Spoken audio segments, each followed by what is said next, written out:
go on with your bad self. All right, we're gonna play some D&D. We're doing that. We are back in the aristocracy of Solnar. The gang handed off the package to the crime syndicate, the syndicate run by Dissipator here in the city. They were all given a coin. I think Conversion now holds the majority of the coins, as everybody was very uncomfortable with the idea of having a soul coin on them. What?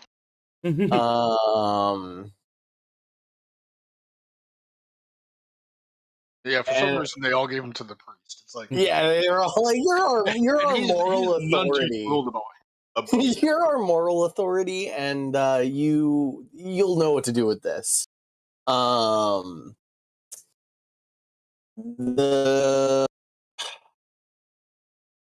generally, it was left off with the boat's been paid for, sort of like put off into a sort of long-term dockage of the docks, and you guys are just trying to figure out what you want to do next. So, what do you want to do next? What's the next step? I believe there's generally two major paths set in front of you.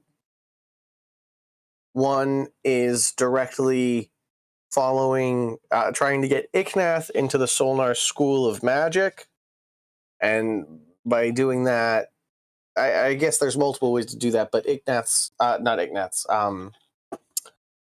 is the guy. Your name is Balantar. You're working with Icknath to maybe get a letter of recommendation, and the other was to go talk to the military in the military district, the House of Duma, to try and essentially become actual state mercenaries and find out what jobs you can do. What would you guys like to do? I think we were planning on helping Balantar out. Yeah. So Icknath it is. Icknath it is. Who Icknath? Okay. So, quick refresher, Icknath is the oldish man with like big wings behind him. Very much the sort of like atypical like angel type. Got a lot of sort of avian features, not specifically a bird person, but very just sort of avian type. Are his knees backwards? No, his knees are not backwards. Okay. But also, you might not be able to know. He wears like wizard robes, Right? but he doesn't walk funny. He doesn't walk sort of like. Wait, are his ankles in the normal spot or in the human spot? His what do you mean? What do you mean by that? What is normal versus like? I mean, most animals' ankles are much, much higher than humans. Yeah, their calf bone or whatever it is wouldn't be very long. He's got normal wizard shoes, from all you can tell. Long wizard's robes and normal wizard shoes. He wears like robes of the Archmage. He runs a magical shop here in Solnar. The sort of like preeminent magic shop in Solnar. Cindy runs the sort of day-to-day storefront, and Urok in the back is the sort of enchanter. Kind of a new hire in the recent term. If you guys pull up to Arcane Minded is what that store is called. Balantar, how would you like to sort of pull up to Icknath with the idea of you and your troop taking on a mission for him? He's usually found upstairs doing his own research, reading the books. Recently, he's been trying to scour through the spell books you guys handed off to him. Well, Balantar first greets, his fellows and everything, and he has a little bit of a different accent these days because he's been practicing his common. Figures if he's going to be a spellcaster, he should try to be, a little bit more accentuating with his words. Okay. So he talks a little more like this, and he's looking to people, and okay, thank you very much for deciding to help me. Let's go in and talk to Ikra right now. He'll just go right up to him, and he talks more, uses more words, and he'll just come right out and say, "Well, we'd like to venture into the world of magic with your use and help." Slow little eyebrow raise, puts down the book he was reading, closes it, stands up, crosses his arms, and looks at each one of you and goes, I mean, you all look like formidable adventurers. Certainly showed up with many lifetimes of collections of mages. But I'm not sold on your prowess. I'm not sold on... I'm not going to send a group of people outside the walls and never see them again, is what I'm saying. So tell me, what have you done? And speak truth, for I will know if you lie. Me in particular? Yes, but also your group at large. They seem to be stacked in my office behind you, and if they're here to help you, I'd assume their character must be spoken for as well. Absolutely. I have very little to say for myself. I'm quite new to adventuring, but I'm skilled with the whip. I've been through a couple of bouts and battles, literally a couple. Been studying, but yet I do not know a spell specifically, and that's about it. Other than the armor that I wear on my body, I look to the companions for something they might have to offer.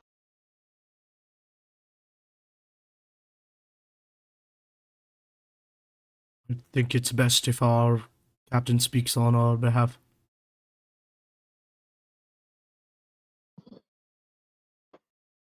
Several of us traveled from Aronia. We went south from the northern area and explored, and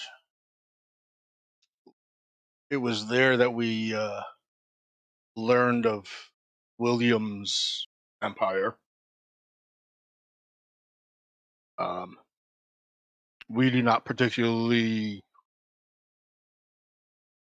approve of necromancy. And as such, we determined that it would be better if our paths were not to go further into William's empire. In the process, we had clashed with several of his patrols previously before we had actually entered the empire.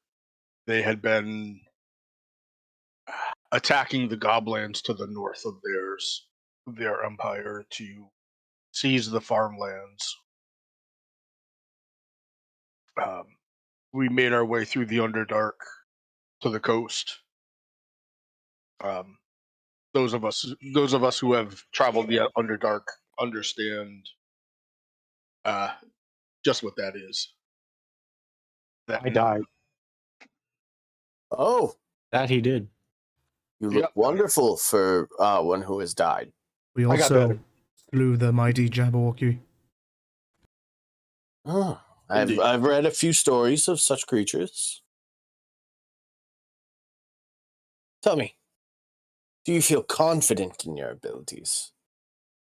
And not only that, are you willing to put it all on the line for this one? And he points at Balantar. Yes. Wonderful. And he sits down, takes out a quill, ink, quickly writes out a note, gets the wax seal, puts his seal on it, rolls it up, hands it to you, Conversion. He goes, now, my name works wonders in this city. As you can tell, I am a prominent businessman in this city. I still cannot get you outside of the walls of my own will. That access is still put through the House Duma. Take this to the military ward, and you will be either instantly granted the boon to pass through the gates, or put through their own trials to test you. Either way, with your confidence, you should be able to pass through the city. Now, once you are out there, my request is that you head to the east. There is a large forest about 10 miles out from the city. Used to be farmlands when the Solnar aristocracy first tried founding this plot of land. Now is really only home to those who truly refuse to enter the city walls, or bandits and rogues. Somewhere in that forest lies an artifact. I would like you to retrieve it for me.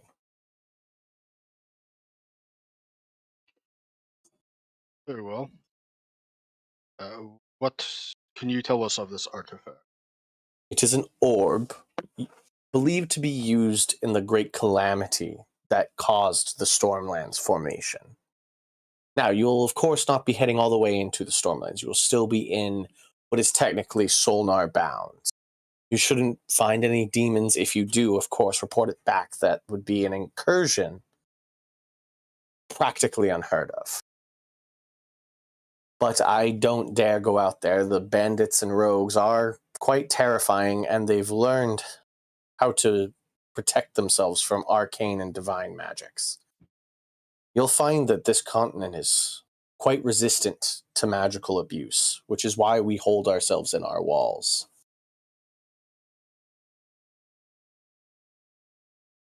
All right.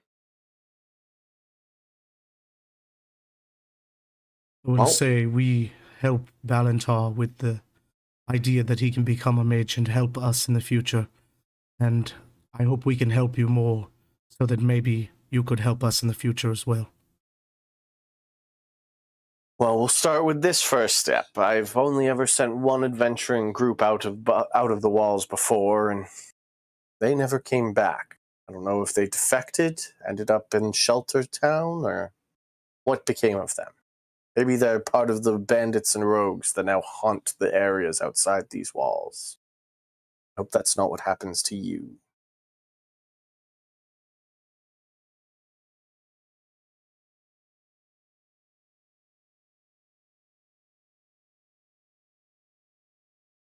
Thank you. Any more guidance than east? Oh, it's the artifact is believed to be held within the confines of that forest. It is, very much in the classic spooky way, a cursed forest. Somewhere in the heart of the forest, you will find some orb. I don't have much. I just have these are the focuses that the spell was wrought through. There's a dozen of them scattered throughout this continent. Most of them bleed their magic into the area around them in various ways, shapes, and forms. There's one towards the north of the continent in the mountain lands that has created fields of lava in the middle of snow.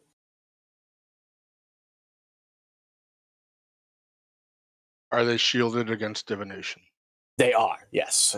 I have made several attempts using the local cleric class, the local cleric casts, to divine these specific locations and send out proper Duma scouts to retrieve them, but Duma refuses to send their own men on what they call a wild goose chase.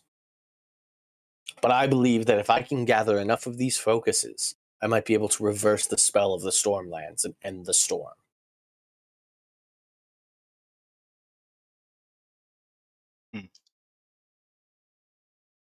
Would this not give your enemies an easier time getting here? It could also be said that it would give us an easier time to get to them. This is fair. And allow the city to expand beyond the walls. Possibly. Well, with that, unless there's any other questions, I will continue my reading. You know where to find me. Thank you very much. Mm-hmm.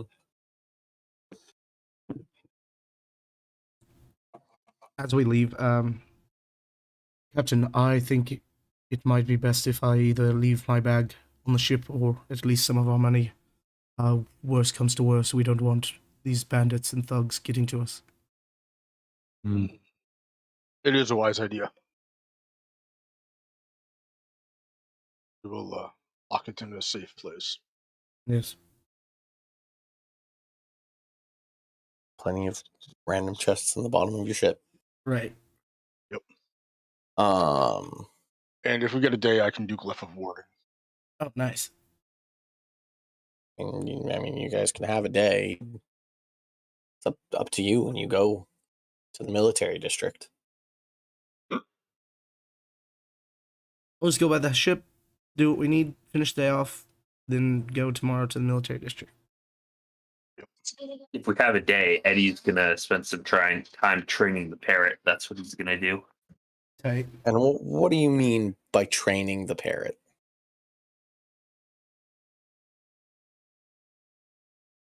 Like just teach another trick, I have time. Yeah, and I'm asking you what you're doing. All right. So last time we got to the point where he can say, help me. The parrot can also fly to a specific person and fly back to me is where we're at with them right No, I believe we've gotten the fly to somebody, but you failed on getting him to fly back. now. Okay. We're working on fly back to me. Okay. If I do remember correctly, like he flies back, but it takes like several hours, and it's more out of like boredom and like you're the person he spends his time with, less than you told him to go somewhere and then he came back.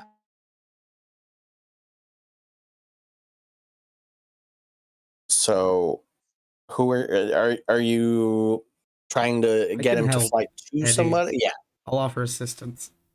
Okay. So with Craig, you are trying to get the parrot to fly to Craig and then back to you. All right. I'm sorry. I rolled the dice in D&D Beyond, and that was it for my headset. I just couldn't hear anything anymore. Oh no. I'm assisting you, David. All right. Anyhow, I rolled a 15 on that one.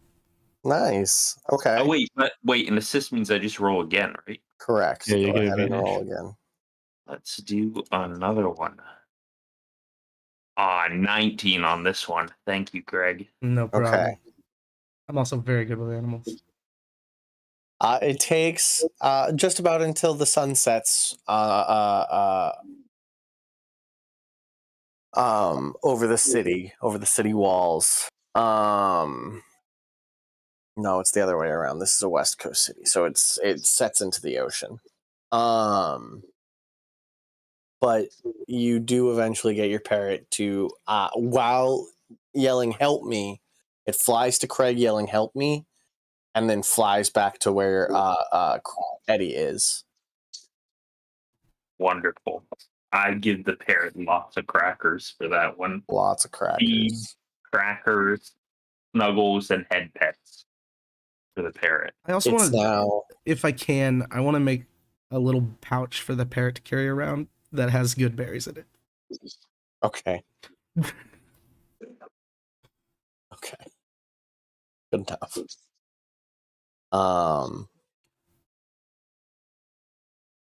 Takes an action to get a good berry from the parrot's pouch. That's fair. And It is a use an item action, technically. All right. Dan's next day begins. Yeah, I'll just drop off all my money, but I'm still gonna bring my bag. Okay. How much money did you have? 1,520 gold. Yeah, that's about a chest. I'd say that's a chest. It's a chest full of gold. And the party as a whole has like 50, almost 5,500 platinum. Yeah. I don't know. Conversion has all that, so it's up to him what he wants to do with it. Yeah, that's getting locked up. Okay. Are you leaving the bag of holding, or are you trying to dump it out into chests? I will put it into chests. Okay. A good majority of your chests are now full, just with coin. Yeah. It's like, Not a bad problem. so it's something most like of your 100 hold. pounds. Yeah. Looking at it, it's like 100 pounds of platinum. Yeah, most of your like sort of like mainstay like treasure chest, like something like you'd see in like, you know, what you're looking for in a dungeon to get treasure, like all of those that you have put in your ship are filled with money. Yeah. You know, They're like, so- aha, I got a treasure chest. Excellent. It's full. Wow, let's get out of here. And we're like, are we missing one? Yeah.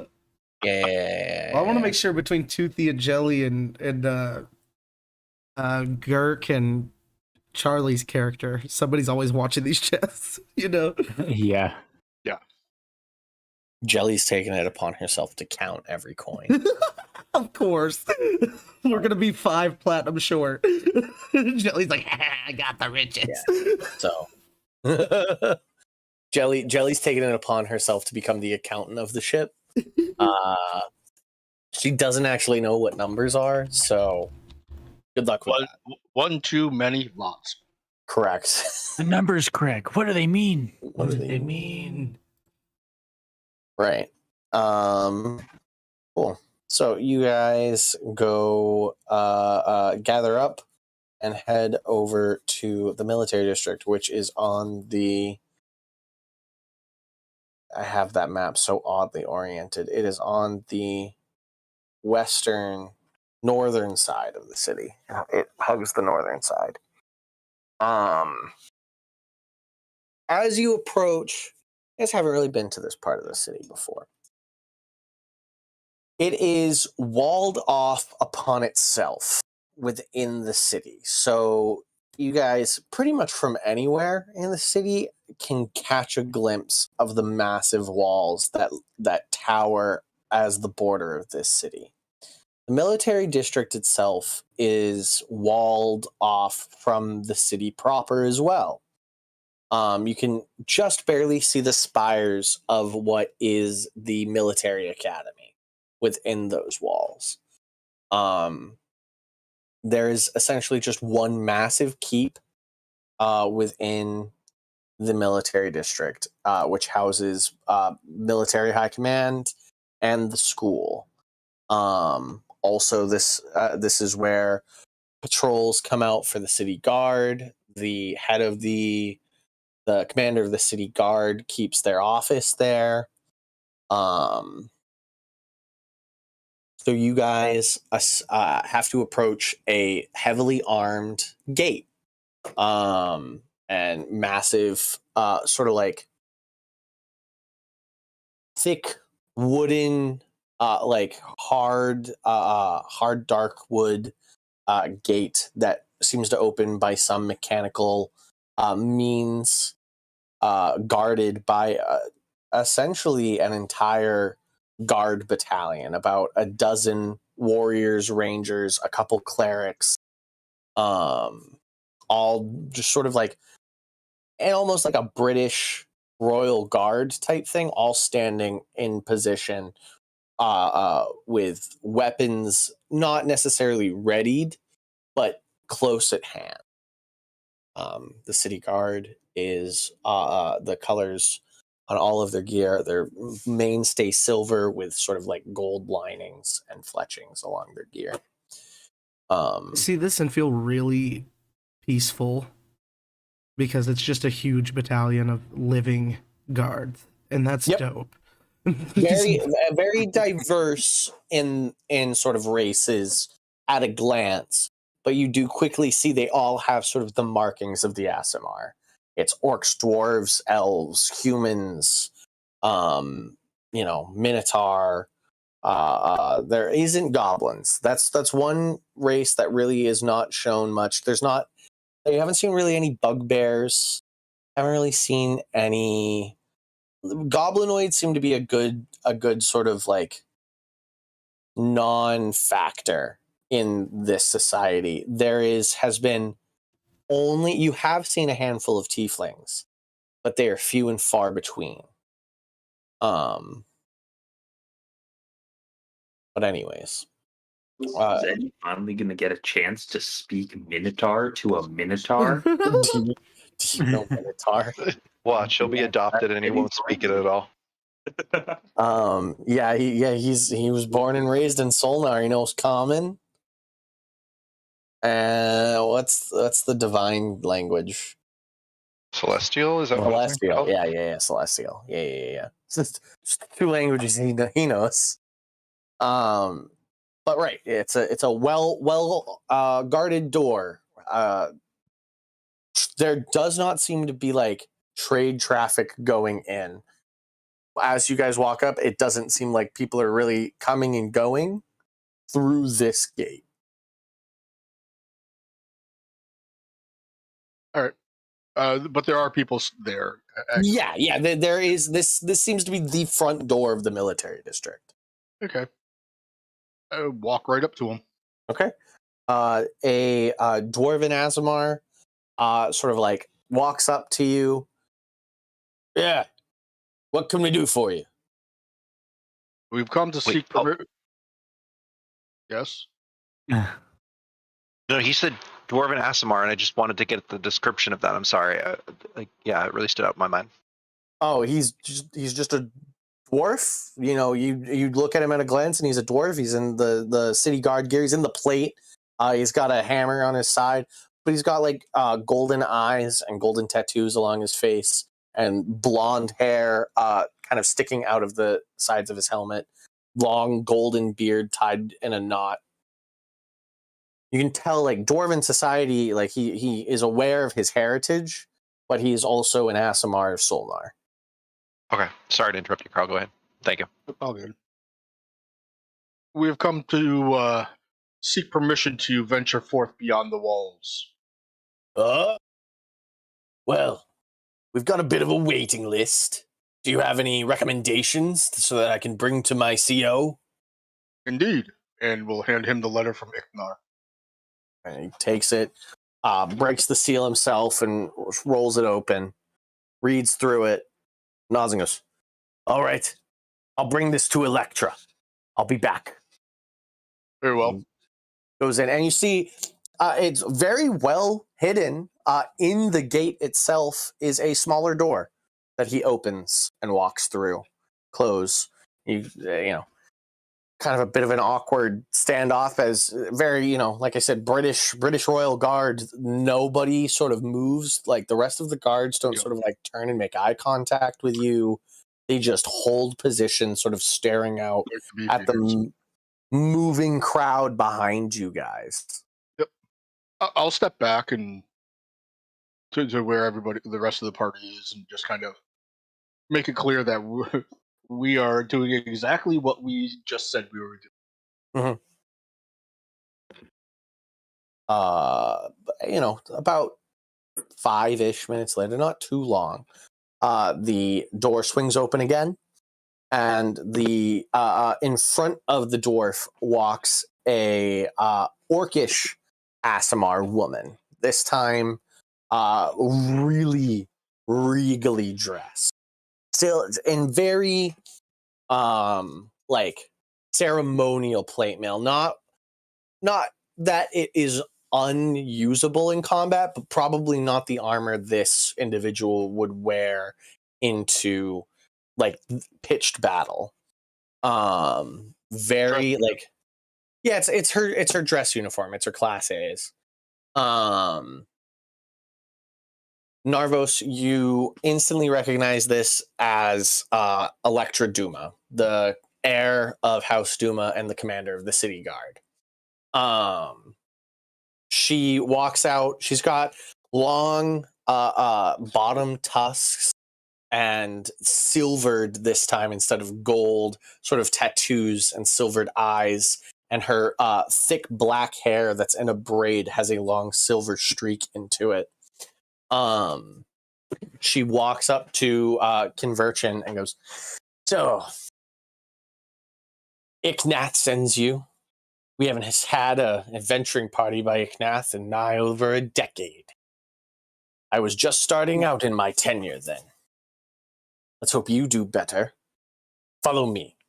And she Very quickly well. turns on her heels and walks through the still open door of the gate. Go ahead and follow her in. Right. I assume you all brought your friends, by the way. You brought Carney and Valran. Yeah. Yeah, remember Carney left Parrot. his shield behind this time. Yeah, but okay, but did he still leave his shield behind? Or did he pick it up? I don't remember him ever picking it up. Okay, so he is still Well, shieldless. We stayed the night on the ship last night. He could have taken it if he wanted to. Yeah, you can have picked it up, Chad. He picked it up. Okay. Yeah. Nice. So he's got his shield. You guys walk into a rather large courtyard. You guys have spent a little over a month. No, a little over half a month in Solnar at this point. I believe you're on week 3 in Solnar. And you've gotten very used to sort of the congestion, the feeling of the like buildings sort of pressing in on you, the pressing of people. The military district is shockingly empty compared to that. You walk into a huge open courtyard filled with sort of like training dummies, and you see a battalion practicing swings in like coordinated fashion with a drill instructor drilling them at the front, hit, riposte, hit, riposte. And there's about 50 people in a one motion, all training at the same time. You see towering behind this courtyard is a massive keep with more defenses on it. You very quickly tell the ones of you that are sort of tactically inclined that this would be the sort of fallback point for the last defenders of the city. If the city began to fall, this is where they would retreat back to. There is most likely unknown wards and hallowing and incantations placed upon these stones. The Electric walks around the training pupils and heads to the far side of this massive area. Not to where the school is, but to where the two walls, the wall that sort of faces the inner city and the outer wall, connect. And you can tell there is some sort of amphitheater, some sort of dugout pit arena in that corner of the area, the military district. She walks over to the beginning of the stairs that leans down, that begins down, and she turns around to all of you and stands with her arms crossed behind her back and goes, "So, we don't have many adventurers. Most people who choose to adventure in our city join our ranks and spend years of discipline learning to follow orders and work as a team. Oftentimes, those with individual personalities tend to join the mage school, which, based on the message from Lord Icknath, seems one of you wants to do such as that. Which one of you is it?"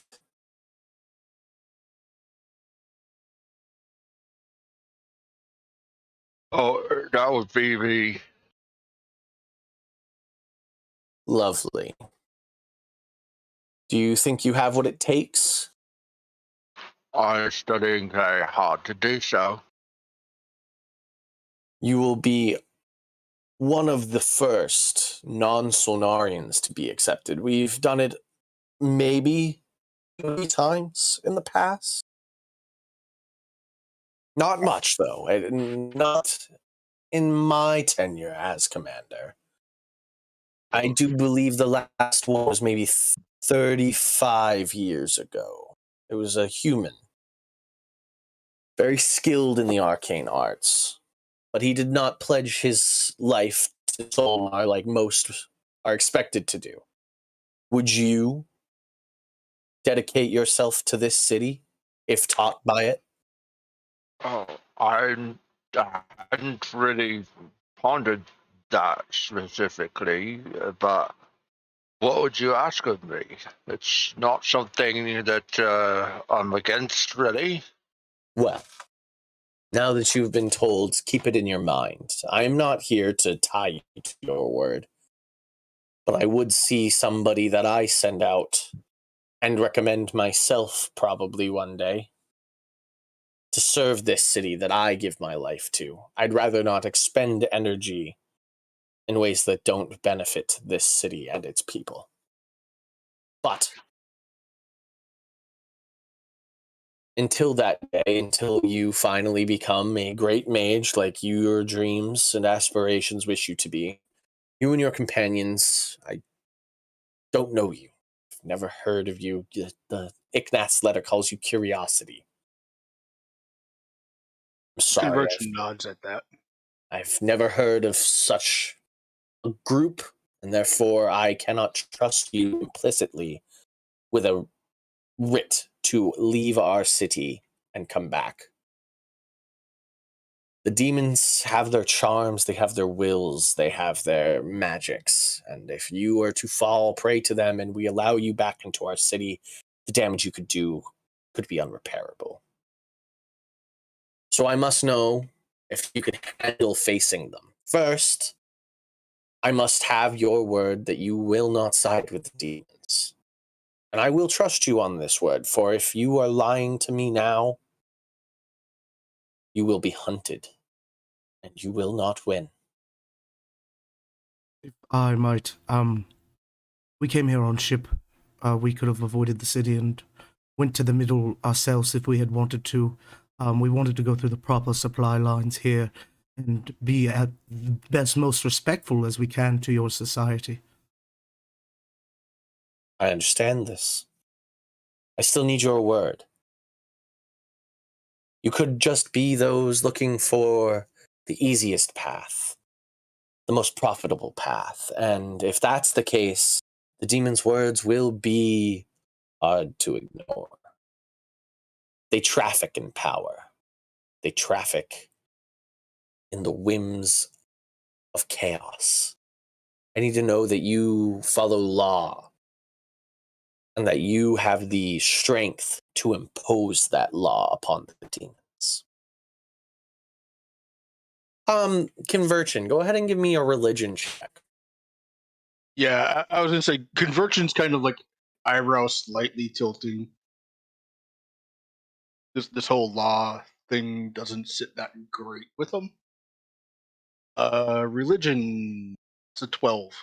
12. You just sort of take this moment and listening to these sort of mixed ideologies. You think back to what you've seen of the city guard, and briefly as you've walked through this obviously very Duma-centric part of the city. They seem to rule here with an iron fist. There doesn't seem to be any aspect of other houses.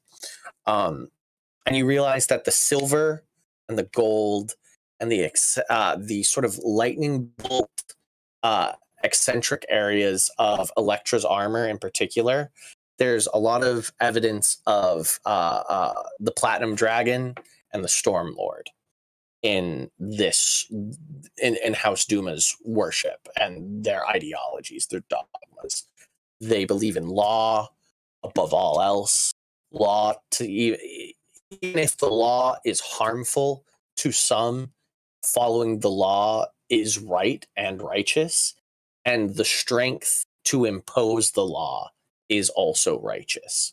and it's this strength ideology that pulls from Stormlord dogma into a strict belief that these laws and systems that are holding Solnar together is the only thing holding Solnar together.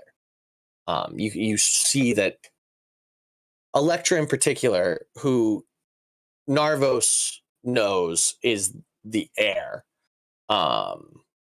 she will one day run House Duma,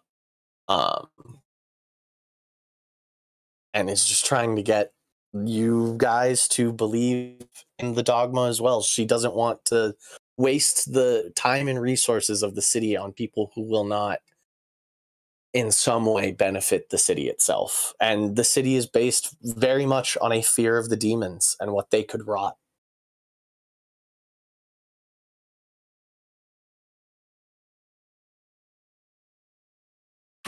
I've heard He's the feeling inspired by all this anti-demonic talk. He's never really had a cause before, and now he wants to become a demon wrestler. That's Okay. his deal. Yeah. Okay. Parrot trainer / demon wrestler. Eddie. Do demon wrestlers wear masks? I'm not sure. I'm going to ask these guys. Have you ever heard of if one were to wrestle a demon for sport / beating its ass? Would you wear a mask for that? Depending on the demon, some pox-filled and pestilent and disease-ridden. I recommend a mask in those cases. Some are just weird and spiky, and I don't think a mask is really necessary for them. But he's gonna get masked. That's just a big mirror on it, so the demons have to look at themselves while they're being smothered in his burly arms. I'm fucking dying over here.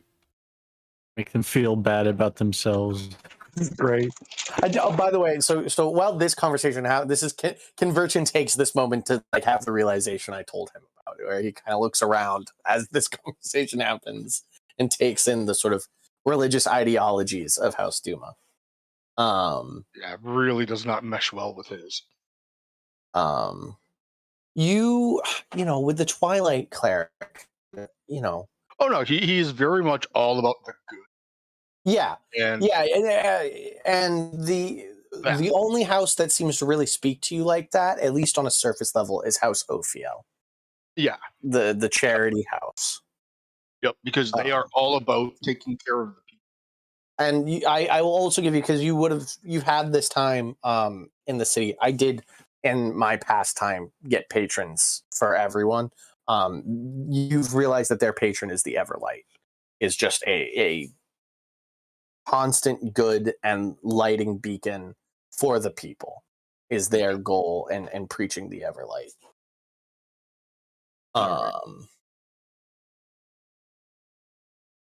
Right. Electra turns to you all and goes, well, prove yourself to me. I offer you a choice. Chance to pick your death, some might say, or pick your victory. You have two options. You can either fight some of my finest men and women, one of my personally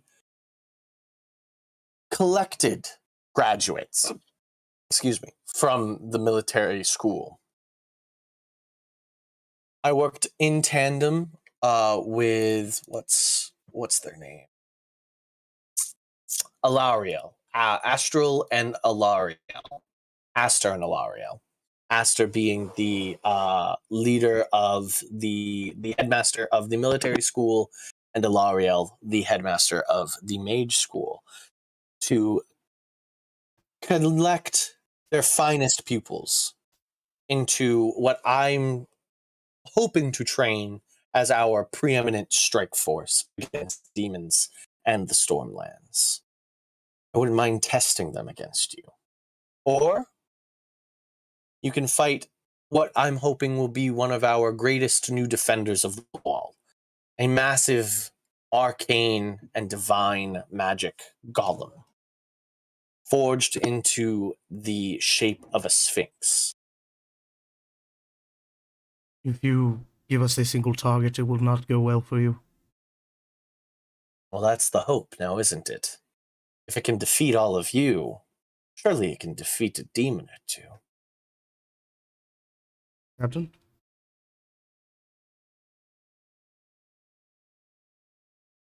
What size is the Stark force?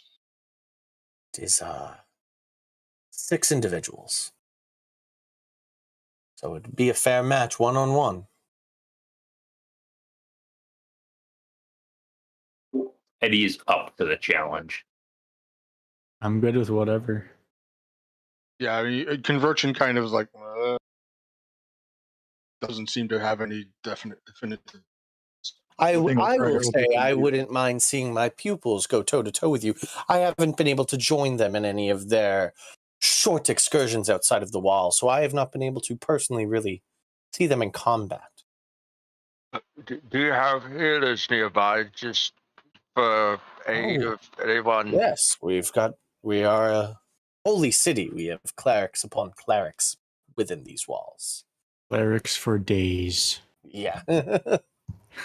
It's actually something to note. There isn't actually a lot of paladins. That's surprising. Not in the city. Yeah, there haven't They're been the a ones out lot of there paladins. beating Yeah, ass. they're probably like the vanguards and also like the highest born nobles that you guys really. This is the highest noble you've seen, and it's like the fighter of fighters. Yep. Very Very well. If you wish to see your students against us, so be it. well. Head on down to the pit and make any preparations you need. I will go collect them, and they will be out momentarily. Might I say Very well. we could fight the Sphinx for money like tomorrow? Oh, no worries, no worries. If you do well enough here, maybe we can talk. Maybe you will become the resident testers of our arcane machination. And Electra walks away in a very sort of like stiff-legged military quick walk. Like Vince McMahon. Yeah.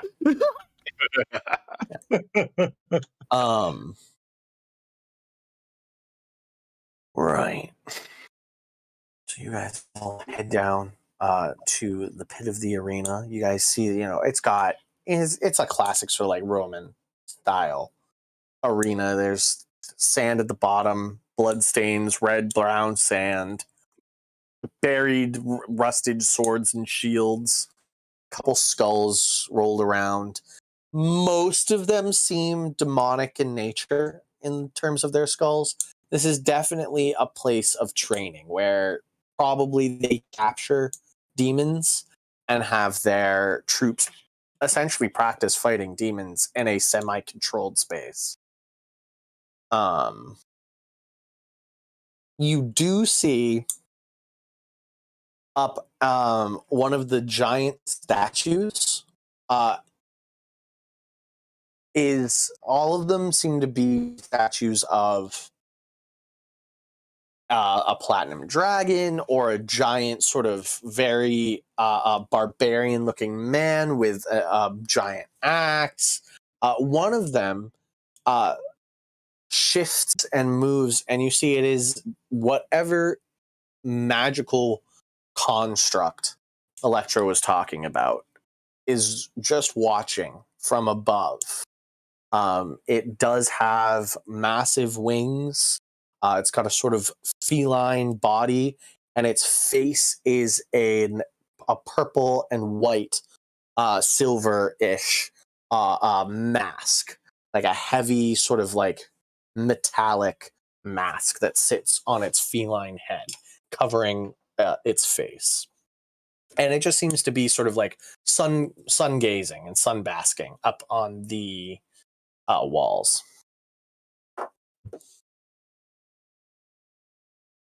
Very, very lifelike, very alive for a construct behavior. It's not just standing there. Sounds dope as hell.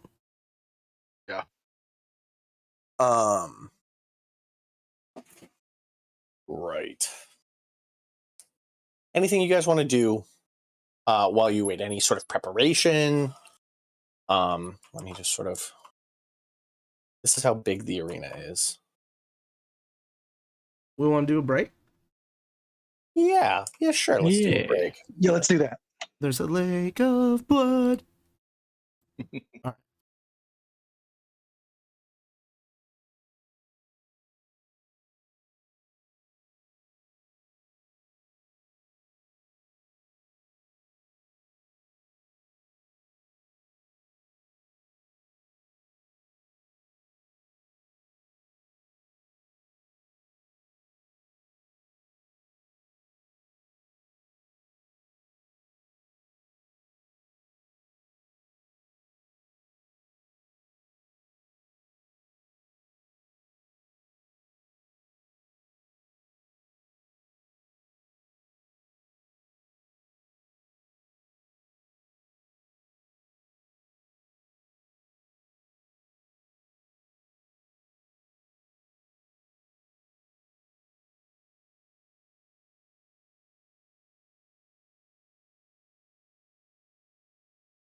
I love this new layout.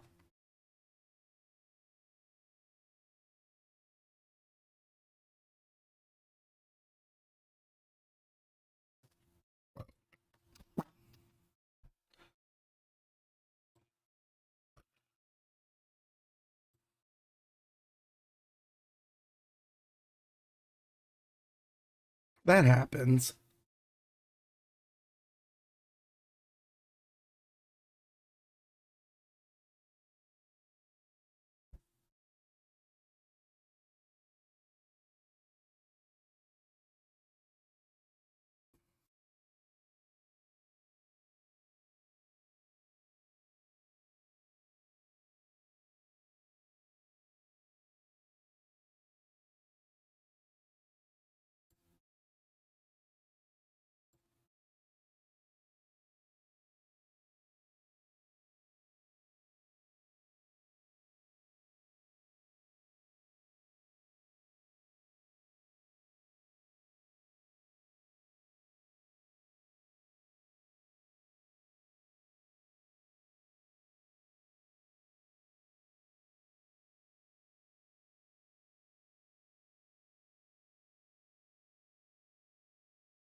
Do you, Game.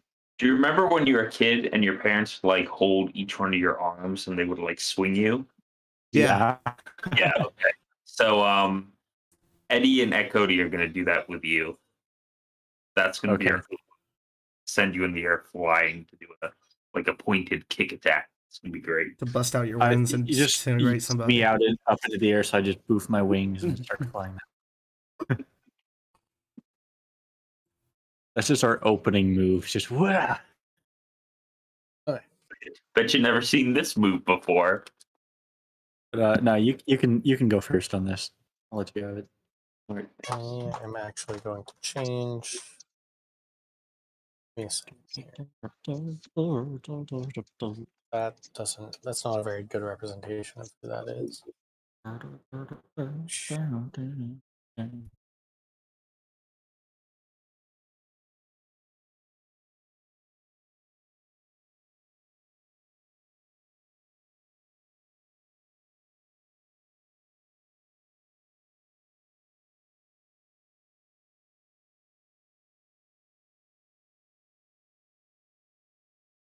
That way you can at least kind of know. Oh, hey, look, we got a Russian bot. Yeah, I'm logged in just to deal with him. Oh, I got rid of it already. I Yeah, went I and got it. looked. I had to find the name of the dockmaster earlier today, and there was 3 Russian bots in the stream I was looking through. Mm-hmm. Okay, so we're not I'm the trying only to one. deal That's with good. it. I'm trying to deal with it. No, it's us. He's talking about our stream. Yeah, I was talking about. Yeah. Oh, they were all over the charity stream last week too.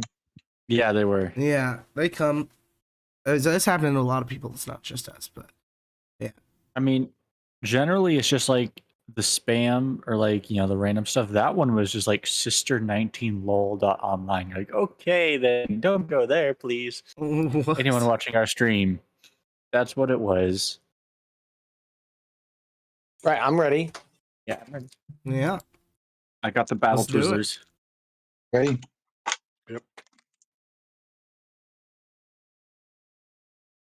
go for it. Okay, cool.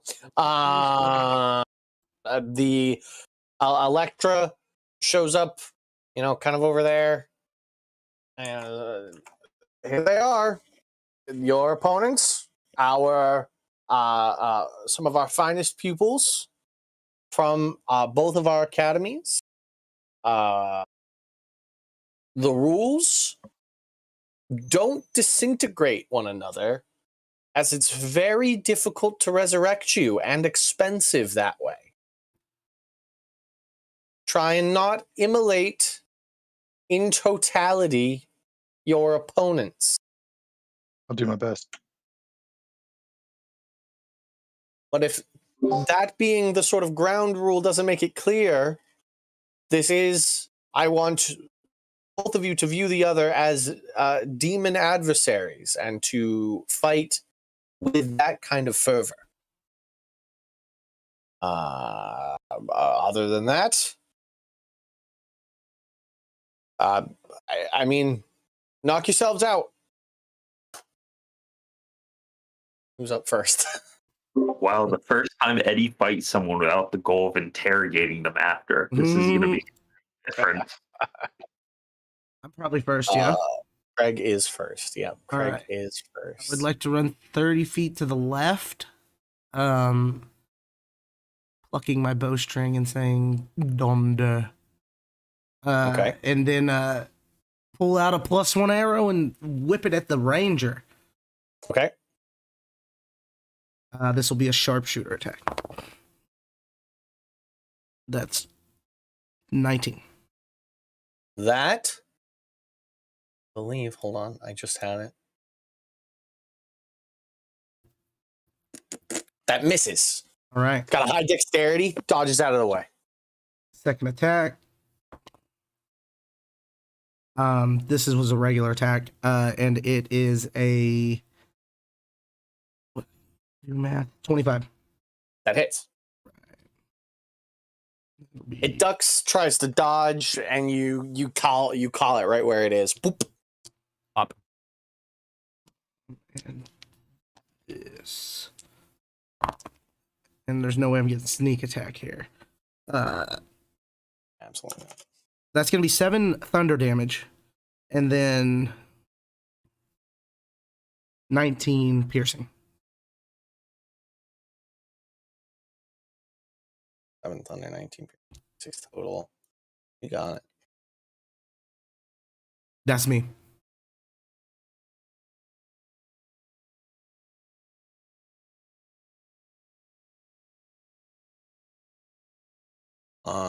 Right. After you is their cleric, who is going to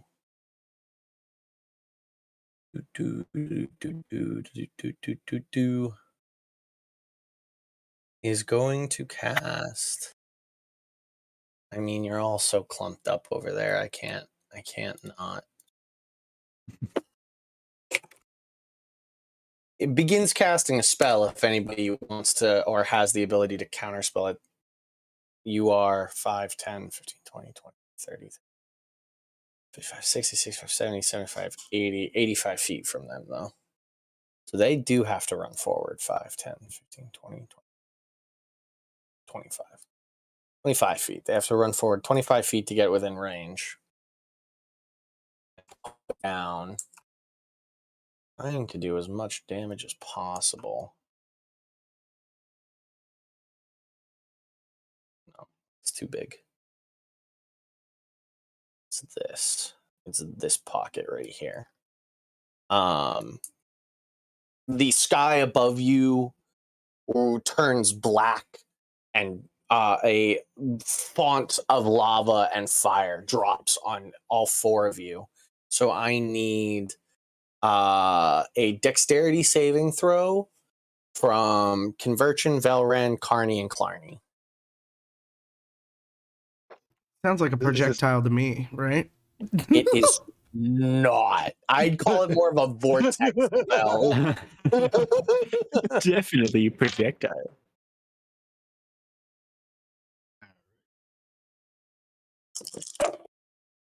Well, I rolled a 17.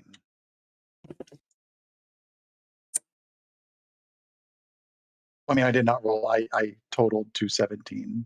total to 17. That is by 1 a failure. Your goal is to meet or beat an 18.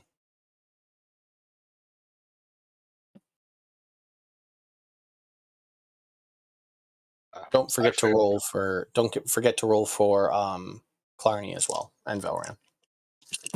I failed. Velron meets it, beats it. Cool.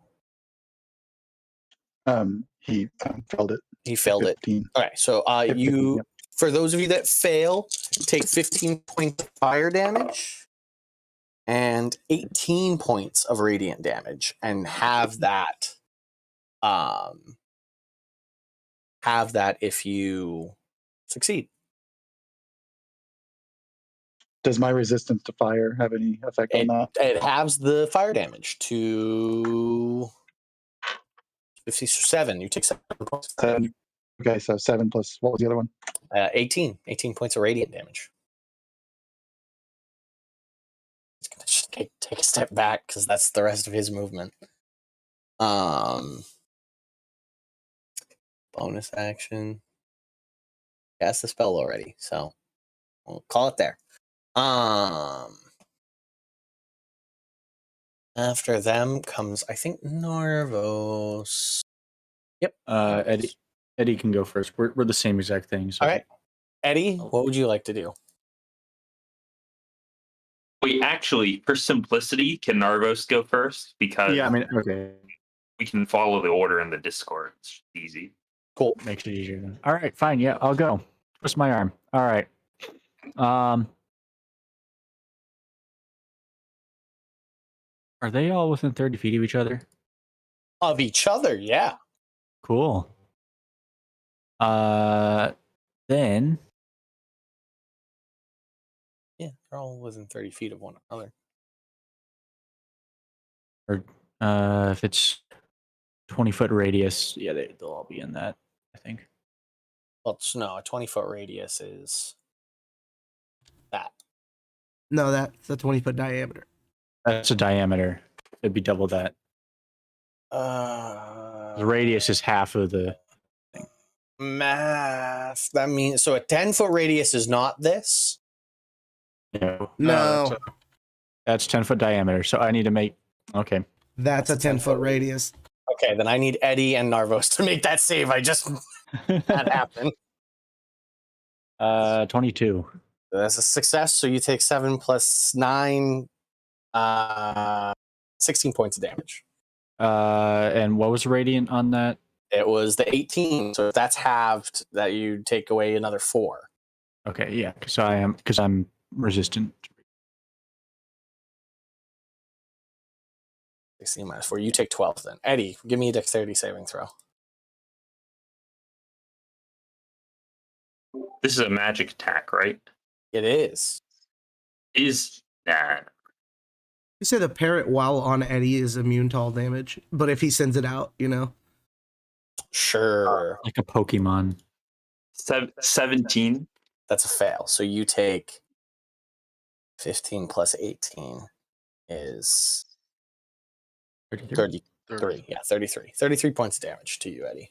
33 points. That's big damage for Eddie. That's big damage for Eddie. Yeah, that's a rough hit for Eddie. But if this is how math works, I must ask that this is how it goes. That's why a fireball's so big.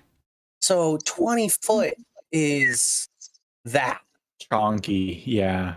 Okay, cool. If that's how we're doing it, that's how we're doing it, and we're just moving forward. I'm gonna do a fireball. DC 20. All right. That's actually a little small. I mean, it hits all of them, so I guess It hits all of them. Yeah, it's fine. Don't need to be too specific on that. Okay. The ranger succeeds. And let's see if they have evasion in this stat block. Yes, they do have evasion. So the ranger takes nothing. The fire mage got a 20 even and has resistance to fire damage. That's neat. The cleric got a 22, and the 3 guards snuffed it. Cool. Well, whatever damage that all shakes out to, I got a 38 on that. 38. Okay.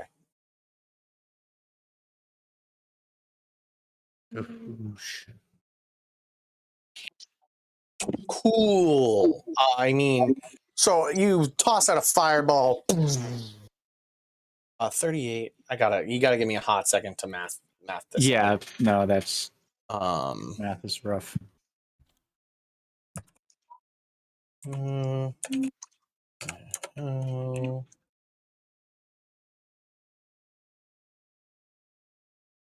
Oh.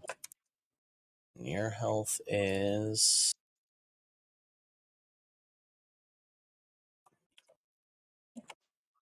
Okay, so 38 you said?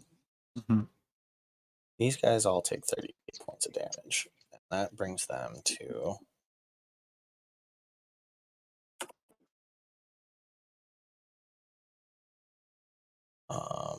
your health is Like, are you talking to? Your health is this. Do you enjoy it? she also does have. So what's half of 38? That's 19. 19 and half of 19 is 9.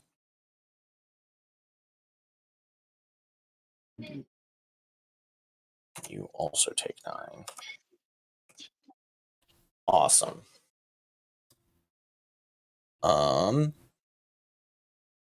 Cool. Fireball detonates.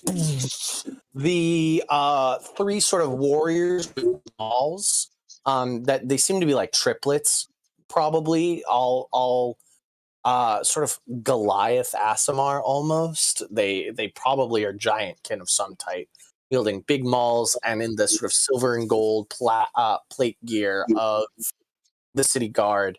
Look, sort of like smoked and cinder. The ranger seems to have literally grabbed one of them and had it take the full brunt, like just dove straight behind him, and took no damage. The mage looks a bit scorched, but seems to have a fiery nature already. And the cleric seems to have absorbed some of the fire into their plate that they are wearing, taking less damage than they probably should have. Cool. Anything else, Narvos? I did it backwards, but bonus action, one of those giant boys, I'm going to X-Blade's Curse on him. Go right ahead. Awesome possum. Right. After that is Eddie. Actually, I'm sorry, movement. You are standing in a group. Yeah, that true. My door is ringing right now. I'm Okay. going like 30 hard left. Hey, Craig. We will wait a brief moment. We'll wait a brief moment for Eddie, because they're one of my guys between Eddie and Clarny. What was the name we were using for you? Starboy? Was that it? We were Yeah, just calling him Starboy. Starboy? Yeah. Starboy. He likes to scream Narvos, though. It's been hard for him. Starboy. Narvos! That way! Ah.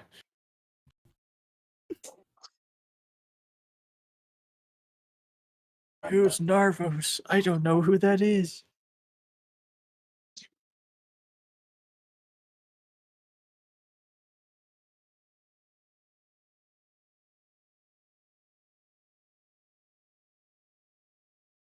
We get to listen to some Japanese TV A bit of Japanese TV, never hurt anybody. for free. Yeah. For free, everyone. Free Japanese TV. International television. Don't tell them, they're gonna sue us. Don't let them know. Get out your Punji books. See if you can translate it for us. Get in the comments. Tell us what they're saying. What did they even say? What they say, though. I sometimes listen to sometimes David's significant others watching TV when we're playing games, and I listen, and I can only think about like what TV show is being watched. Right, like She's hard watching to the news imagine. right. The news. We were listening to the news. Such everyone. a friendly voice on the news. I know. I sometimes think it's like a soap opera or something, and Yeah. it's usually just the news. I'm not gonna My lie. mom thinks Critical Role is a soap opera. It kind of is. She 100% has that on his background. So Yeah. he's on Right, it. Eddie, it's your turn, buddy. All right. And Eddie took a hit there, right? Mm-hmm. The sky opened up and belched lava on you, and you're kind of upset about it. Eddie is upset. Okay. Eddie has a dream.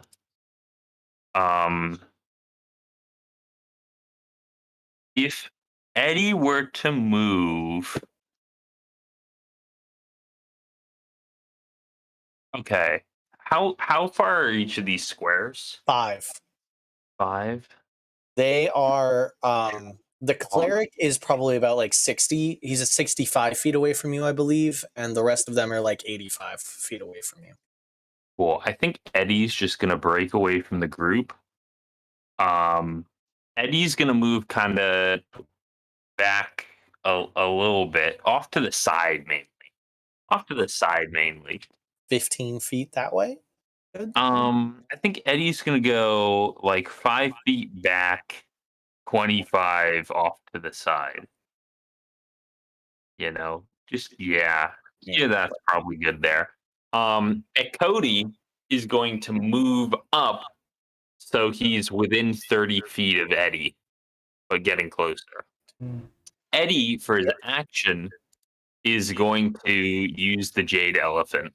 Wonderful. We're already cracking the elephant in this fight. You gotta crack your elephant sometimes.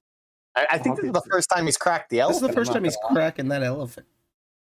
So Right. 40. So you sort of you hold it up in front of you, and it glows briefly, and your scorch marks heal yourself in a very sort of video game way. You just feel your health bar go from like very not a lot of health to full health. Look, kind of like a Skyrim potion. You quickly go to inventory, chug a potion, and you're like, okay, this fight can continue now. Anything else, Eddie? Nope, that's it. And Okay. I got 13 points from the elephant. Great. Good. Right. It is the ranger's turn. The ranger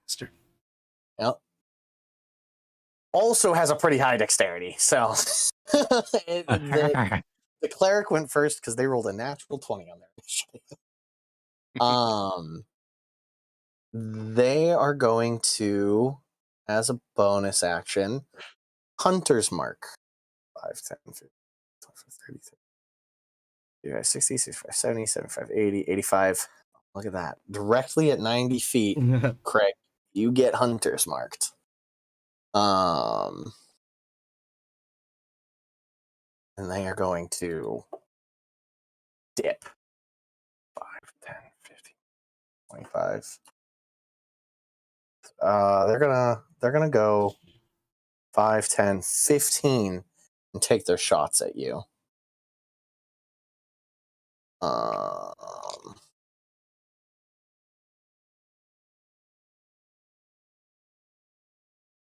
Right, okay. A 28 to hit. Yeah. And a 26 to hit. Also, yep.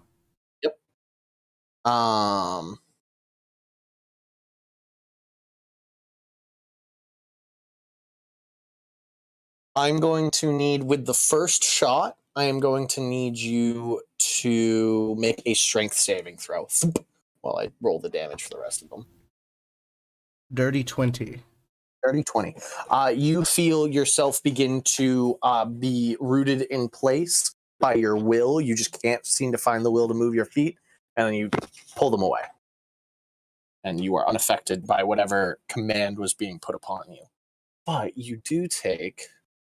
Probably quite a bit of damage. Yeah. Mm-hmm. There's a lot of damage. Let me roll both of these.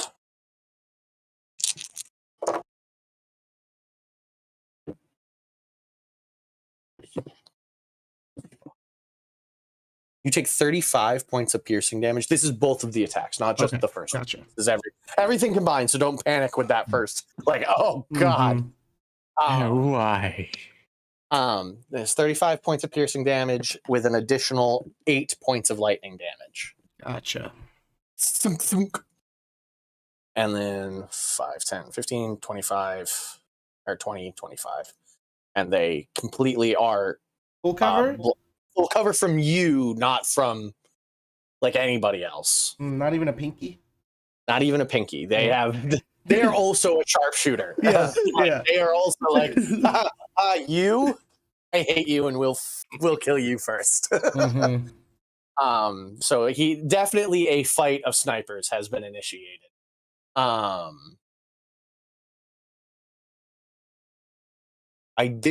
should have, and I didn't. I keep me honest. I have to also call sharpshooter against you. Okay, yeah. I did not do that. That is their Wait, did you turn. roll sharpshooter and you got that high? I did no, Okay. I did not. I was like, damn, okay. Very specifically did not. I just sort of was like, I did not do this. I should have, thinking about how well I rolled. Yeah. That is my turn, which brings us to Clarny.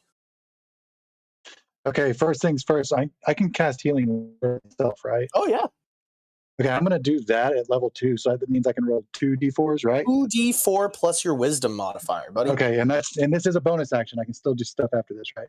Yeah. You can't cast another spell. Doesn't matter. You do just throw hammers. That's very Yeah. accurate. Yeah. Hammer boy.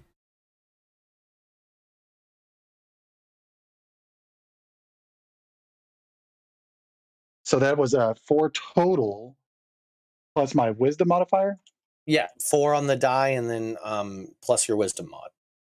plus 3 is 7. So that brings me up to more than I had. Okay, back to 56.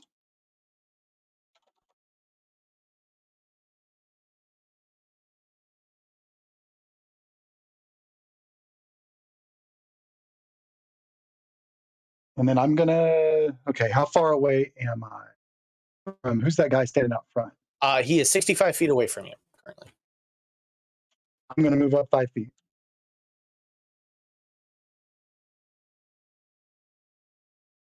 And then I'm going to roll to attack by throwing my hammer.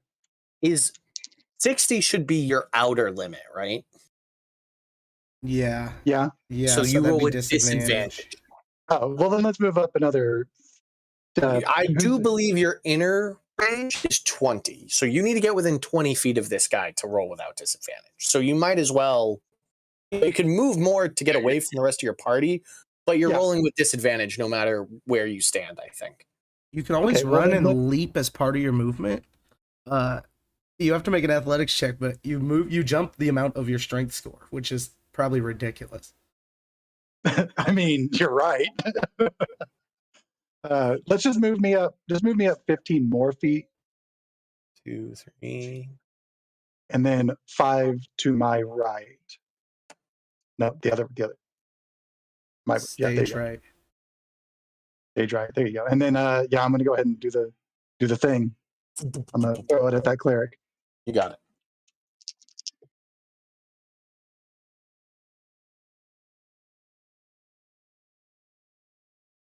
So that's gonna be at 18 to hit.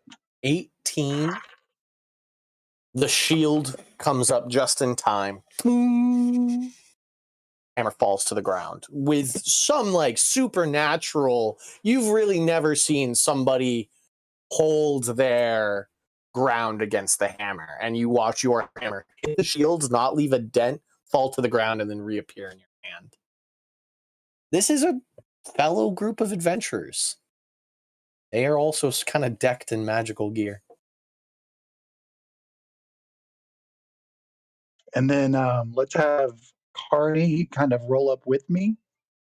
He can't. Just have him go up to the left of me. He can't take the 5, so yeah, just leave him there.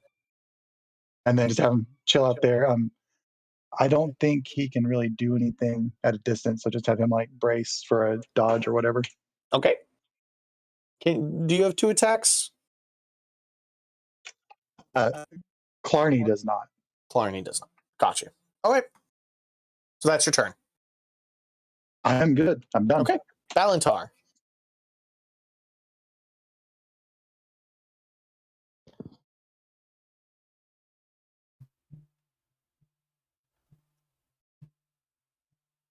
Okay. Valentar? Casey? Oh, sorry, I did hit the. I was saying I could probably get up the cleric with 60 movement. Is that right? But that would be it. Where you are, 5, 10, 15, 20, 25, 30, 35, 40, 45, 50, 55, 60. 10, 35, 40, 45, 50, 55, 60. Yep, correct. With 60 movement, you can put yourself in melee with them. I'm gonna move one back because I have a whip.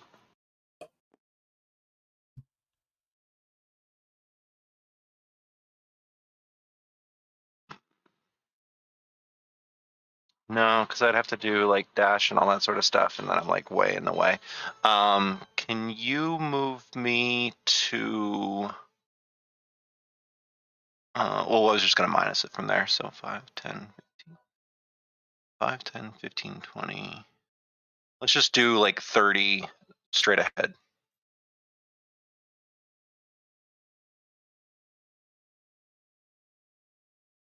And then how far am I? 5, 10, 15, 20, 25, 30. So that was 30. 35. 20, 25, 30. Move 30, and then 5, 10, 15, 20, 25, 30, 35. Yep. Which checks out to the math. He's 35 feet away from you currently. Oh, could I have moved one or two to like my left, your right, just so I could be within 30 of him for a crossbow?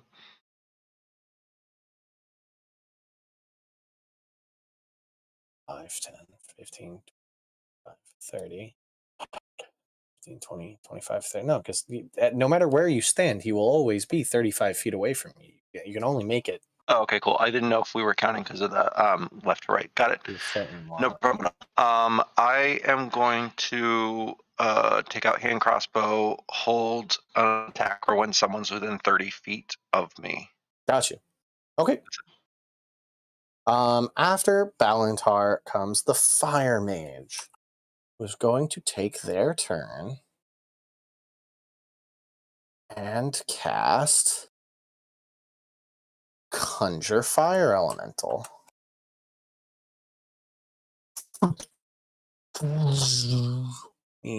Just make sure that's exactly what that spell does.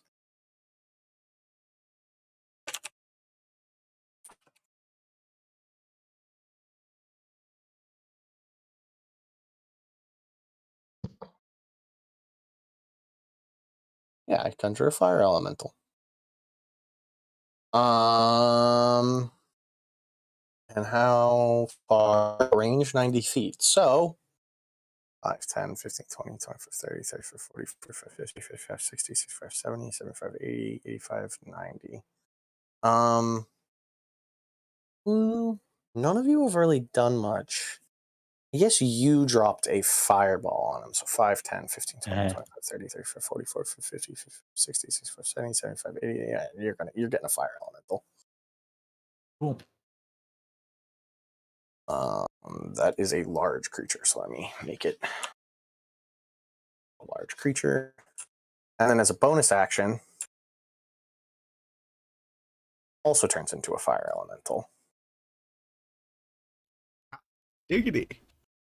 And is going to skirt 5, 10, 15. Actually. Yeah, they're just going to kind of do a loop out to here with their now 50 movement speed as a fire elemental. 35, 40, 45, 50.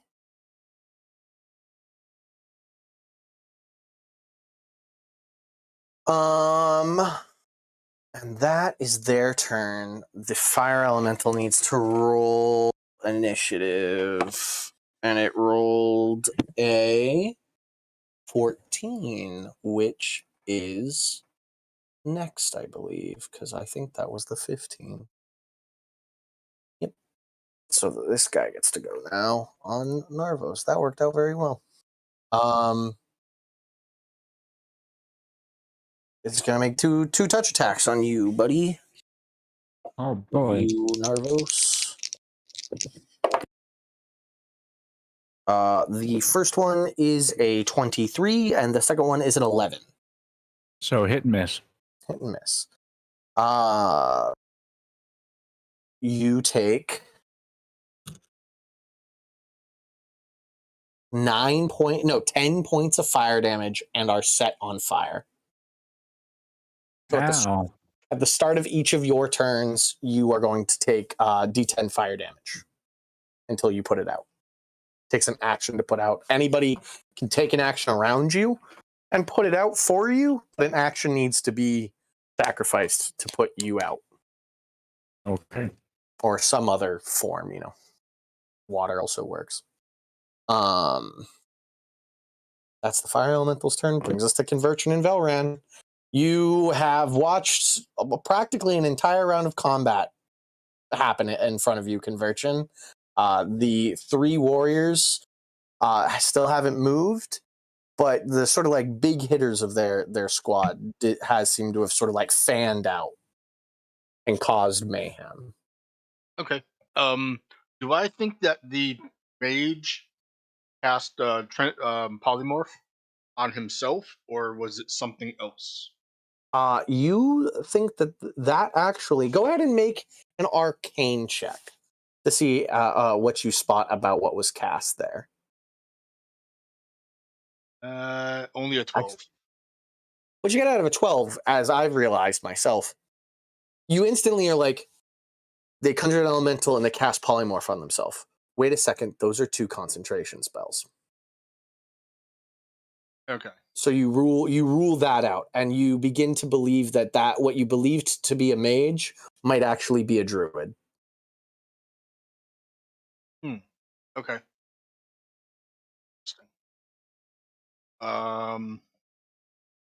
Regardless, I will go ahead and attempt to dispel the fire elemental. Perfect. So I'm assuming it's not a level 3 spell. No. So I have a DC 10 plus the spell level.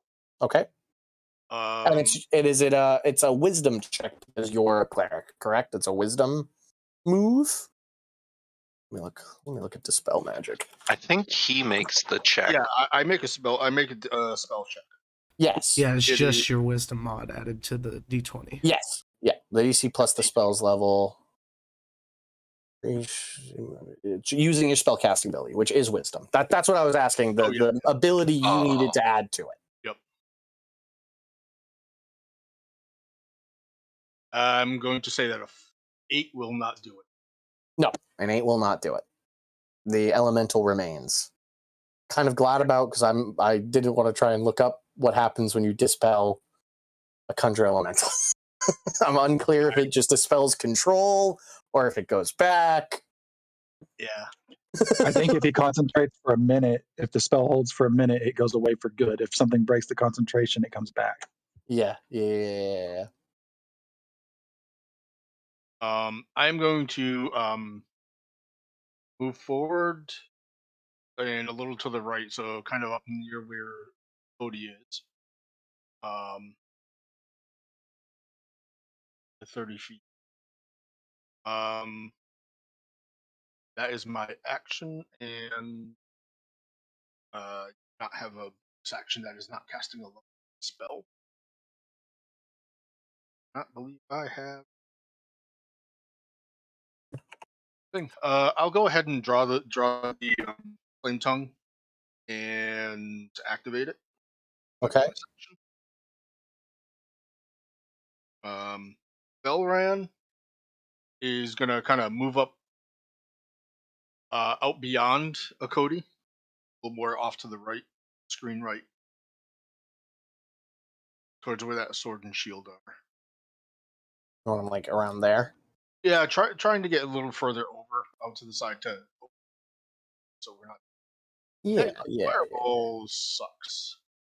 And he will take. He's got 2 attacks. He's gonna take his crossbow out. Yeah, he's gonna do two attacks. At the cleric. You got it. And those would be a disadvantage based on the distance. 5, 10, 15, 5, 30. It's 45. I'm unclear of the distance of the hand crossbow right now. Drow. I got it right here. It's 3120. It is. So yeah, he is at disadvantage. Disadvantage with these attacks. All right. Oh, he's gonna probably miss. That one of them was a nat 20. The other was a 6. So that would be a 12. The cleric shield comes up. Ding. Okay.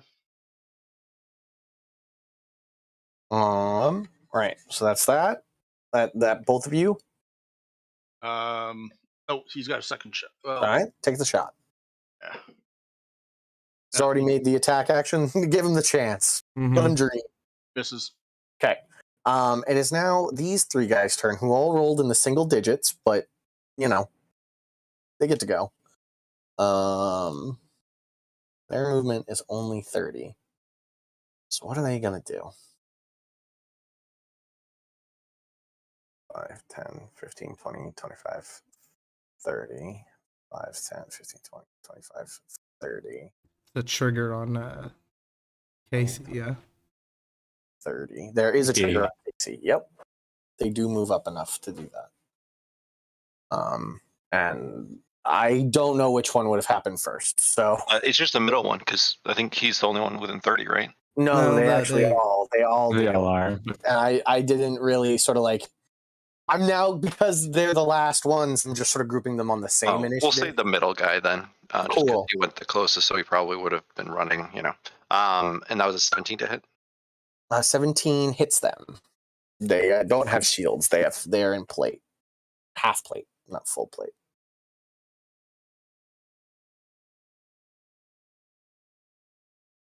For 7. Just regular, non-magical.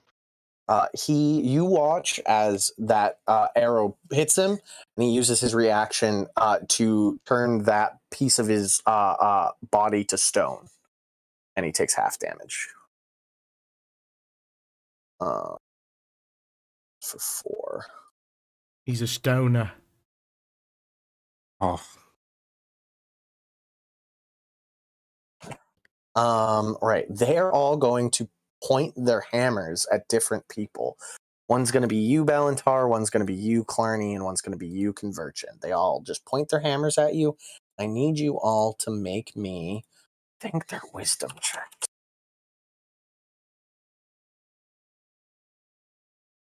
They are wisdom saving throws. Sorry, not checks, but saving throws.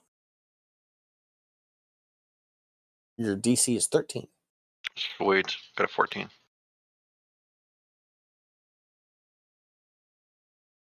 15. 15. And Clarny? I roll a natural 20. You're all fine. You all feel this sort of locking in your joints, and you shake it off. That is their turn. Which brings us back to Craig. I'm on fire. Yeah. I'm very hurt as well. Same. I'm gonna turn to you and be like, it's getting too hot for me, I'm sorry. I'm gonna run off in a diagonal without getting in this thing's melee. Which diagonal? I'm gonna go. That I'm gonna diagonal? go. What I'm gonna do is go up 10. 5, 10, One more, 15. 15. And then go diagonal 1. No, the other direction. The other diagonal. Yeah, 20. Other and then diagonal. go over 1. And then I'm gonna cast Healing Spirits to the space in front of me and walk into it. Okay. No. The other direction. More diagonal. Or no, not More diagonal. Just to the right. Just to the right. To the right. To the right. Okay. Right there. Boom. Okay. And I will heal Words. for max, which is 10. And that's great. And then I'm going to... Can I see the guy? Can I see his pinky? Yeah. You can, Little fucker. Through everyone, you're like, I see your fucking cloak. Mm-hmm. Let me heal that too. See a toenail. All right. I will shoot another sound bubble at this motherfucker. That was very loud last time. I forgot to mention it. It's so loud. I'm gonna try to sharpshooter him. I want to drop him. Not bad. 20? Do it. 20 does it. Yeah. Kill. Thunder damage is 4. Man, low rolls, great job. 4 plus 14 is 18.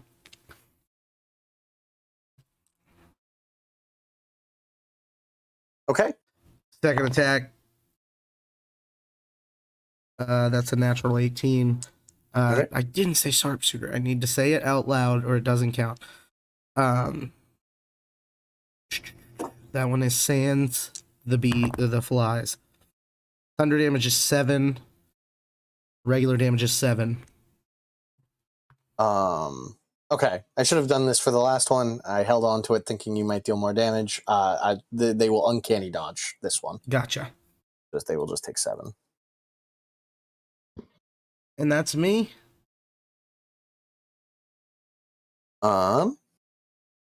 Awesome possum. After you comes the cleric. What's the cleric gonna do?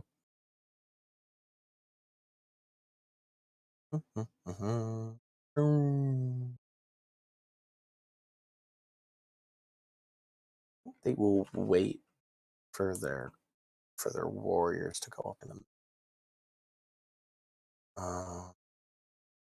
It's another spell. It's gonna be a guiding bolt.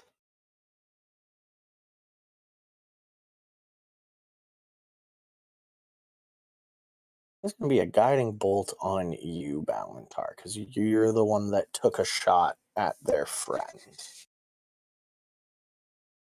This conversion, you just walked up, right? You didn't attack.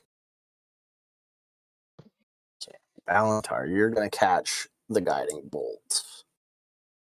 You are 15 feet away from Carney, which I think is too far, correct? The shield's 10? Let me check. I think the shield's 10.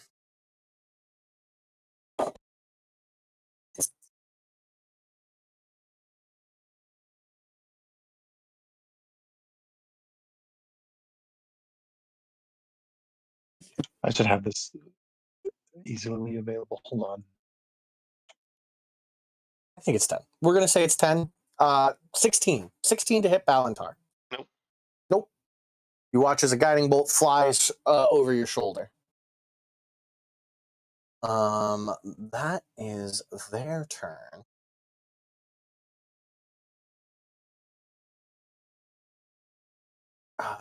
They are going to...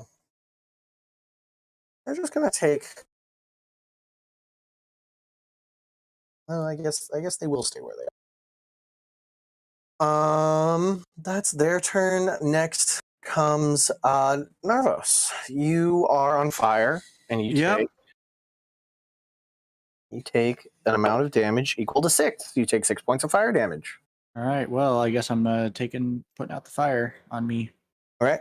It's just an action. There's no check. You just are like, ha! Stop, Like drop, it's and roll. hot. I know, like it's hot. Away. And then what are you gonna do? You got a bonus action and an action. Yeah. Not an action. Bonus action and movement. All right.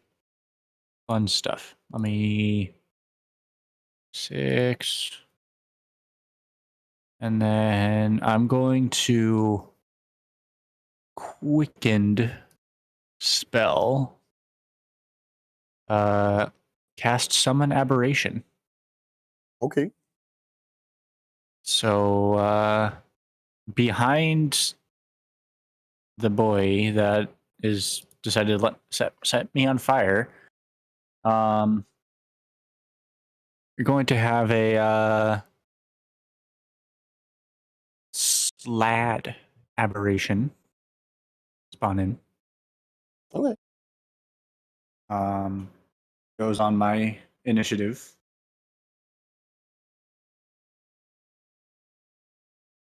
I'm back. Am I dead? Nope. Okay. Not Cool. yet. Don't worry. The day is young. My slot's still save and load.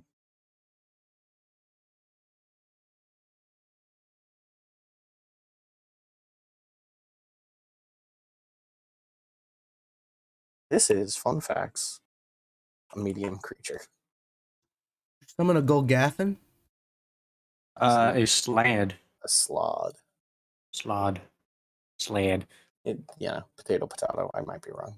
But it goes on your turn. Does it go right now? Yep. Goes my initiative immediately following me. Sure. Sure, but it takes its turn immediately after yours. Yep. If you don't issue any, it takes the dodge action. Yeah, so, okay, what's your command? Fight the thing in front of you. Okay. That's how we'll start that off with. So he's going to take 2 claw swipes. Since it's level 4 and it does half of that. So the first one is a 26 to hit him. Yep. That is a D10 3 plus 4. He's going to take 14 on that first one, slashing. And then after that, I'm going to do another one.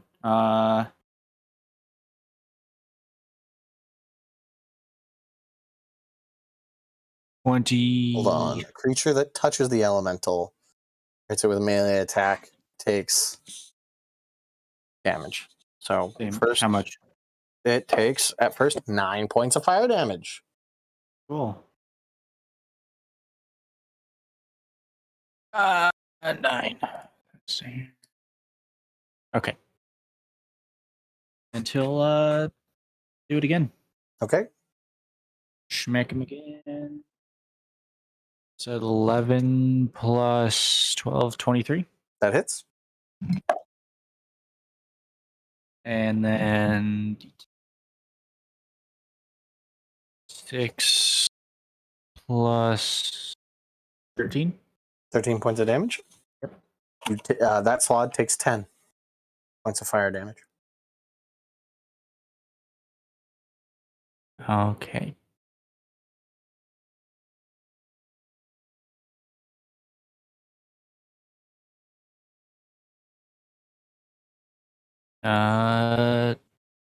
Yeah. He'll I think that'll I think that'll do it for both of us. Okay. And I don't want to do opportunity attacks or anything. Those aren't fun. Okie dokie. Eddie. Alrighty. That purple guy in front of me, that's not a bad guy, right? That's Velran. That's Valran. Gotcha. Let's check, double check. All right, Eddie and Cody are both going to move up 30 feet.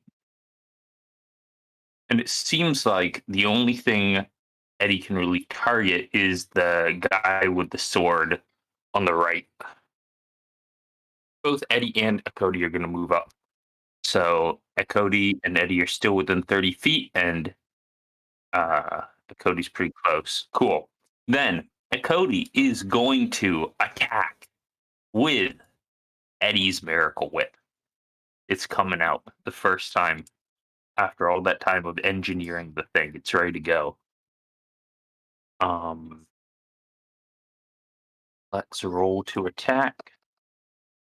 First one is a 25 to hit. That hits. That hits. Okay. Bonus action. Cody's gonna grapple him. Okay. Let's see. Let me just double check the rules on that.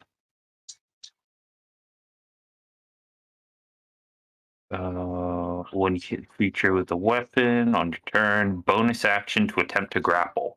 So I guess that's just a What would that be, an attack roll or a strength roll? No, they're opposed strength checks where I get to choose between athletics and acrobatics, but Cool. you have to use athletics.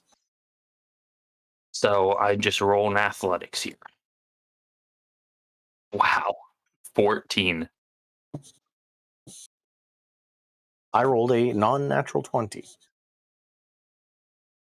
Dirty So that's 20. It's a So no. he's not grappled. Yes, he like kind of pushes you away with his maul. I also have to do damage on that first attack, don't I? You do have to do damage. Yeah, that's 9 damage. 9 damage. Cool. And then Eddie's second attack is a 24 to hit. That does hit. It's 15 damage. Takes 15 points of damage. Yes. Eddie will, or I guess Cody will mouth demon scum. I don't know if Cody can really talk. I imagine him kind of mute, but he will mouth the words. Okay. the guy kind of like furrows his brow at you, like, what the fuck? Obvious ASMR individual. Anything else, Eddie? That's it for Eddie. That's all he's got. It's now the sharpshooter's turn. They are going to be like, well, I have been spotted. And I mean, maybe they feel a bit safer from like the fireball guy over here. So he's gonna take his shots. They're gonna take their shots at you, Craig. From there, first shot with sharpshooter. Let's see how it goes.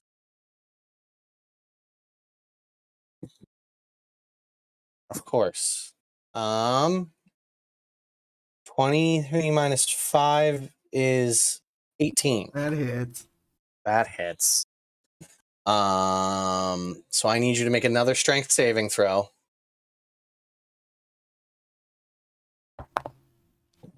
6. 6. That's a fail. So you're gonna take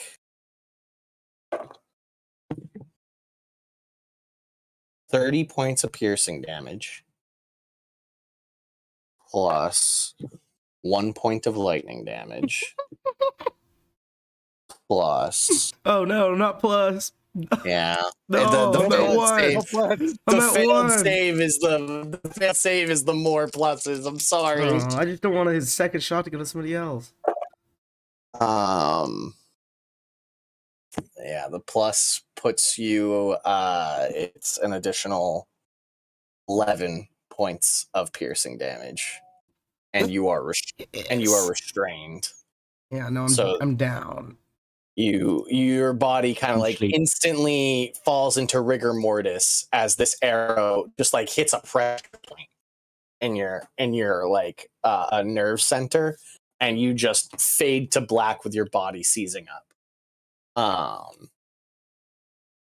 Oh, I also forgot about the hunter's mark damage. So you actually would have fallen over anyways. I did another 1.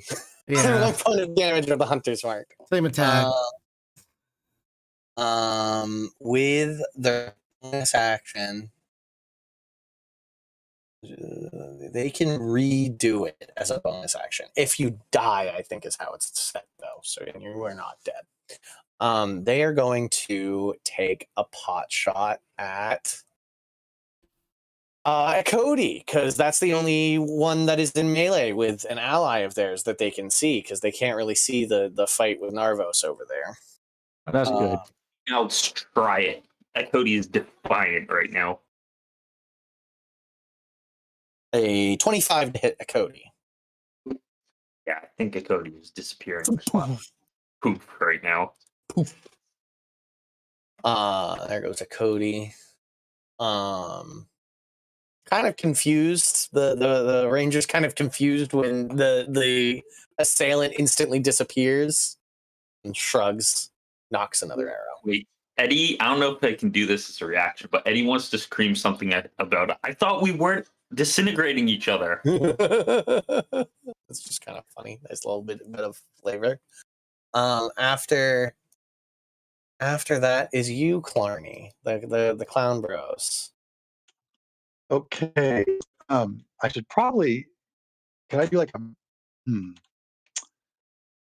How far away am I from like the hurt individuals here? I mean, the one Craig who is most hurt. Oh, you mean Craig, like on your team? Yeah. I'm talking about if I'm to do some heals here. 40. Craig is 40 feet from you right now. Okay, so he's within 60. So if I did a mass heal word, I could heal pretty much everybody. And like, is it centered on you or is it centered on the target?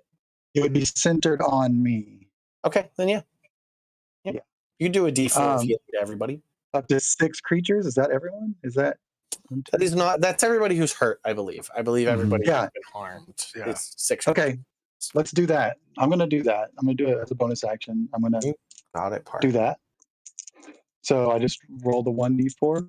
Yep. Can I do it at like a level? Can I do it at level 2 and roll 2d4? No, because mass healing word is actually a like 4th or 5th level spell. Oh, that's right. Yeah, it starts at 4th. You're right. It's pretty powerful spell already. So Because we're getting to heal. 3 plus. What'd you say? A modifier? Yeah, plus your wisdom. Plus your wisdom.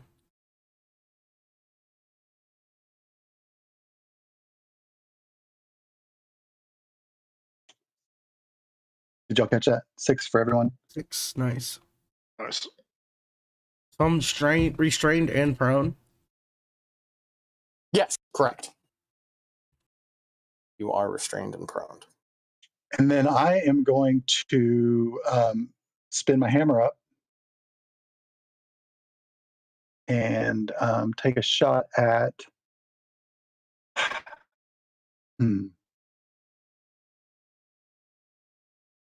Who summoned those? Who summoned the big boys? The fire elementals. You go. You believe you saw this fire elemental, the mage, turn into this fire element. Oh, okay. Well, what we think is a mage. Yeah. Yeah. The spellcaster. I use mage sort of as a loose. Right. I'm not saying wizard. I'm not sort of classing them. Yeah, I got you. Wall of fire because I've already done the mass heal, right? Correct, and also fire elementals. Well, I wasn't gonna do it on them. I was looking at that group of guys. I'm thinking of my options. So let's go ahead and throw the hammer at. I kind of want to throw the hammer at the fire elemental near Narvos. Go right ahead. Please do. Let's go ahead and do that. Yeah, I'm on. Yeah, you're in the most danger right now. And you don't have disadvantage. He is within your minimum range. Bonk it will. So that is going to be a 19 to hit. That definitely hits. Oh, okay, cool, awesome, good deal. And then those things don't have high ACs. Oh, okay, cool. And then and that is plus 8 plus 7 plus 10. So let's do so that's 14 damage. That sounds wrong. That sounds low for you. So that doesn't sound right. Your hammer damage, which I think is a D10, right? D8, D10. Chad? It's a D8. It's a D8 plus 3 from the hammer, plus your strength modifier. Am I missing anything else, guys? Oh, an extra D8 because you threw it. It's 2D8 because you threw it. Oh. So and then so if I rolled a 4 and then another 6, that's 10. I rolled 10. 10 plus 3 is 13. 3 plus 13 and plus 7, right? Because you always add 10. So 20. Yes. It's the dice rolled plus 20. That's better. That's better. And then 20. Okay. And then so it's going to hit him. Cool. For 20. Yep. All righty. And then is that it? That's it. Yep. Because it reappears back in your hands. A little hotter. Cool. There's no point in doing a divine strike on him. So. It's fire damage. There's no point. Yeah, there's no point. He's definitely immune. 100% immune to that. Right. After you is Balantar. Balantar is going to beeline it towards the second elemental. I'm assuming I saw this guy change into, meaning like the one that's no one around him. Meaning I can also differentiate between probably which is which, meaning this is the caster. Is that what I think? Yeah, I don't think he really tried to. He was sort of behind the ranks, but you did see like an elemental burst up behind them. So like I think that's about as good as you can get, is like this is the elemental that appeared from behind them. I am so I have a crossbow that fits up my sleeve. Whichever way doesn't take an action, I'll move that. Yes, please. Okay. And whichever way doesn't take an action, either dropping it or like letting it go back up my sleeve, is what I want to do to take out my whip. So Okay. maybe for later, just let me know what happens. Yeah, we'll figure it out. Yeah. And I will take the dash action to go around. What my plan is to try to do to get half cover by putting this fire elemental between me and the ranger. Oh, you want to go over there? Yeah, and be perfect. And then taking out my whip with action surge, so blowing my action surge right now. Okay. Could I get an attack? Sure. Okay, cool.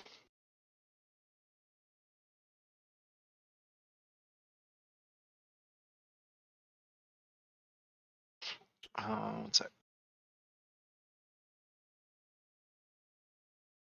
Oh no, that's 13. 13 to hit? Yep. That hits. It's a fire Oh, elemental. A fire.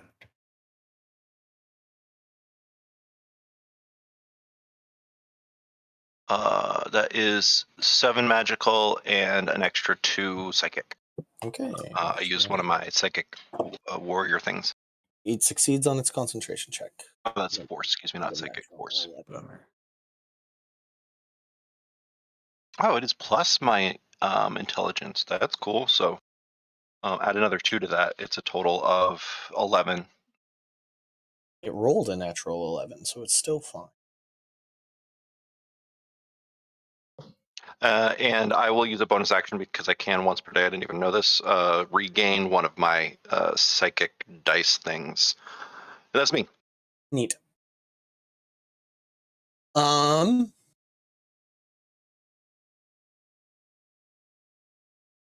Cool.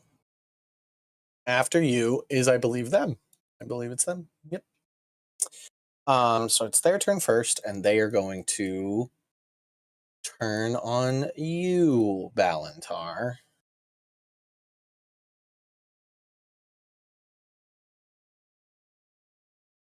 Turns, starts to fight you.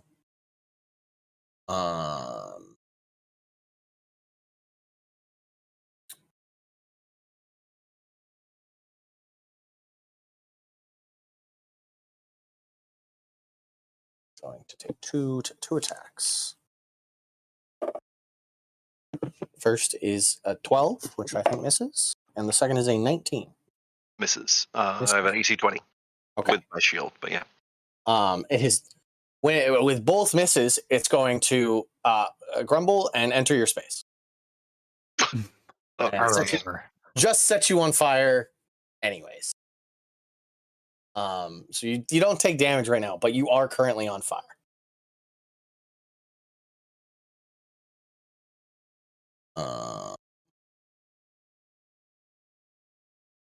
And now it's this guy's turn, and he is going to take 2 attacks on the slod, or at least it's going to turn its attention on the slod. That's going to whiff. That's going to miss with a 9. Mm-hmm. 9 misses. A 16 to hit the slot. I don't think this is though. No, that will hit. That's one above his AC. 9 points of fire damage, and it is also set on fire. Okay. It is now going to.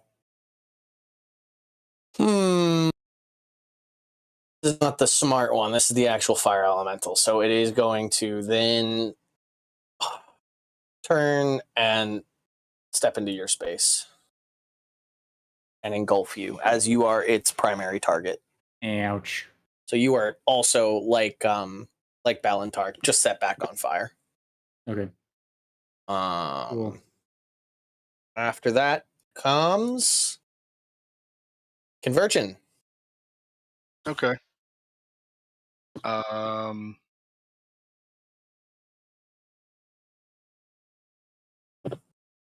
going to go right up in front of the cleric. 5, 10, 15, 20, 25, 30. And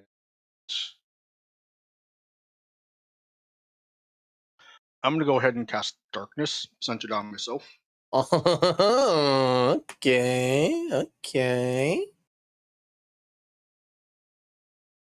I don't necessarily expect it to stay up all that long. Probably won't. I think that's it. Yep.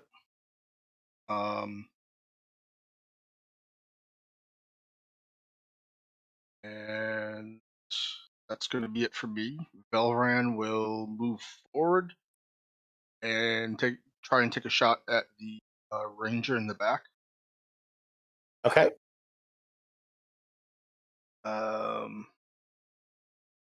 I don't know if he's going to be able to get there in time. Close enough with the hand crossbow. He's 65 feet away currently. So he's not close enough. All right. Okay. It is a 60-foot range on those, right?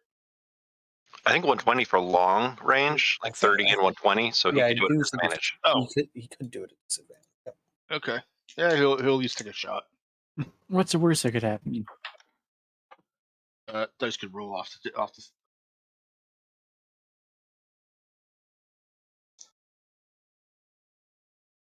the. Pretty sure a 10 won't hit. No. And hey, 24. That one will. That one will catch him. Okay. Points of They will uncanny dodge. 4 this. points. 4 points. 4 have 2, and then it's a some sort of con save, correct? Save. Yeah. DC 14. Halved it to 2 because I don't think anybody else is going to hit them before their turn comes back around, and I might as well use it. Sure. Oh, that's not a great roll. DC 14. It's less than that. It's a 9. Hey. They're poisoned. They're poisoned. So they have the poisoned condition? Yep. You got it. So they attack at disadvantage, I believe. yep, yar. 5. That sucks for them.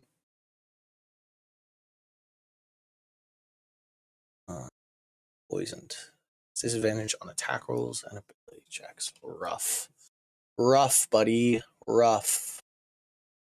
Okay. Can fix that. It takes a turn though. Anything else, Convergent? / Valran? Nope. Got it. That brings us to these goobers who can't see anything anymore.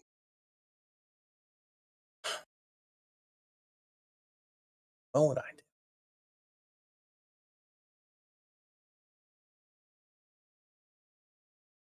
These two know you're there. This guy, we're gonna do some D8 rolls to see where he ends up. He starts grasping around in the dark. 1, 2, 3, 4. 2, 3, 4, 5, 6. And he finds himself out. And he sees Balantar over there. He goes 1, 2, 3, 4. Just makes his way over there. How many more spell slots does this guy have? Got a second one of those. So I need another wisdom saving throw from you, Balantar. As he points his hammer at you once more. 5. 5. You are paralyzed. You are under the effects of the hold person spell.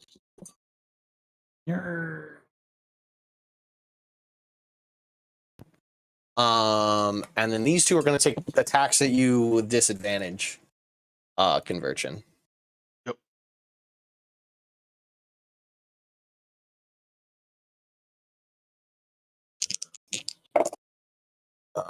Disadvantage, a 10 to hit misses. A 10 to hit misses. And a 16 to hit also misses. Yep. That's the first guy. These guys do make 3 attacks. A 17 to hit misses. A natural 1. Yep. You hear his hammer hit the dirt. He hits his buddy. And yeah, Can I see in this darkness? no, I don't think unless your cleric thing says that you can see in magical darkness. Magical darkness is usually the exception to all sort of like dark vision rules. Okay, I wasn't sure if as a caster I could see through. No, yeah, Drow are taught to fight in the darkness. Very Batman-esque, you know. And then the last one's a 13 to hit. Yeah, these guys just try and wail on you in the darkness. They are, you know, they fight with a cleric. They're very used to having somebody hold the light up for them. That's their turn. One of them did a good job at holding down Valentar, though. Which brings us back to Craig. Craig, I think you're in your healing spirit. No, they dropped because because you fell. Yeah, you fell down. Yep. Okay. Yeah. So you are restrained and prone, which means you can't get up from the prone until you break the restraint. Right. I've heard of this before. It's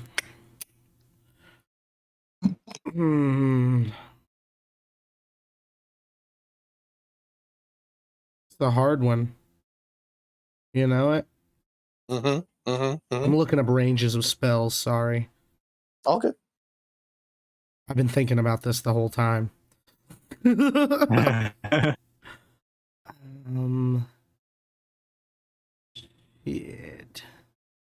I will say, you know, Craig, you're very good battlefield tactic.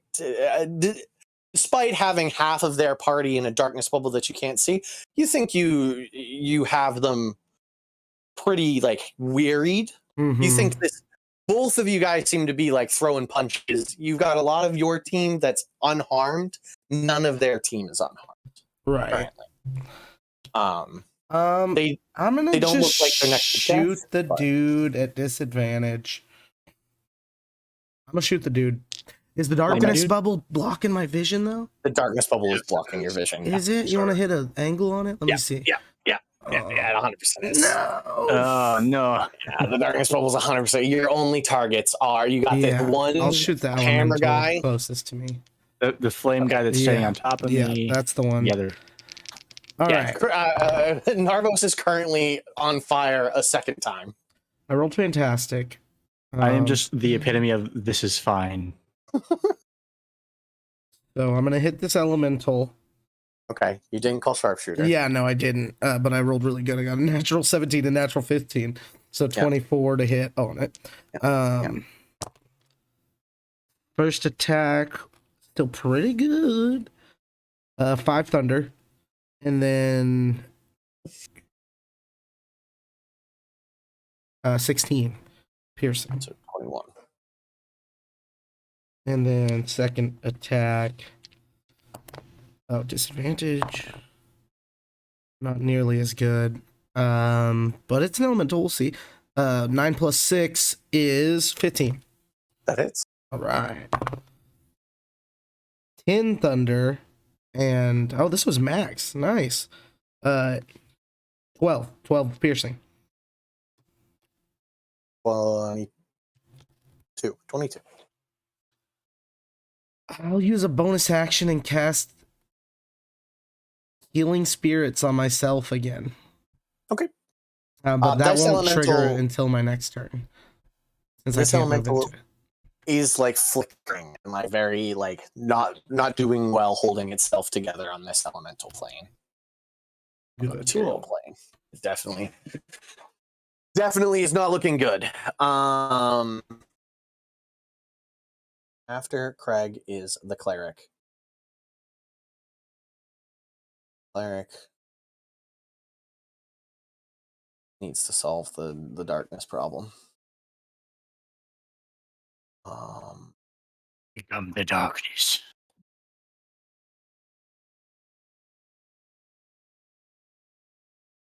Fun facts: they cannot solve the darkness problem.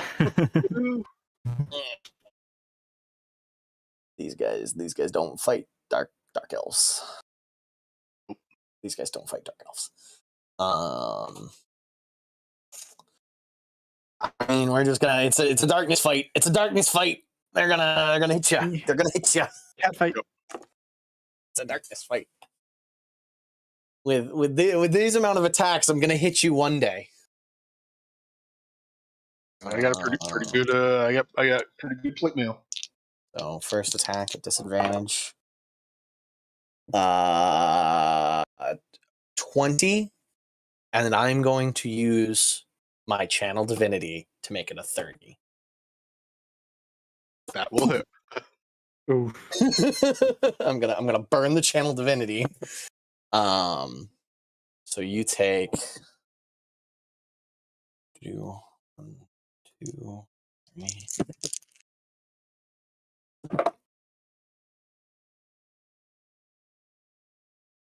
22 points of bludgeoning damage plus 7 points of radiant. Oh, no. Strike the radiant. Just the 22 points of bludgeoning damage. 22 bludgeoning. Yeah, 22 bludgeoning damage, which puts it at an 11 DC Constitution saving throw to hold on to. Con bonus. I do. Awesome. I will make it. Cool. And that is their turn. That is their turn. They forgo their extra attack to make sure they hit you.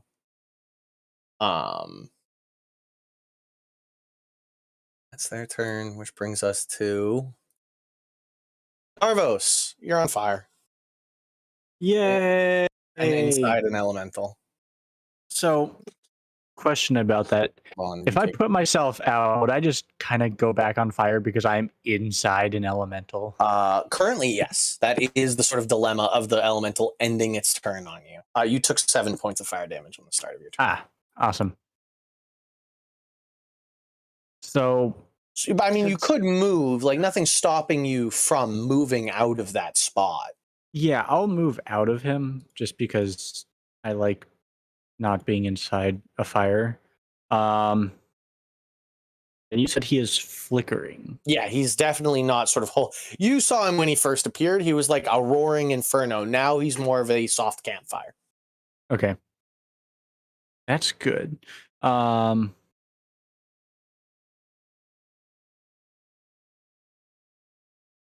Then I am going to...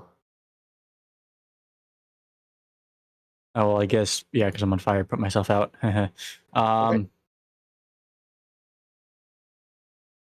And then I'm gonna hit this man's with a chromatic orb. A quickened chromatic orb? Yes. And what damage type are you going to do? Cold. Okay. You don't want to do fire? Yeah, yeah, just... Come on. Live a little. And I was doing it at, where'd I put it? Second level, so just a little bit more oomph. Oh, I should probably roll to hit before doing damage. That would make sense.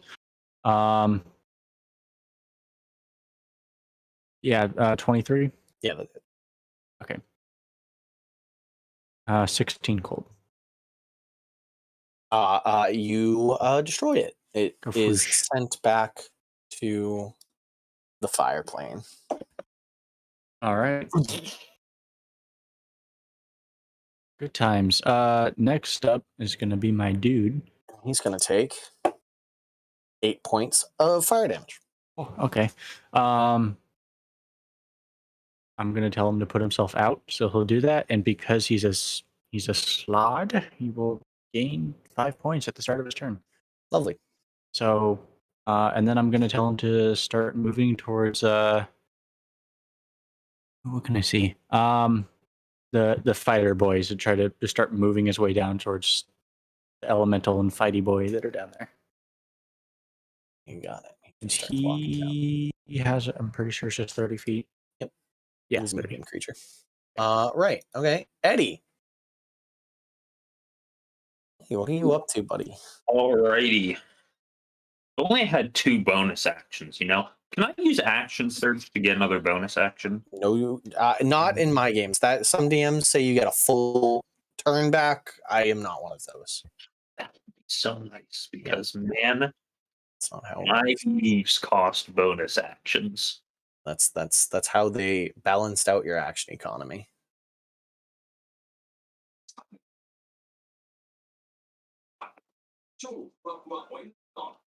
Okay. We're going to do bonus action at Cody right back where he was. All right. 1. And then 2, at Cody's going to grapple that same guy he was trying to. So you can't see in there, buddy. You can't. You have no sight in here. Cool. At Cody and I are going to walk. I guess we can't. And Cody's just going to whip out, I guess, as an attack. It is a whip weapon, so it should hit something. You're just going to hit blindly? You're just going to go blind?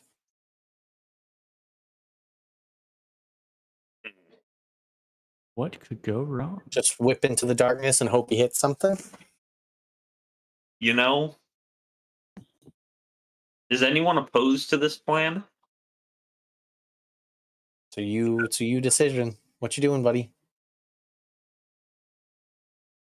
You know, that's really all Eddie can do, so. Okay, so go ahead and roll a disadvantage. Yes.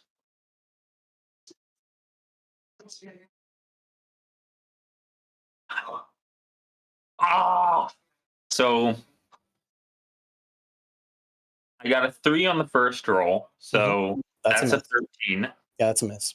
Second one was a nat 20. And that's a 31. No, you roll with disadvantage. So Yep. you took Attack. the 3. We used the second attack then. Yeah. Cool. 23 is the lower. The lower of the 2. That one does hit.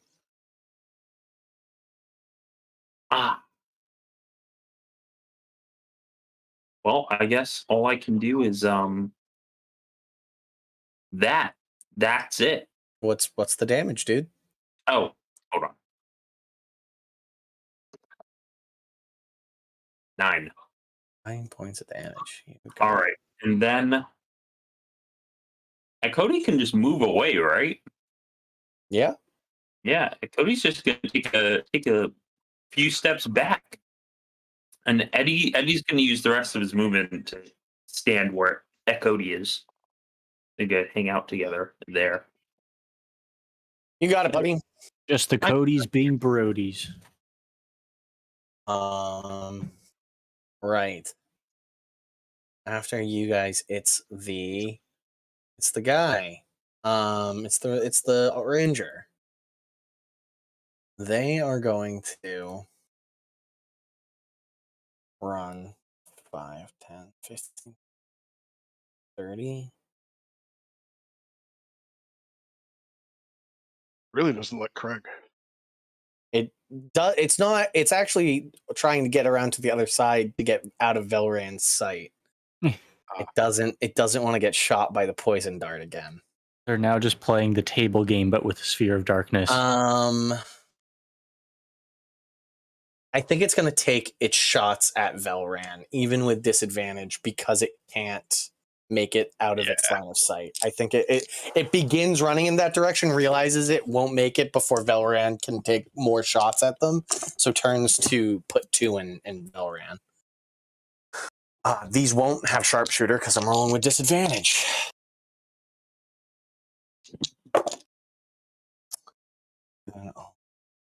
Plus. So a 23 to hit with the lowest one. That will hit. It was a 5.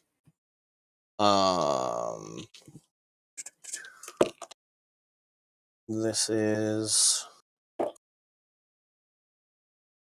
21 points of piercing damage and 3 points of lightning damage. All right. He is not down. She takes a second shot. And that one is a 2, so a non-natural 20. Non-natural 20. That will also hit. Boop, boop.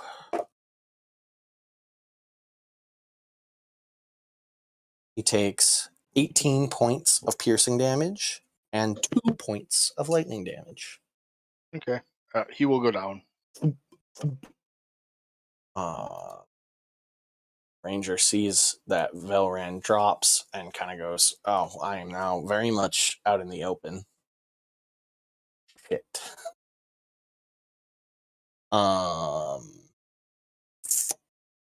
That's their turn. Next up is Clarny. Clarny and Carney. I'm gonna step stage left just enough. Can I see the ranger, or is this? Nope. Okay. You can't. You can keep moving at Okay. about 20 feet. Who's that standing there? This is Narvos's Slod, who's like kind of sprinting forward. And who's that in front of me outside of the circle? This? Yeah. That is one of the hammer wielding warrior types. Okay. Perfect. Cool. All right. Well, I'm going to do another healing mass heal word. No, wait, I can't do that. I can only do one. Never mind. I'm just going to heal word on myself. Okay. No problem.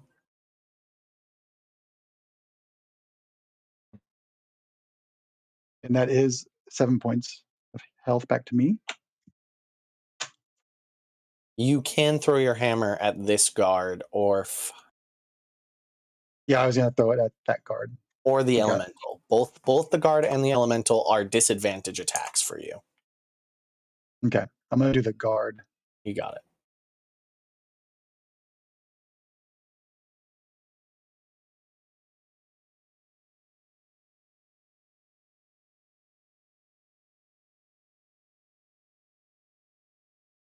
Okay, that's going to be a 19 to hit.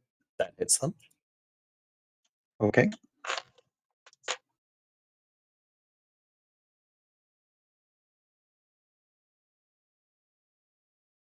And that's going to be 21 points of damage. Oh. There's just like a loud crunching sound of metal. Yeah, that one hurt. Let me take away the damage.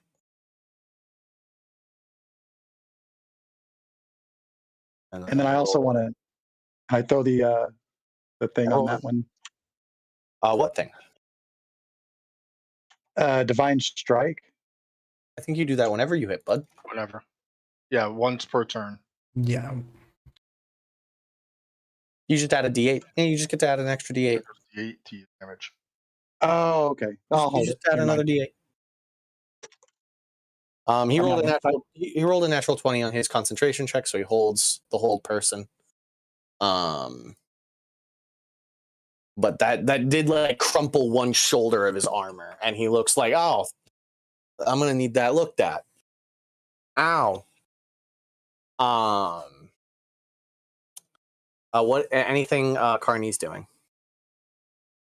Have him run up with me and just off to the left of me there, and just hold out. Yep, perfect. You got it. Okay. After Clarny is Balantar, who is paralyzed and takes 6 points of fire damage. I'll have it with my resistance for 3. Did he hit the guy who had the whole person on me? Or was He did, and I rolled the natural 20 on his. Okay, cool. Just asking. Yeah. Cool. And at the end, I make another wisdom save. Is that right? You do. Yeah. You do make a wisdom save at the end of your turn? No, I don't. Okay. Made it 2. So you remain paralyzed in a fire elemental. After you is the fire elemental. He is going to step out of your space and wail on you. At advantage. I don't think either of those actually hit. Plus 6. Yeah, no, 15. 15 to hit, misses. Nope, misses. That one's gonna hit. That one's gonna hit with a 23. Yep. Now it's that time. You take 10 points of fire damage. 5.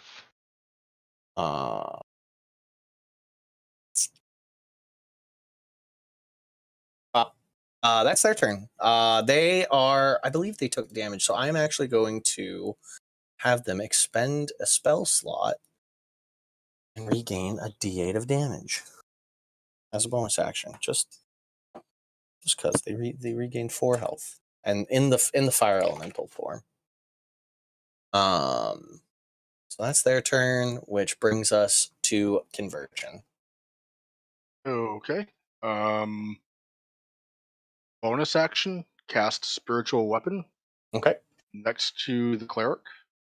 you got it. So in front into stage left.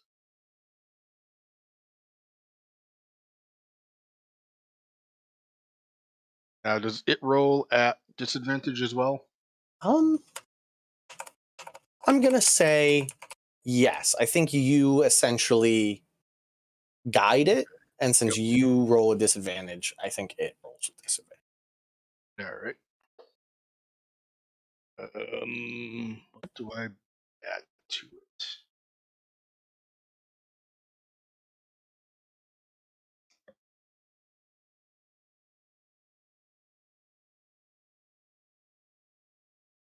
Spell attack. So 22.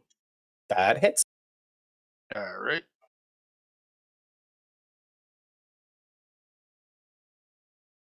Just looked at.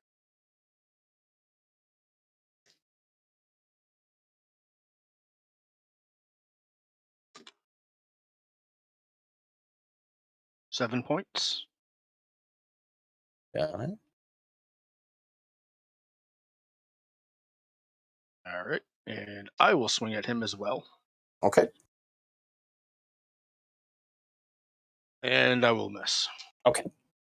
They are, like, much like you, plated up cleric and with a shield. Yeah.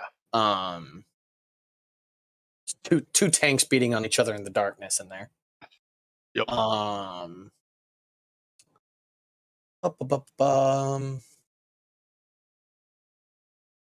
After conversion is those two groups. I did also mess up my last turn with the cleric. It's a reaction, not their bonus action, but I still didn't really have anything to do with the bonus action, so works out anyways. The channel divinity. I thought it was a bonus action. I thought you burn your bonus action to use channel divinity, but in that instance, it's their reaction. But it is the guards' turns. This guard's going to move 5, 10, 15, 20, 25, 30. And beat on Balantar with his maul.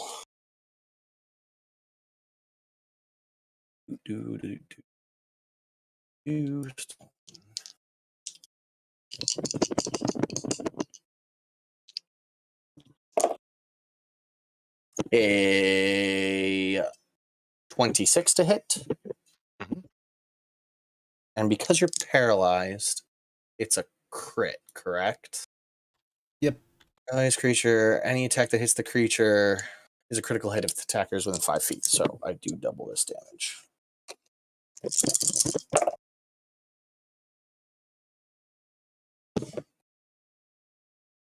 Plus numbers. 19 points of bludgeoning damage. A 22 to hit. Yeah, that hits. 16 points of bludgeoning damage. Yeah, I'm down but held in space and in place because that's what happens. Yep, because that's what happens with magic. And then they're going to Double failure on a death save. Yeah, double failure. And actually, my with advantage, it was only a 17, which I don't think is enough. So it's going to actually ting off your breastplate. Oh, okay. Just so happens that's how the dice rolled that last one. I'm good with that.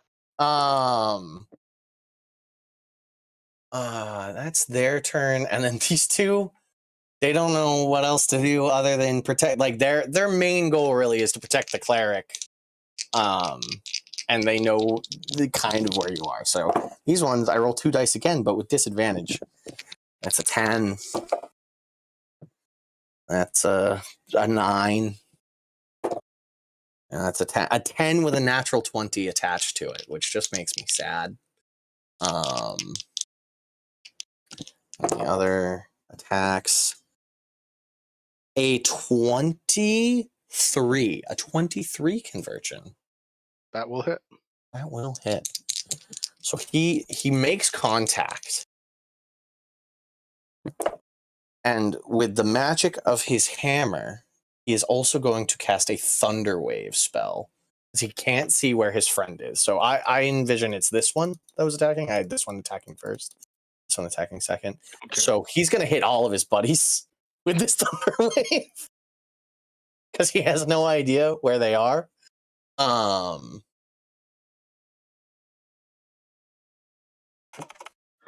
Wave. So I need Constitution saving throws from everybody involved. Woohoo! That's not bad for both of them. Hey, got a 21. And that's also a success. So everybody succeeds. Nobody gets shoved away. Everybody holds their ground. So, but from everybody outside of the darkness, here's the thunderclap of a thunder wave, the 300-foot sonic boom of something detonating within the darkness bubble. You take 11 points of bludgeoning damage plus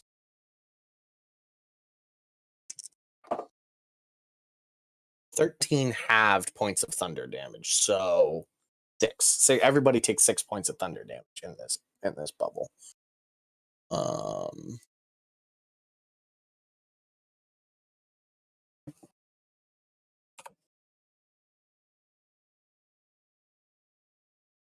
And then he takes another attack. He has one more attack. And a 19 to hit, I think misses. Misses. But he feels good. He got a hit. He got to use his thunder wave. He hopes he knocked somebody away. He didn't. That's their turn. Which brings us back to Craig. Who heals, I believe. Yeah, I'm gonna heal. Woo! 1. But I mean, hold up. Velria needs to roll me a death save, please. Oh. 12. 12, that's pass. Yep. Please continue, Craig. I apologize for you're running good. I'm just trying to heal here. Okay, I'm good. So being a druid and ranger, do I know what this is? Is this a concentration thing he's got me in? No, you don't think it's a concentration. You think it was an effect of an arrow. Oh, okay, special arrow, yeah. But until I break out of it as an action, I'm imagining I'm stuck. You are restrained. Yeah. Yep. Okay. Mhm. I'm gonna shoot the fire elemental with disadvantage. You got it. I'm gonna do it sharpshooter. Okay. Go for biggins. That's natural 1. Okay. Okay. And that's natural 13 plus 4. 17. You made it.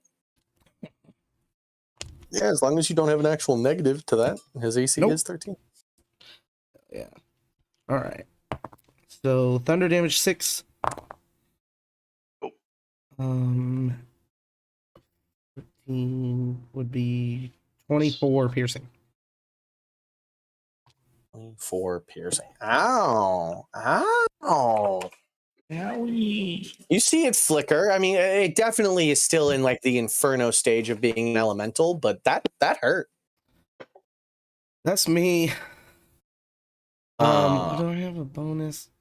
I could healing word. You can? Yeah, I'm gonna heal myself a little more. No problem. All right, thanks. It is now the cleric's turn. I think the cleric is actually going to attempt to get out of this. After being hit by what he knows is his own ally's thunderwave, he's like, my friends are too stupid to be in a darkness bubble with. So he's going to make an attempt to get the hell out of there. 2, 3, 4, 5. Nice.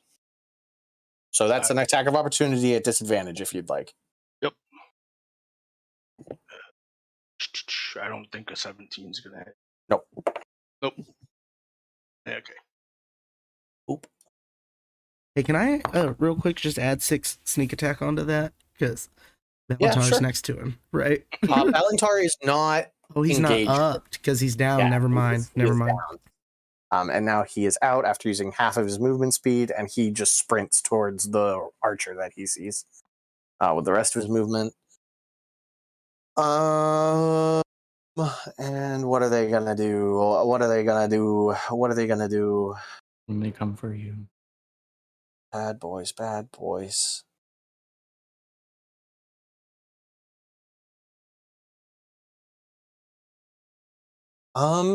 Is that a touch spell? I need to look up a spell real quick.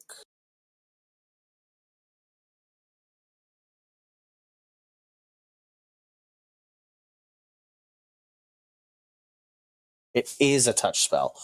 So you are going to hear the cleric yell out, "Come to me, I will heal you." And they hold their action.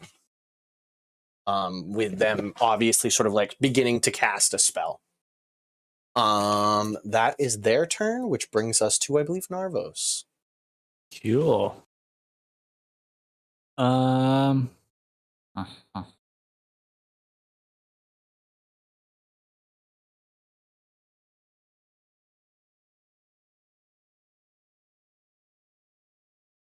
I'm gonna move. There I am. I'm gonna move forward. 30. 5, 10, 15, 20, 25, 30.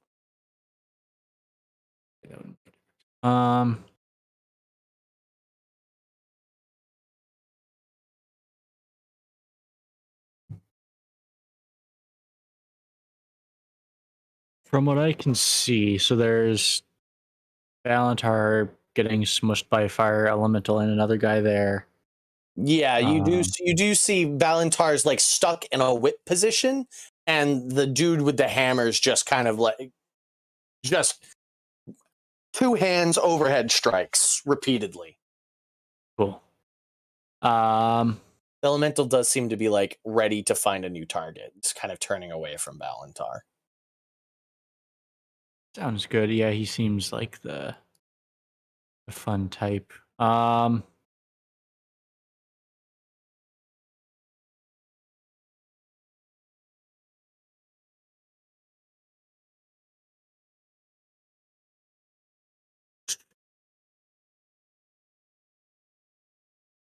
Yeah, I'm gonna do it. I'm gonna do a twinned chromatic orb, 3rd level, for the fire elemental and that fighter that's going at Valentar.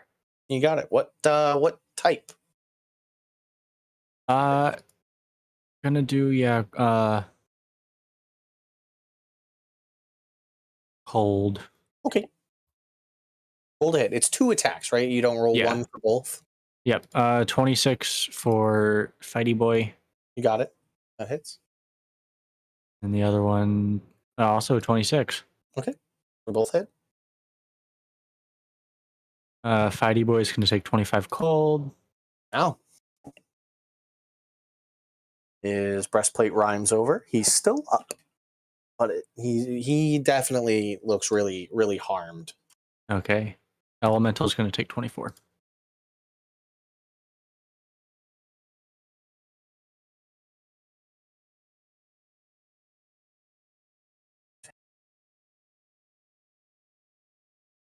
Cool. Yeah, the elemental is leaning more towards the campfire stage of elemental decay. Yes. All right. That'll be me. Okay. Which Or actually, I haven't been keeping a note.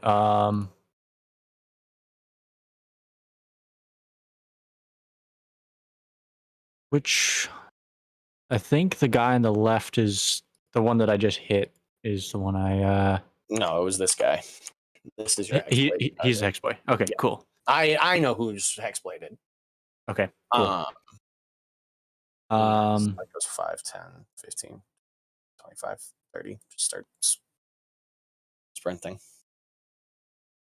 Okay. Actually, it's attack. It'll dash to get to follow the order. Is go get that fire elemental.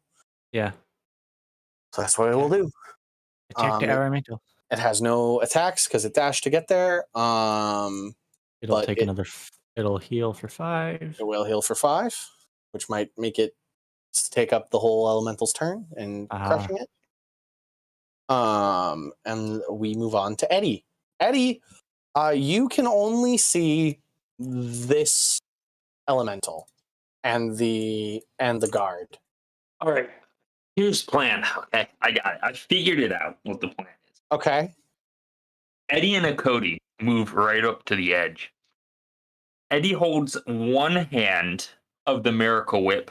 Akodi grabs the hook end, and Akodi goes in. All right. Akodi is going to feel around for the first thing that looks like a bad guy. All right. And hook him. That's his plan. This is still a grapple check. This is an active grapple check.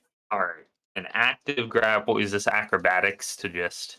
We are both going to do athletics. You are forced to do athletics. I have a choice, but these guys are strength based, so it's a strength against strength. And the way you're doing it, you don't have disadvantage. 28. You have this guy grappled. Okay, cool. Upon feeling the grapple, a tightening of the rod. You know, you're fishing. It's a fishing game now. Yeah. Eddie's gonna yank this guy out of there. Okay, another opposed strength check. More athletics checks. 11. I rolled a 19, so he holds his ground. He is grappled, but he holds his ground. Chin surge. Okay, so you're gonna pull him again. Doing it again. You get coming out. You get 2 more tries. 17. A 14. Okay, so you yank him. He's out of there. Okay, you want him like there? Sure. Okay. You drag him out. Converting, you used your reaction already, but it was forced movement, so I wouldn't get an attack anyways. This guy, I'm gonna say he's prone. I say you knock him. I have whipped him over the air. Just like slam the ground. Something. No, he just sort of like skids out with a hook attached to the back of his armor. All right. You have 1 more attack. I have 1 more attack. Oh boy. Wow. Great use of your weapon, by the way. Yeah, I guess I'm just gonna have Akodi come slash him with a katana. Akodi has advantage. So 18 for the first one, 17 for the second, so 18 to hit. Yep, that hits. Damage is 9. 9. Now that this guy's been pulled out, you Craig, I think in particular, I think is the most tactical of everybody here, can see that this one that's on the ground is the bloodiest of them all. He got beat up in the darkness, and when yanked out is obviously like the most harmed of like the guards, of everybody really. The fire elemental doesn't look great either. No.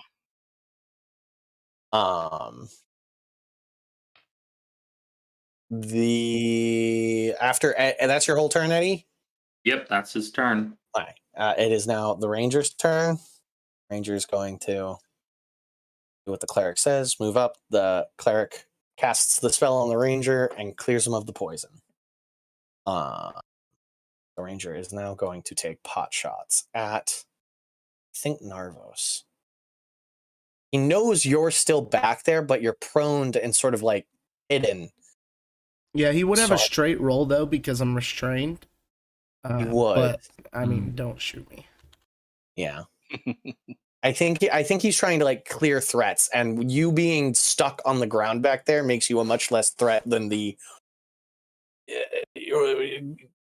double cold ball throwing guy right there.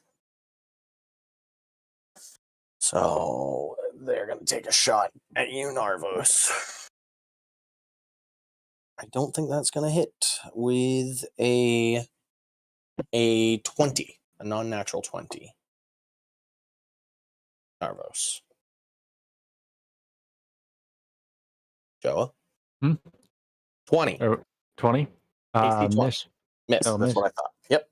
So you turn at the last second and see an arrow come whizzing past you, and you like hit the floor as it flies past you. Second shot.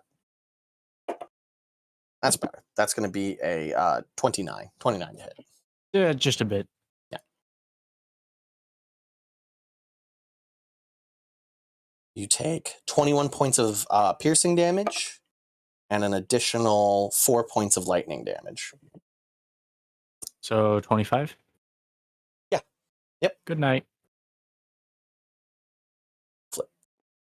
And which that was a aberrations and concentration spell as well. So What happens? Is it like my elemental where it goes rogue? No. I got rid of that summon page. No, I went and it's looked the at all new things. Tasha summons. They don't do that. They disappear. They disappear. yeah, disappears Are there when the new spell ones? ends or a turn. Should I be using that? Is there like a new conjure elemental and I'm using an older model where he's dead anyways. This is not a conjured elemental. The new This is- spells are summons. They say summon on them. So he used Gotcha. summon abjuration. So there are different spells. The conjure ones are different. Right. Mm. Gotcha. Thank you for keeping me up. So that's the Rangers' turn.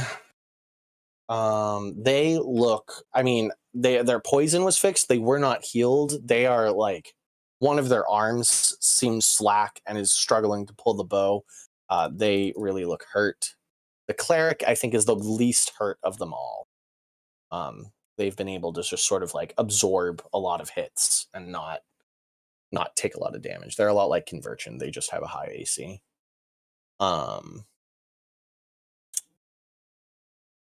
That's their turn after Eddie. So Clarny and Carney. You watch Narvos take an arrow and hit the dirt. Okay. Let's see. Can he? If I do a healing word on him, will I bring him up? Yeah. Yeah. Am I within? Is he within 60 of me? Oh yeah, he's 20 feet away. He's 15 feet ahead of you. Oh, he's right there. Oh, never mind. Okay. Yeah. it let's do literally a healing happened word like, right in front of you. He runs past you, shoots out orbs, and then catches an arrow to the chest and falls over. All right, let me toss some healing. Hi. Hey, he's gonna get 7 points. 7. And that was a bonus. And then I am going to. Can I throw my hammer at that bro over there? The actual person. This one? Yes. 10, 15, 20, 25, 30. Yeah, you can with disadvantage. You could probably 5, 10, 15, 20, 25. You can get within non-disadvantage range. Yeah. Bring me up a little bit. So Yep. 5, 10. Yeah, that's good. Right there puts you in non-disadvantage range. Okay, let's see what we can do. I'm gonna run Carney up. Yeah, he's just tagging along. Narvos, you wake up and you see Carney with his shield standing in front of you. You look at the arrow and you go, "This is a good place to be. I'm okay with this. This is a good place to be." 21 to hit. Yeah, that hits him. You're like, I just got shot with an arrow. Maybe I should stand next to this guy a bit more. Yeah. Which, fun facts, the Ranger still doesn't know because he hasn't targeted anybody. Taking a shot yet. Exactly. That's going to be 23 damage on him. Oh, he is going to be very hurt. He is still standing, but his chest plate, his half plate, is like crumpling in on him. He's breathing heavily. A lot of blood just sort of like leaking from different parts of his body. That's your attack. That's your movement. That's your bonus action. And Carney, just have him hanging out, taking a dodge if he needs it. you got it. Next up is, boy, where was I? Right here. Valentar, I need a death save, buddy. Failure. All right, so that's one fail for you. Which brings us to Convergent. No, I'm sorry, not Convergent. It's the Fire Elemental. Fire Elemental is gonna come fight you, Carney. Or Clarny, I mean. One of us. A 22 to hit. To Carney or Clarny? You, the dwarf. That meets it. You take 4, 3. So 8 points of fire damage halved to 4 because you have resistance, correct? That is correct. It hits you, sees you kind of just absorb the fire damage, sighs in a fire elemental way, and moves over to hit Carney. This one isn't actually the fire elemental. This is actually like a smart person. The actual thinking into a person. fire elemental. Right. I mean, that's still not going to hit Carney though. An 11 to hit. Misses. No, that misses. Yeah. He's at 21. And then he ends his turn standing on you too, so he sets you on fire. Ow. So you're both set on fire. Right. That's their turn, which brings us to Conversion. Okay. I will move the spiritual weapon up to attack the guy right behind me. And 22 to hit. Yep. It's up to you whether you want to drop the darkness. That's a free action. That doesn't take anything. No, I can just end concentration at any time. So yeah. Nope. Do not want to drop it right now. It is very much keeping Eddie safe over there. He takes 8 points. Oh, that guy takes 8 points of damage. Conversion will chug a healing potion. Go right ahead. Healing 7 points. Okay. Doesn't make a whole lot of difference, I don't think. But he is still up. That was action, bonus action.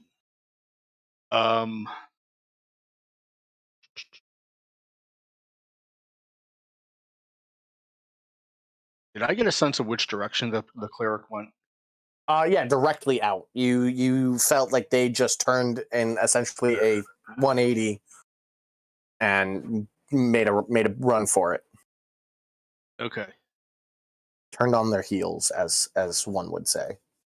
I'm going to go ahead and circle around the guy I'm fighting a little bit and basically move through where the spiritual weapon is, the other way. Over there. Relocating the circle of darkness. Okay. Oh, because you put it on you? Yep. Got you.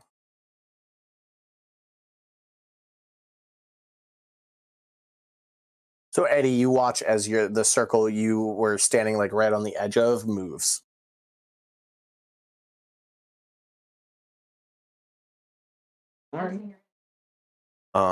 Anything else, Conversion? No. I need a death save for Valran.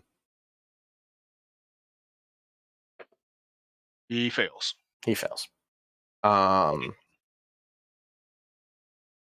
Which brings us to all the guards.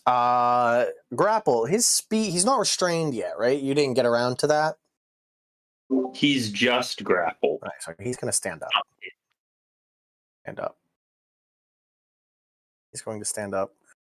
And which one of you actually has him grappled? Is it a Cody? A Cody does? Yep. So he's going to hit a Cody. A 22 to hit. Yeah, a Cody disappears. That's it for Cody. And then he turns his following attacks on you. Oh wait, here's a question. Yep. So we said earlier that a Cody probably shouldn't be able to block attacks on me, right? Correct. But I should be able to block attacks on a Cody, right? What do you mean by block attacks? Like the intercept, fighting style intercept. Yeah. Sure. Yeah. All right. So how much? I will try and deny that. Force disadvantage. You force disadvantage. Got you. Okay. I rolled I'll roll again. That's fine. Well, it's not. I reduce the damage that it would do. Oh, But you really? need- I thought it was Oh. the shield fighting thing. So Never you're mind. not gonna It's the new one. 10 plus numbers. Right? Yeah. 14 points of bludgeoning damage. 14. Well, even at the maximum roll, that would be 1. If I got my maximum, which is at 13, it would still do 1 point of damage. Trying to So- save a Cody isn't the best move, as he has 1 hit point. Yeah. Well, I mean, if this guy only did 13 points, I could have saved a Cody and, wasted a whole attack of his. Okay, so he turns on you. Of course. I'm so sorry. It's the first natural 20 of the night on Eddie. Oh man. I rolled 3 1s and a 3. Oh, Stuck eggs, sick. DM. 10 points of bludgeoning damage. Oh my God. That could have been a lot worse. That could have been really bad. That really could have sucked.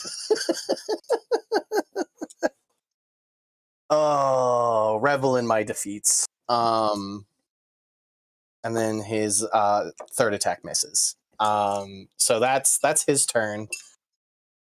This one's gonna roll with disadvantage, just swinging wildly in the darkness. He's not really even trying to precision hit where you are. He's literally spinning to win. Yeah. Yeah, with his hammer. He's got a 2-handed maul. He figures that if he just tries to swing wildly, he'll catch something. With a 9, he can't. 13, he can't.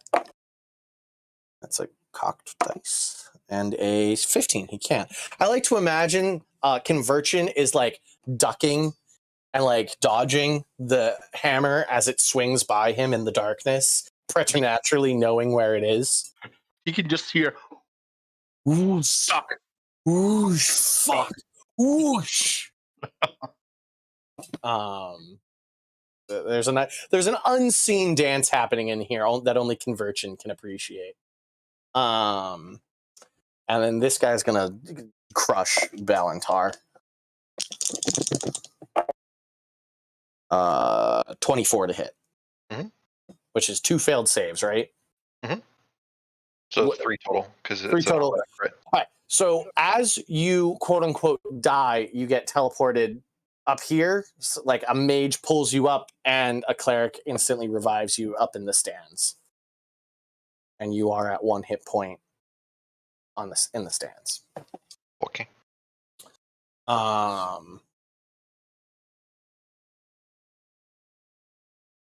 He turns 5, 10, 15,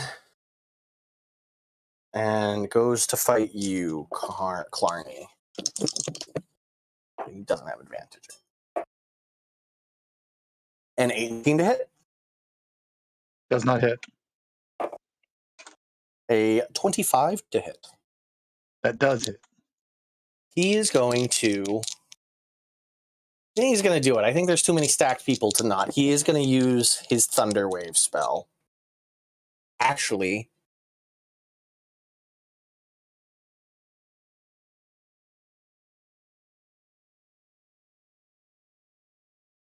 no, it's a first level spell. He can't cast it. So I need a con save from Clarny, Carney, Narvos, and the Fire Elemental. Fire Elemental succeeds. Half. What type of save was it? Constitution. Oh, cool. I think I rolled a not really. natural 20 for Clarny. It'd be Got a 22 good total. old natural 10, 21. I rolled max damage on that thunder wave damage. Oof. So I think that's everybody. Everybody succeeds. Uh-huh. And Clarny had a 16. Carney had that's still a success. He's got a really low DC. He's got a 13 DC. Okay, He's not cool. Yep. not really an actual spellcaster, more of like a fighter that they've tossed magic onto to enhance his combat abilities. So you, Clarny the dwarf, take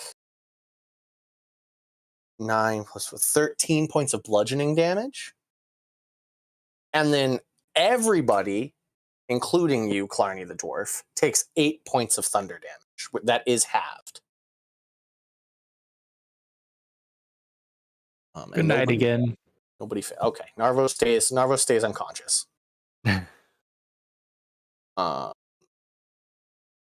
Down. Thundered. Right. This dead. Which brings us to top of the round with Craig. Yeah. I heal for 6. I'm gonna shoot this freaking elemental with sharpshooter at disadvantage. Not bad. It's 4, 15. 4, 15 to hit. Yes. Yeah, that hits. All right. This will include sneak attack. Yes, it will. He's literally engaged. 1 thunder damage. Stupid.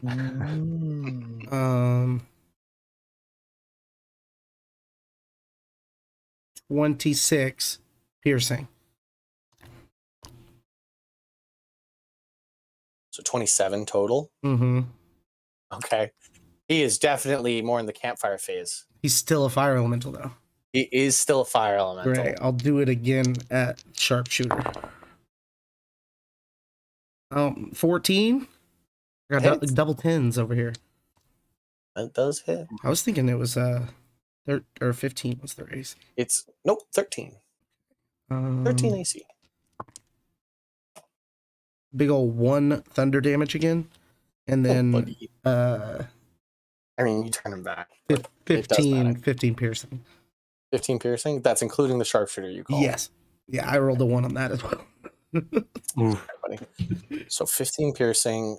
It does turn back into its normal form. It's another 7 points of damage on top of that, which puts it at cool. I'm gonna healing word myself again because Joe is too far away. Yeah? Is he? How far is 20, 25, it's 30, 60. 35, 40, 45, 50. He is exactly 60 feet away from me. 5, 10. Is he? Okay, yeah. 55, actually. He's like 55 to 60. Cool. I'll healing word Joe actually then. Yay. Or oh, nice. There you go. 8. So, Clarny and Carney, you were both on fire, and the fire elemental disappears, and landing on like in a superhero landing is a like cloth mage. You can just say druid. You know, it is a druid, but I like to think it's a mage in this society. Oh, and that's a thing I forgot that I had. But it's a clothy is the point. It's like you're standing there in your full dwarven plate with your dwarven warhammer, and this fire thing that has done so much damage lands right in front of you. Can I take a reaction? No, sadly not. Okay, so Craig, you heal Narvos, right? Yeah, I'm back. For 8. 8. Awesome. Okay. Anything else, Craig? No, I'm gonna stay stuck. Okay.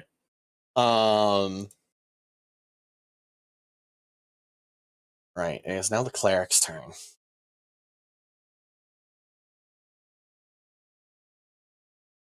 Cleric can't see that one or that one. can only see these three. I think he thinks that if he can take down Clarny, it's game over. So he's going to do another guiding bolt at you, Clarny, which isn't going to go well. A non-natural 20 to hit Carney Asada. Does not hit. Does not hit. So everybody gets to watch as a guiding bolt sinks towards the dwarf and then veers off and slams into the shield of the goblin. Like exploding the glitter bomb all around him. None of it sticks to him. And the sort of the shield of missile attraction is known. And the stupid damage guiding bolt doesn't deal any damage. That sucks. That is their turn. They're going to scatter 5, 10, 15, 20, 25, 30 and get sight on Eddie and this guard. And that's their turn, which brings us to Narvos. Cool. So, because I got HP back, I forgot that the Bloodwell Vial means I can just be like, I get 5 of my sorcery points back because I got health back. So, I'm going to do that. And then my action, I'm angry now. I'm angry. I'm a pop Radiant Soul. Okay. So yeah, now I can fly and all that, and then I'm going to quickened on this druid boy in front of me. Through where is it? I just had it.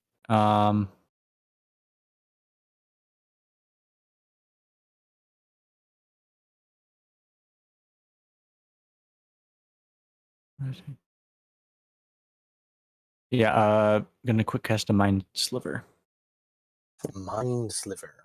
So that's a intelligence save, correct? Intelligence, yep. That's a failure. Okay, think. Intelligence +1. It's a 12. Yeah, you rolled a 12. Yeah.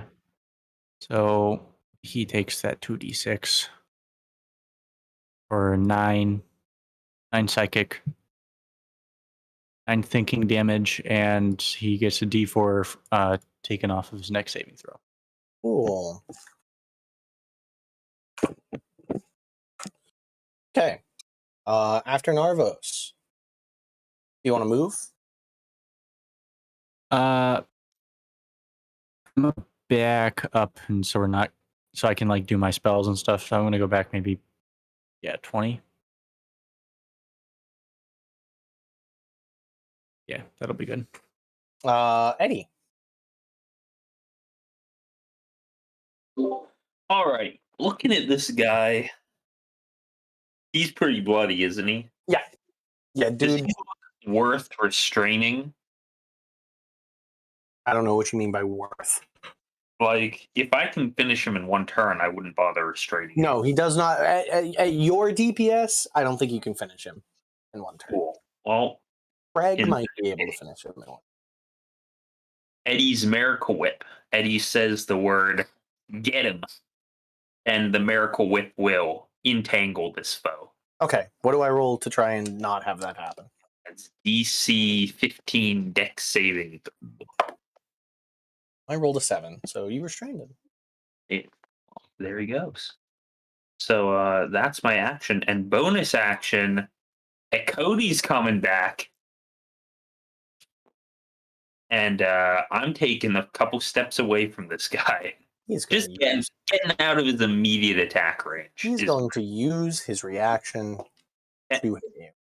And because he's restrained. Yeah, he has disadvantage, but he can attack. Disadvantage, but I can. I've been doing it this whole combat, bro.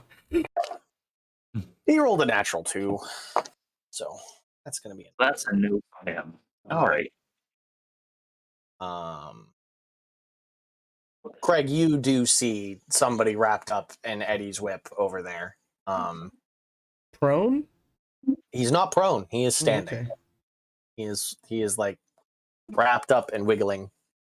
How thoroughly is he wiggling? Because there is a cost to that.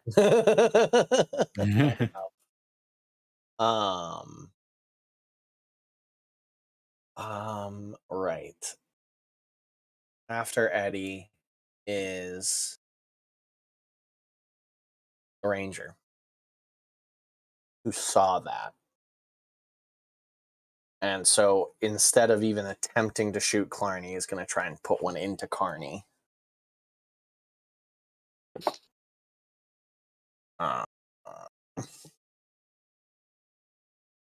Do.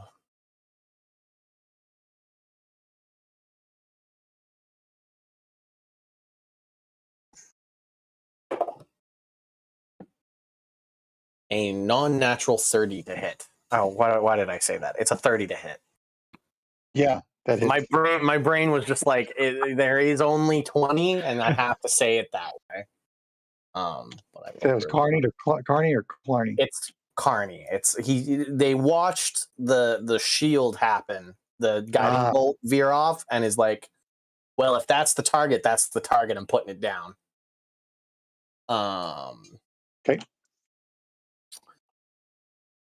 Okay. He has somebody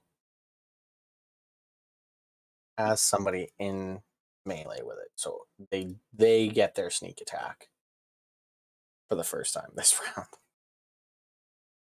So he takes this much. Takes 2 points of lightning damage.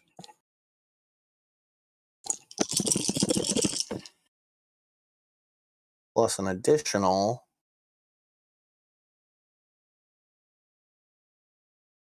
36 points of piercing damage. He is down. Drop. Is that after distance? So is he just flat resistant to ranged damage? Yep. So yeah, have all of the damage I just did. So there's 38, have to 19. Take 19 total. He's still down. He's still down? Yeah, he's taking a lot of damage. Cool. So Carney drops. The shield remains.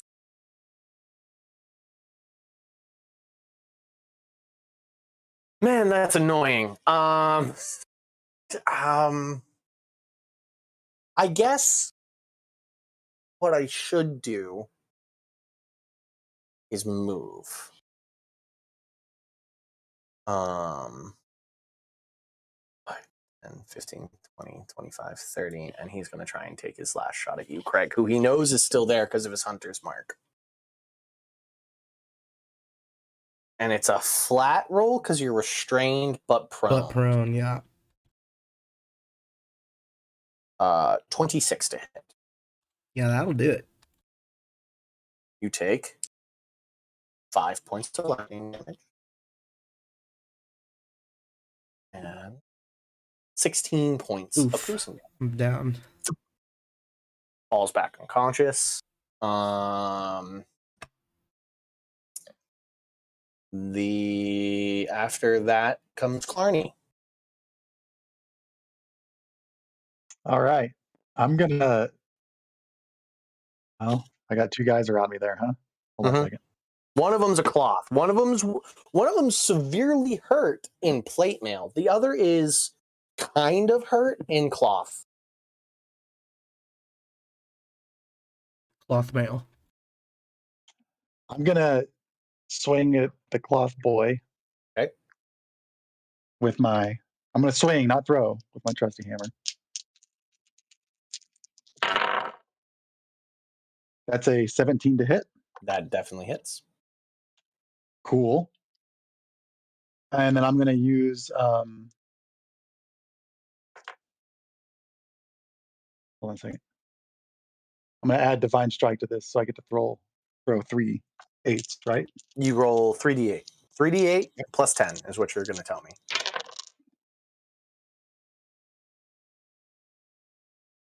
That's going to be 20 damage. 20 points of damage.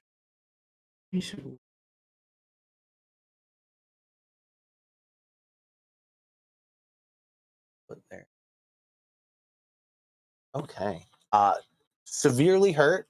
It looks like it probably can't take another one of those.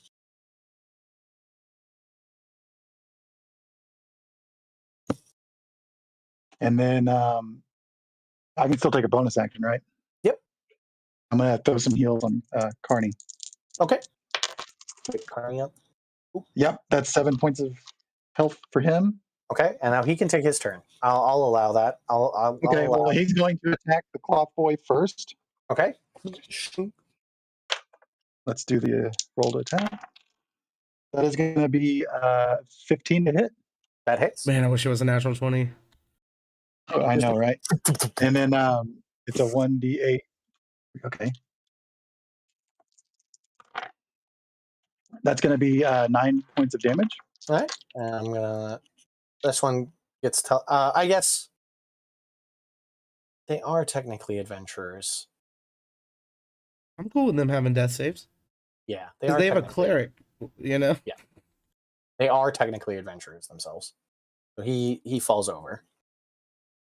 Oh. Carney pulls the sword out and he clutches and falls over, unconscious, bleeding out.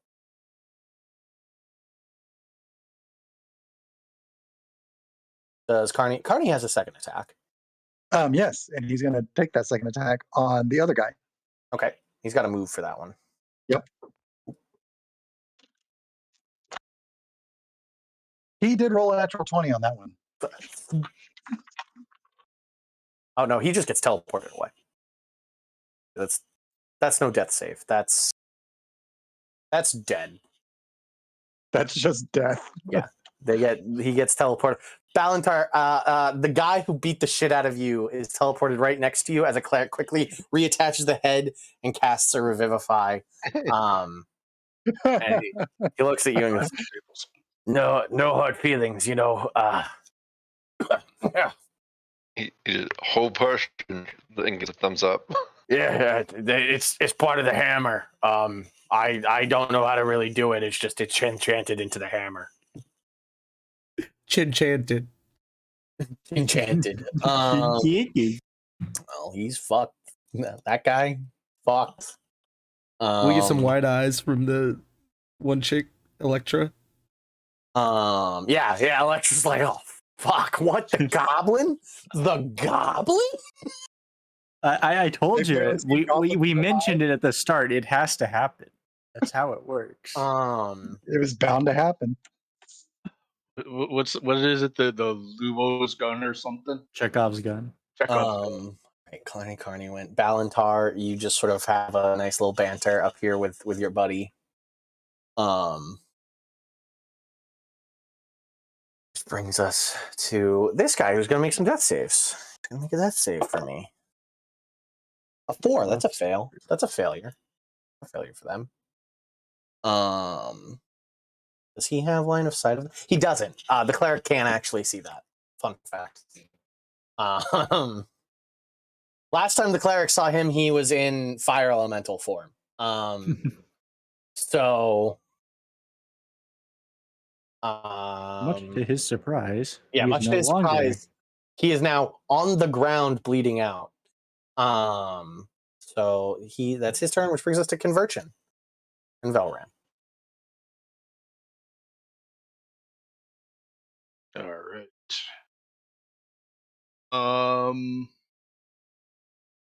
I'll take a swing at this guy. Okay.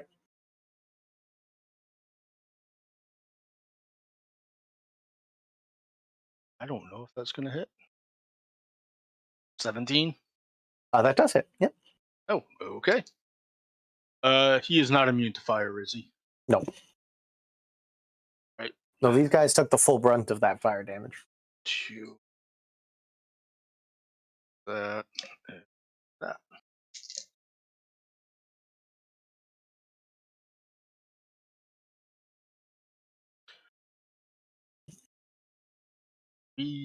11, 15 points.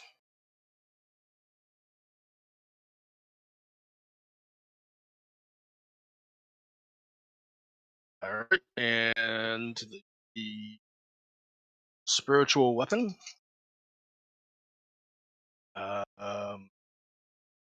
Get a 19. That does it.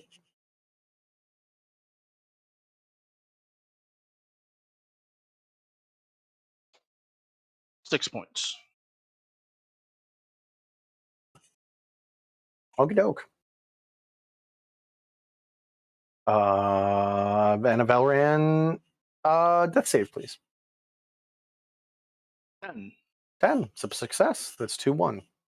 This guy's gonna try and hit you 3 times in the darkness. 21 to hit. Will miss. A 10. Not a 22.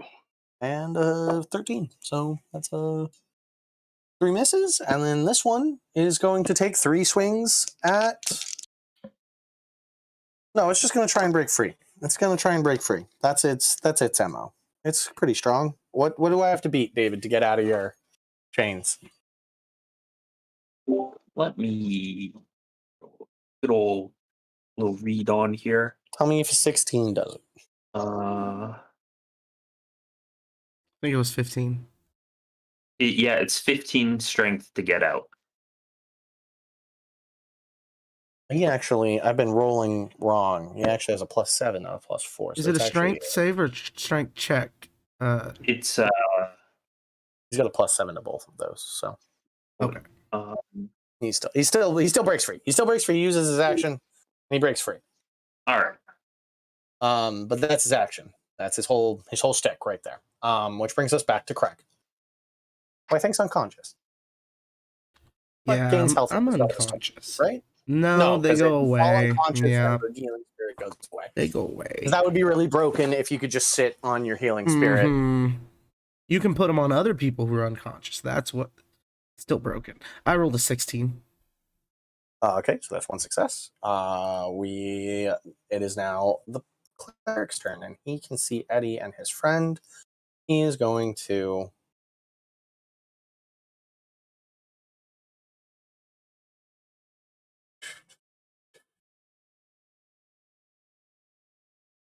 a 5th level spell slot. I think you're all gonna hate me for it, but And you really needed that guy to stay restrained. Well, the good news is the guy is not. It took his action to break free. oh boy, no! All of his friends are way too spread apart.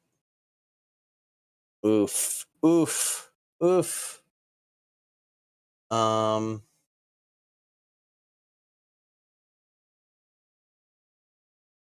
Okay. I think 10, 15, 20, 25, 30. They're just going to move forward, kind of engrossed in this combat over here, and shoot a guiding bolt at Eddie. This is their last 3rd level guiding bolt. Well, how much is this going to hurt me? Well, let's find out if it hits, because I rolled only a natural 5 plus 11, so 16 to hit. Yeah, it hits. That hits. Oof.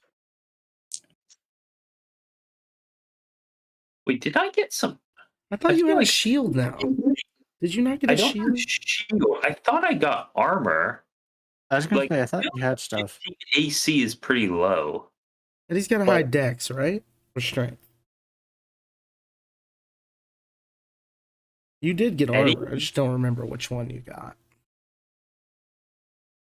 Yeah. Eddie's not in full plate. I know that much. No. But it could be a breastplate. Well, I'm going to roll the damage. Any armor equipped.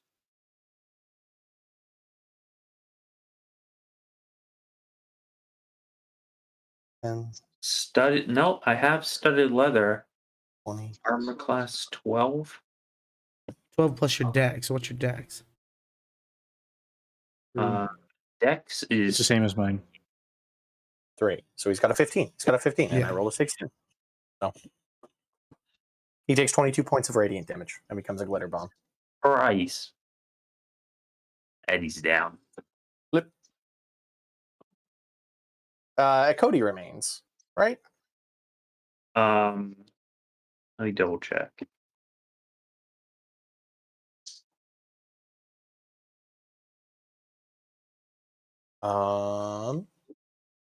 After them comes Narvos. Narvos, you started running over to Eddie, and Eddie gets hit by a glitter bomb. It's dismissed whenever the person's incapacitated. You are incapacitated. Yeah, so Cody disappears. At this point, I expect the parrot to start flying over to the people in the stands and start screaming, "Help me!" No, it flies over to Craig. It's only been trained to fly to Craig. The one person who can't do anything about it. Help me! Help Help me! Back. Help me! Help me! There's just some flies like we don't know what to do either. Yeah, some flies turn into like a big shrug, kind of very cartoon animation. Hey, Narvos, what you doing, bud? All right. I'm gonna do. So there's that fighty boy.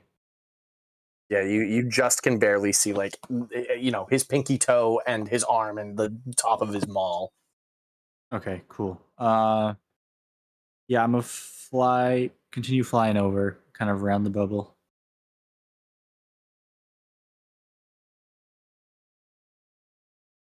And then should get me in range. Yeah. So that I'll be able to see the guy behind him now at this point. Yep, you can now see the cleric. Hell yeah. What I'm gonna do? That's the wrong button.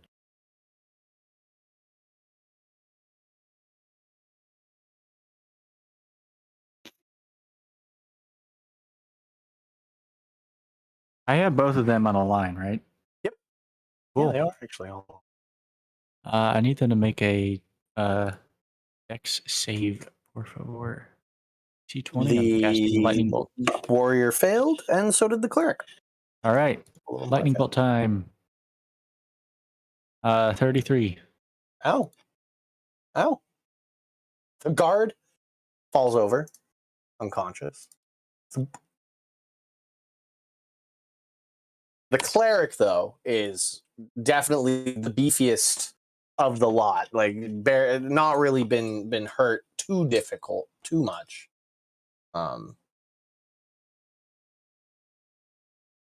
just sort of like stands a bit stoically as the electricity dissipates around them, kind of clutching their holy symbol on their amulet.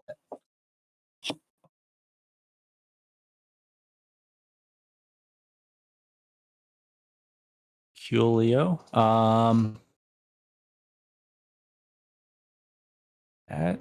That'll do it. Because I don't have anything else. Okay. Eddie, I need a death save. That's not the hexblade. My hexblade. This was your hexblade guy. Yep. Oh, cool. This was your hexblade guy. So this talks about if it dies, it's not dead. He's not dead yet. No, sadly, no. We as they are sort of like an opposite party of adventurers. He is in death saves right now. Okay. Eddie. and not that it matters to be +3. Okay. Yep. Cool. Nope. So, sorry. Nope. My apologies. 7. That's a fail. After Eddie is this guy. Oh boy, he can't. I'm gonna say even with Narvos flying, he can't really see him over the bubble. Just because I struggle with Z-axis. Just makes it easier. So he's just gonna take another shot at Carney. He's just gonna try and put the goblin down. A natural 1. So no. No, that doesn't hit. No. Try again, and that is a 27 to hit. That does hit. Does hit. He takes. This will be halved, so just take. This is the damage. I'll have it myself. 1 point of thunder damage,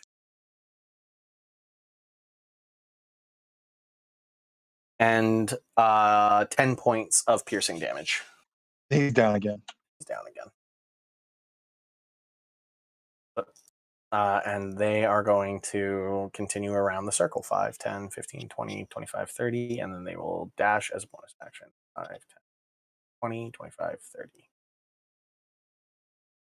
Now they have sights on you, Narvos. Oh. Help me! Clarny, you've got a downed fire mage next to you, and you're watching this ranger just sort of like do the what Craig does and sort of circle around and start picking people off. I'm gonna throw my hammer at that ranger with the divine. It will be at strike. disadvantage where you currently are. You can close the gap with your movement and make it not close. Yes, close the gap.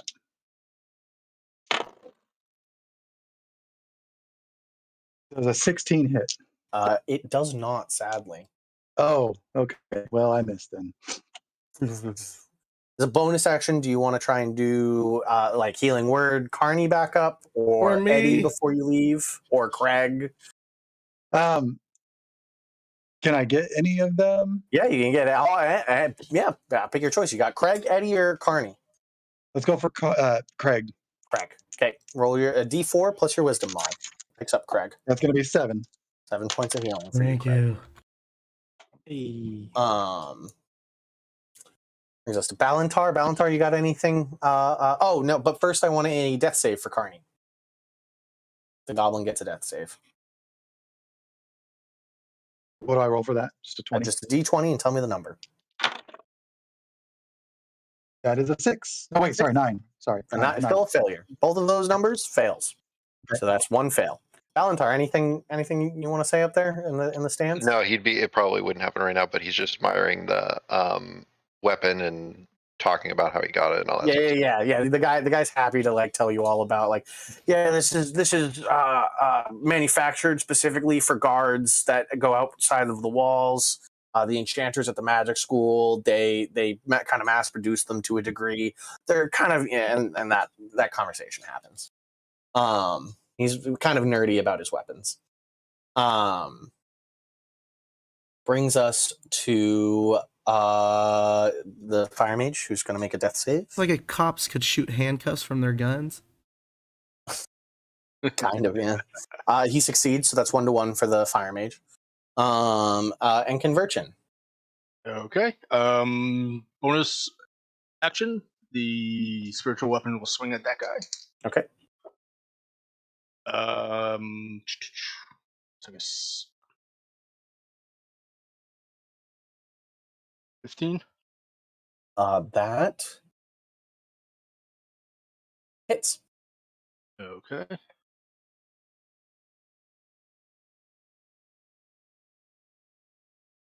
That'll be a total of 5 points.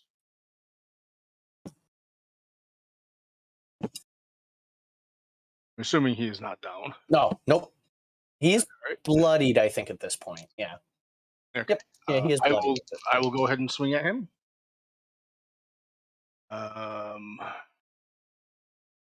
That is 15 as well. I'm in. All right, so 2 for that. He's not immune to he's not resistant to fire or anything. Nope. Okay. 6. 17. Wonderful. Wunderbar. Okay. I am not really aware of anything going on outside. I'm hearing fighting all around me. Yep. I've got a vague idea from hearing the cleric cast a spell. I think he's off in that direction somewhere. But Yeah. fighting's going on all around me. I get a death save for Valran. Yep. 16. 16. That is the third success, which puts him at 0. And just for the rules, I'm going to say being like permanently incapacitated like that gets you teleported. Okay. You're essentially rolling for a 20 or to die. Yep. So Valran teleports next to you, Balantar. And instead of being revived, the cleric just kind of like says a sweet word to him and healing words him, so he wakes up next to you. That brings us to the guards. This guard's going to roll a death save. Roll a 2. That's a failure. And this guard is going to try and fight you.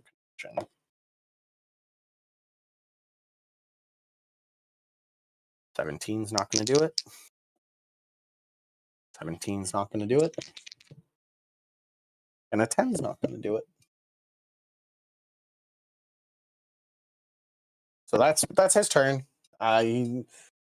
He's very much like into this duel right now, and with the darkness, with him not being able to see, he's honestly not sure how bad he's losing. So he just is going for it. I'm not sure whether he's losing or not. Yeah, I think this is a pretty even fight. I'm not gonna lie. In the darkness, like one good hit, conversion's going down. Yeah, so that's what this guy's hope is, and he's got probably a couple more hits. He's a very sturdy boy. Yep. Very thick. That's their turn. Brings us to the top, which is Craig. Is that ranger within 90 feet of me? 5, 10, 15, 20, 25, 30, 35, 40, 45, 50, 55, 60, 65. Yep. And like you see the ranger sort of like clock you as you get like healed again. Mm-hmm. And he's like, God damn it. I send a convoy flies to him and put a little pin on his shirt. It's a hunter's mark. Got it. Then I'm going to shoot him. This is a disadvantage. Natural 1. Natural 1. Second attack. I'm going to say with a natural 1, he grabs your arrow out of the air and snaps it. That's fair. Second attack, however, is a 21. Yeah, that one got him. All right. So hunter's mark, thunder, flies, regular. 10 thunder damage. Woohoo! It's a good one. And then plus 4, 14 piercing. Roll pretty low. 24 total? Yeah. That's pretty good damage. It, definitely very hurt. Definitely very hurt. And you watch as like there's sort of a tension that was on the charging dwarf turns to you in a sort of like, I'm done with you type move. That's me. Still restrained. It is now the cleric's turn. The cleric is going to run up 5, 10, 15, 20, 25 and dump a I mean, he can't see the other side, so he doesn't know how poorly the rest is going. He just sees like one of his allies in front of him hit the dirt, so he's going to expend his last 5th level spell on a 5th level. Hey, I brought a cleric and it hasn't healed once. Yeah. I have to show that it can do its job, or this adventuring party shouldn't be let outside the walls.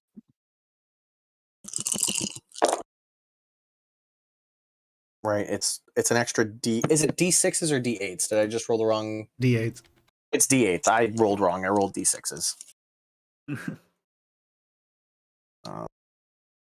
So it's at a 5th level. It is 5 D8s. So I need roll these and then those 2 again. And 16. 28. He gains 28 hit points. Now plus the wisdom mod, so 32. 32 hit points. This guy's brought back with 32 hit points.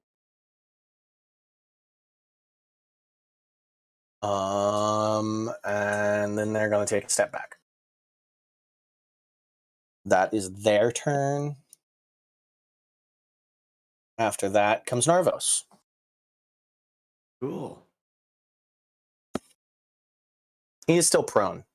Still prone. I guess Okay. I'll leave him flipped to showcase that he is still prone.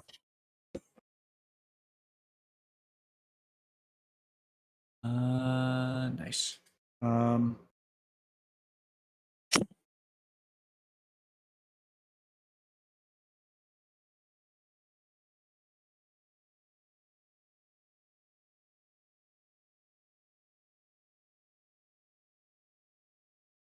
Yeah, I'll go just for that back eye then.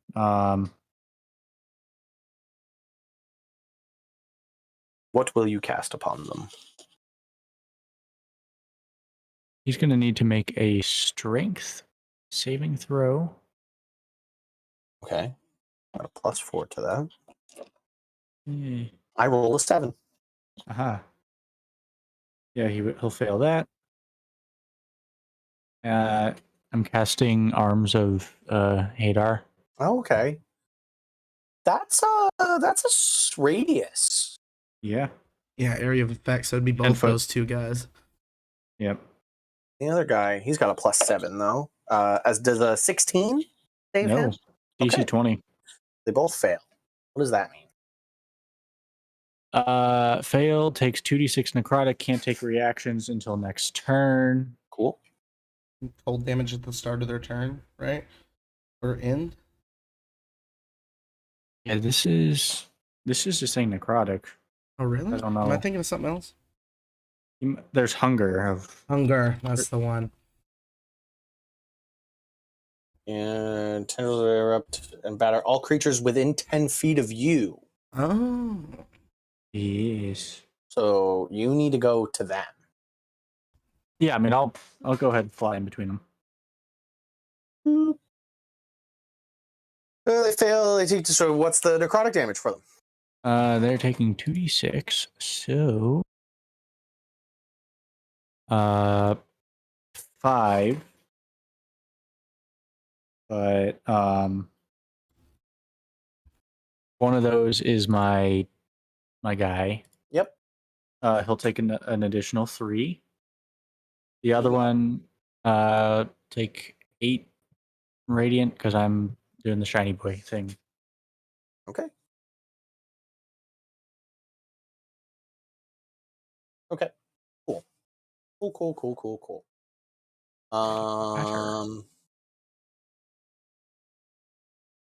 Cool. Whether you're on the ground or up in the air, you are still in the melee of both of these creatures. Just so you know, to be within 10 feet of them. So like you could be like sort of up in the air, but either way, you're still in melee. They can just sort of like hit up. I'm just kind of hovering, yeah. Yep. After you is Eddie, who needs to give me a death save, please. Eddie. And let's see.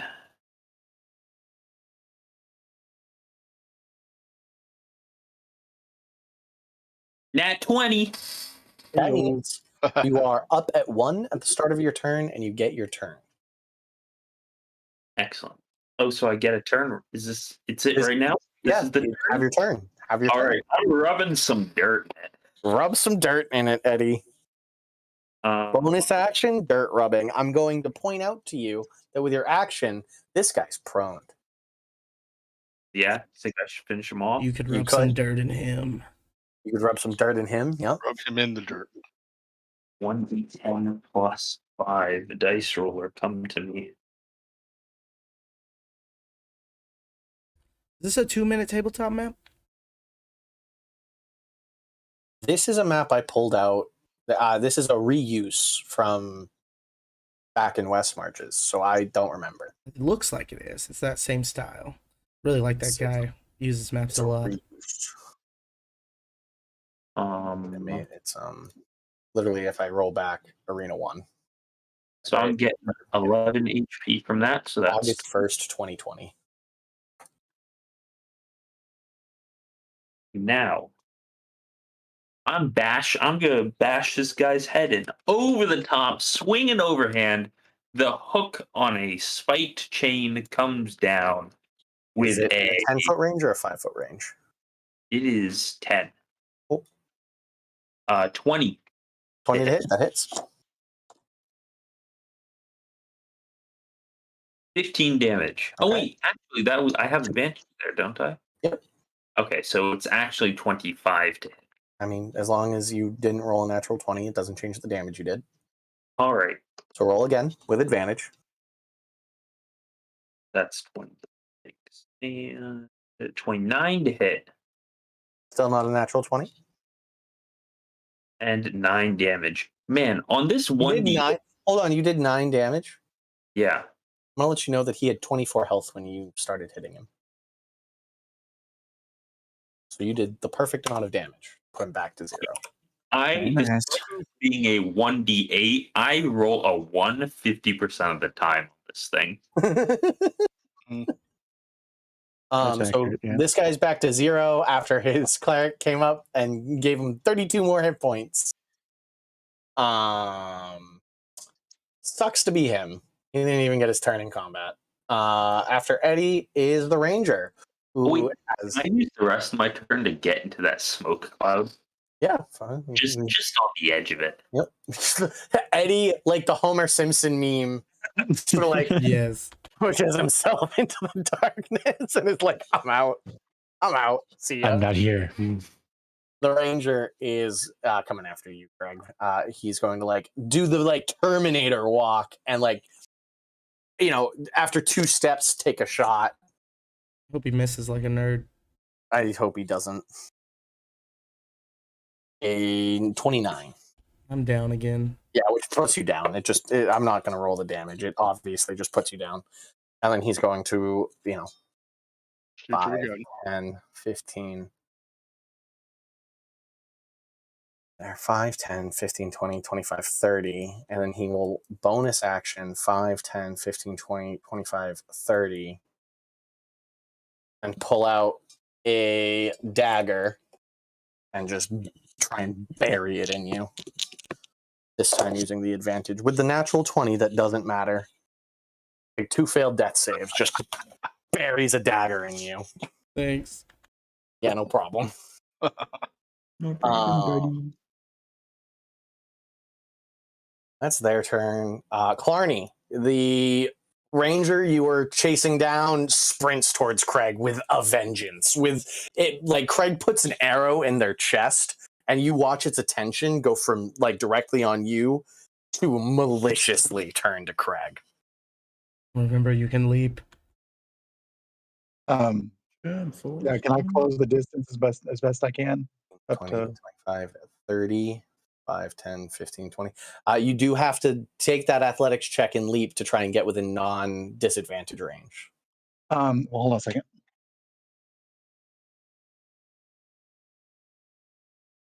Okay, so how do I do that? So roll an athletics check for me.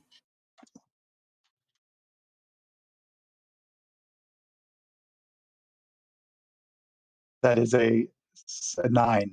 A 9? You don't make it. Okay. Did you just have sort of your athletics mod? Did you roll like a 2? Yeah, I Don't did. you have a belt or something? would have been like a 2. You like on the dice, you would have rolled like a 2. Yeah, exactly. Damn. So you can take your attack with disadvantage, or Taking it with disadvantage. Cool. Whip the hammer. With the bonus, it's going to be 19 to hit. That just barely misses. His AC. Ah. His AC is Yeah. 20. I thought. Yeah. Okay. Well, then I miss. Okay. With a bonus action, do you want to revive Craig? If you have more spell slots, you have actually used a lot of spells. Yeah, I do not have. Well, you can up level it as much. Yeah, spell slots I can. as you have. I have not used any 3 level. So you could 3d4, 3d4 plus your wisdom mod brings Craig Okay. back. Here we go, Craig. I love you. You and this ranger are gonna like tussle on the ground. 12 points. Thank you so 12 much. points of healing. Right. After Clarny, I need a death save for Carney.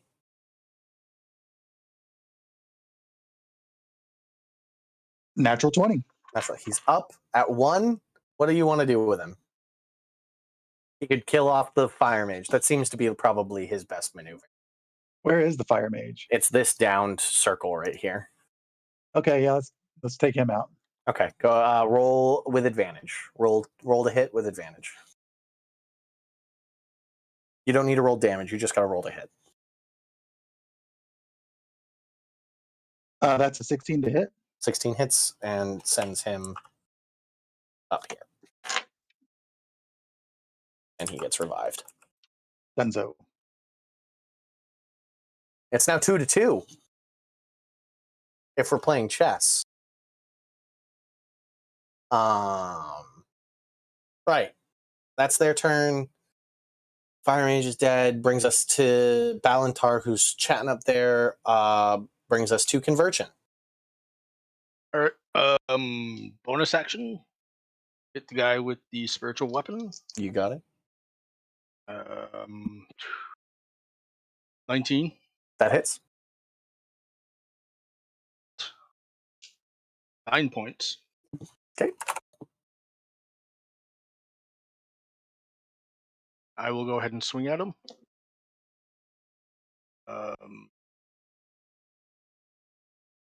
16. That hits. Okay.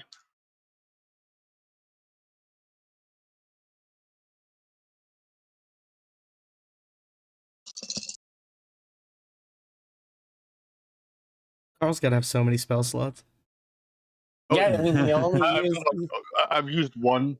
It's my favorite. I think this is one of my favorite things that Carl's ever done with Conversion, because he's trapped himself in this duel, and it's made so he can't heal all of you.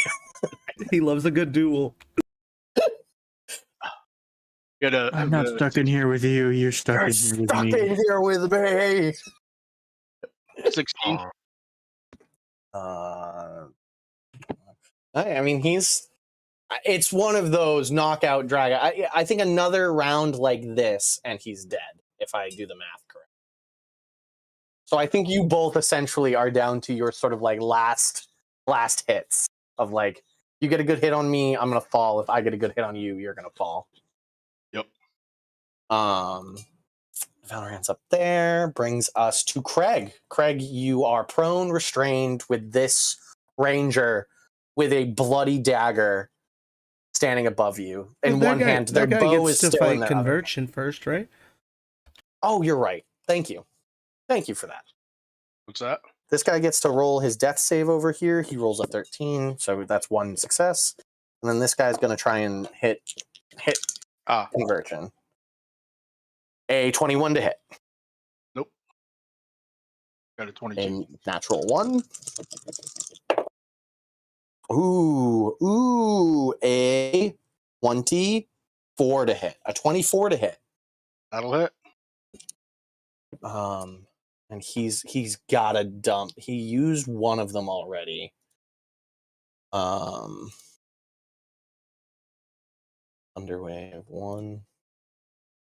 He's got 4 of them. So yeah, he's got a dump. So I need a Constitution saving throw from you. All right.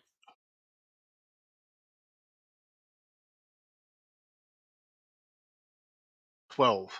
12. That is a failure. So you take 9 points of bludgeoning damage. All right. Thunderwave's irrelevant then. Okay. And then it's 16 points of thunder damage from the thunder wave. Okay.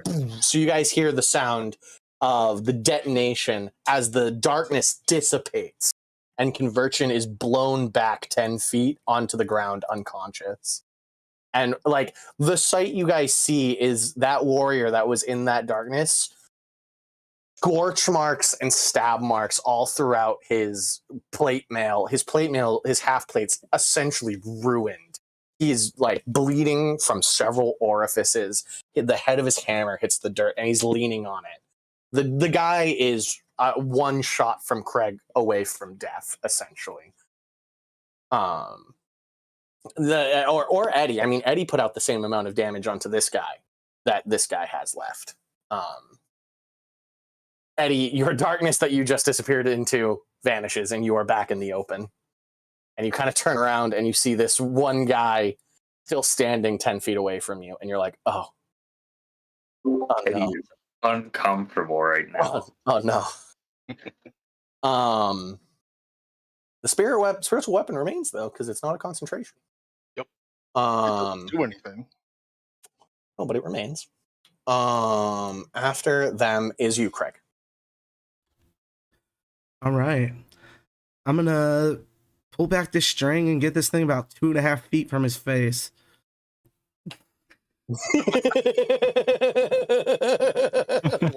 I love it. Yeah. And my first attack will miss bad. Ducks out of the way. try to use that to my advantage. Okay. Fucking 20. What is it? Plus Go ahead. 9? I mean, if it's in the 20. 24. Yeah. Yeah, I rolled the double 20's a good one. 15s. All right. Well, he's going to get thunder, bugs, not 100 marks. I went down again. He is going to use his reaction to uncanny dodge. Yeah. Uncanny dodge my ass. He takes 5 thunder damage, 11 plus 4, 15 piercing. That 8. So we'll call it 12 total.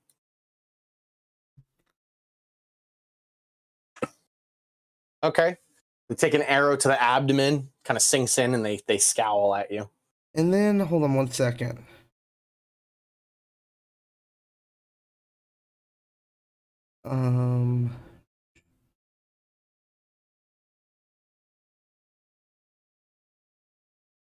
No, that's no good. I'm going to... Is Convergence not within 60 feet of me, is he? 5, 10, 15, 20, 25, 30, 35, 40, 45, 50, 55, 60. Nope. No. That really sucks. I'm tied up. You can't hold a bonus action. Nope. I'm going to cast Healing Spirits on Clarny. Okay. Clarny gains how much health? At the start of his turn, he'll gain health. Okay, Yeah, cool. That's me. After you is this cleric who is very much tapped, I believe. I think she's got a handful of maybe even all the 3rd level. A lot of like 1st and 2nd level, but like I don't really got much I can do about it.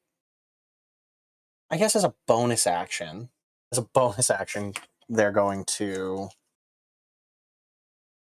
bring up that guy.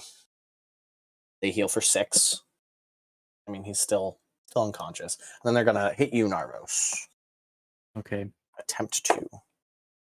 A 24 to hit. Yeah. You take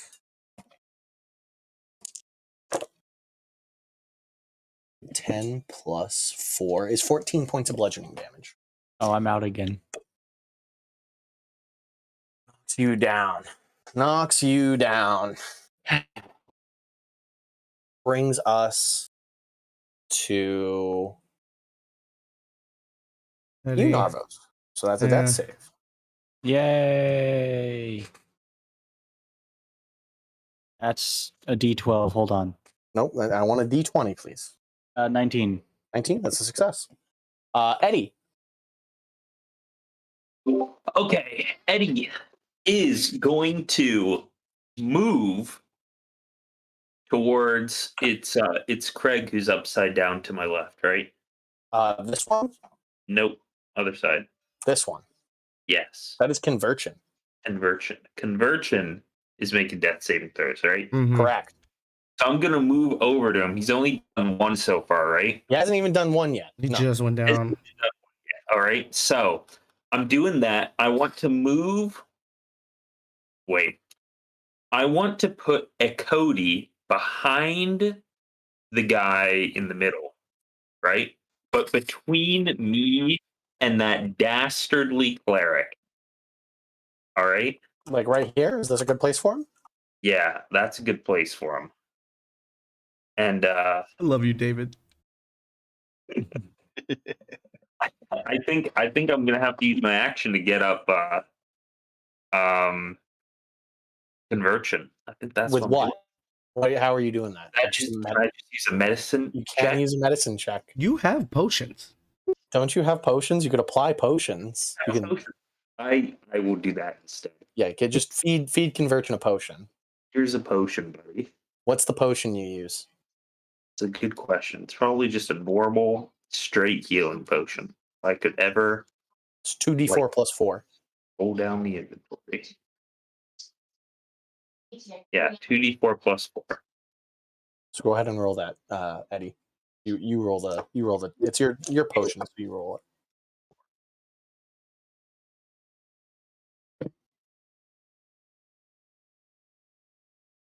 All right, so 8.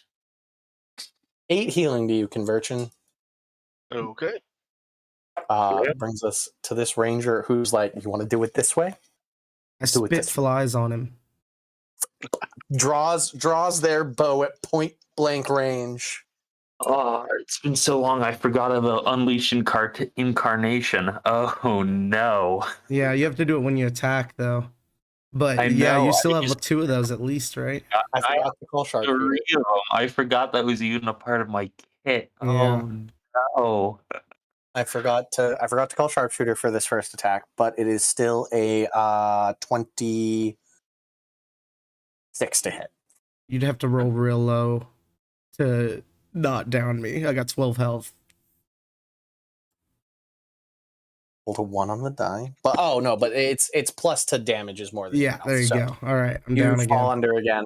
And they had to drop their dagger onto the ground to draw their bow, so they're committing to the bow move. Mm-hmm. Actually, no, they'll just pull out an arrow, stab you with it. Fair. Call it an improvised weapon. Doesn't really matter when you roll a natural 17 with your dexterity. So take two failed death saves. They just leave another arrow in you. Man, I don't know how to kill you, to be honest, with a cleric constantly healing you. But we'll figure it out. See what After them happens. is Arnie. Arnie, you can take closer steps. You can get into melee with it this time. Yeah, let's just get me right up against him there. Wait. Start of your turn, Clarny, you heal. No, you fell over. Nope. I did fall over. Fuck my Didn't fall over ass. again. Yeah, you fell over. Oh, damn. Okay. Well, I'm going to take this swing at him. He's committed to Craig and forgot that there was an angry dwarf approaching. He really wants Craig, and it might have been my downfall. What is a 21 hit? 21 hits. Oh, finally. Thank God. Okay. Let me I'm going to do Pretty high. do the magic divine swing, whatever the hell So it is. you want 3d8 plus 10. Yeah. It's going to be a good one. It's mutual, Sean. I should have shot the cleric, 27 points of damage. 27. Still kicking, but like you take him out at the kneecap and they fall to one knee. And then have Carney can't catch up with me, can he? Absolutely not. No. Okay, well have him go the other way towards the other guy. 20, 25. Carney does. Yeah, I feel like Carney is known to be like sort of a protector move. So he runs up and puts himself in front of Conversion, who's knocked down on the ground. So Conversion, you watch as the goblin and its plate mail, vorpal sword, and missile attraction shield runs up and does like the phalanx move in front of you to protect the captain. And then put him in dodge in case he needs it. And we're good. Okay. And Balantar. Any input from Balantar? No. Okay. Conversion. I am going to stand up. Sorry about this, Carney, but I am going to. I've got 15 feet of movement. I'm going to try to move so that I can get within 60 feet of both Narvos and Craig. 5, 10, 15, 20, 25. That's within 60 feet of both of them. I can only move 15. Oh, 15. 5, 10, 15. 10, 25, 30, 35. 20, 25, 30, 35, 40, 50, 55, 60. Perfect. Craig's right on the outskirts. I will go ahead and cast Healing Word level 4. And everybody will get 2d. Oh, a mass healing word, you mean? Yeah, mass healing word. You got it. 2d4 is hopefully. Is Craig still up? 2, or is he down? No, very downed. Okay. 2, 3, 6. 4, 5. Yeah, everybody gains this health. Yep, 10 points. Everybody gains 10 points of healing. The ranger, as you wake up, Craig, is super annoyed. Super duper annoyed. Pick my eyeball up and put it back in my head. Yeah. Yep, I can get it all 6 of us. Get 10 points. Even So Carney. that includes Carney and yep. All right. Anything else, Conversion? Bonus action. I will move that. The mass healing word is a spiritual bonus weapon. Action. Mass healing Over word to is the still a cleric. bonus action. Yeah, is mass? No, that was mass cure wounds, wasn't it? No. Oh, it Mass was heal healing word. Okay. Mass healing word is still a bonus action. That is a spell. It's a spell. So I think you got a Sacred Flame. Like you can Sacred Flame somebody. Yeah, actually, yeah, Sacred Flame. You want to Sacred Flame the guard? Nah, the cleric. The cleric? You got it. Yeah. The cleric rolled a 12. It's a fail.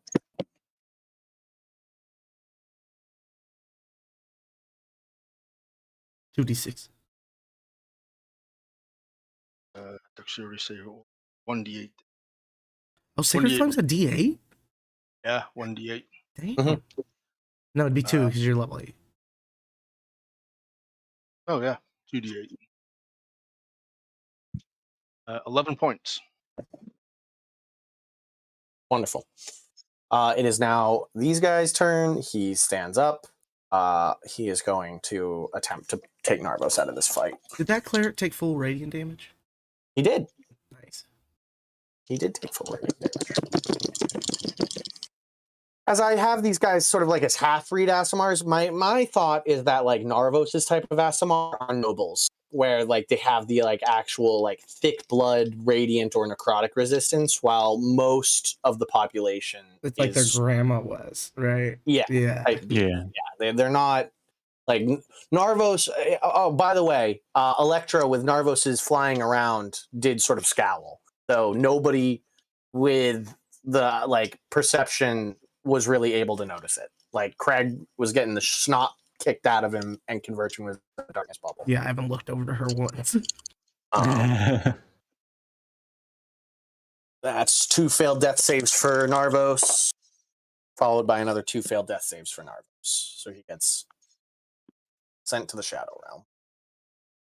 Wait, no, he just got picked up. He just got picked up.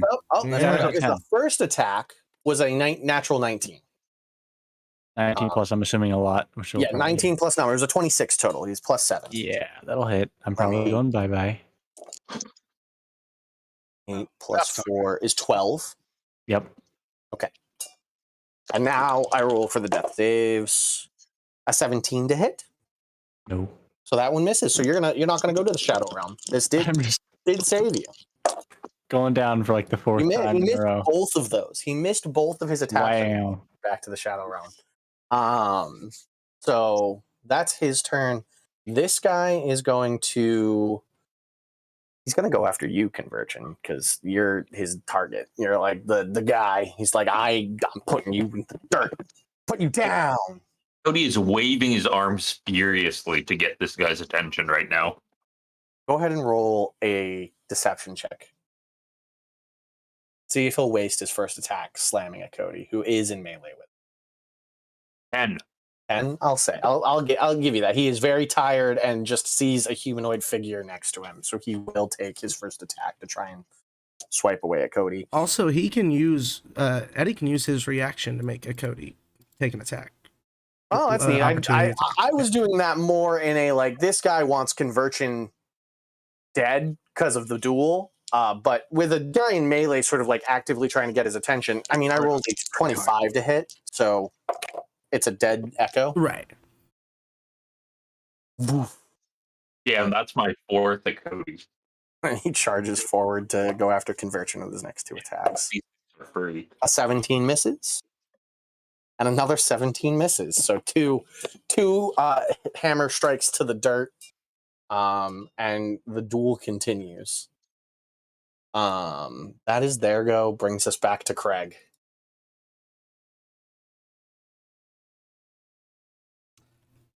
I'm gonna try to shoot this guy again.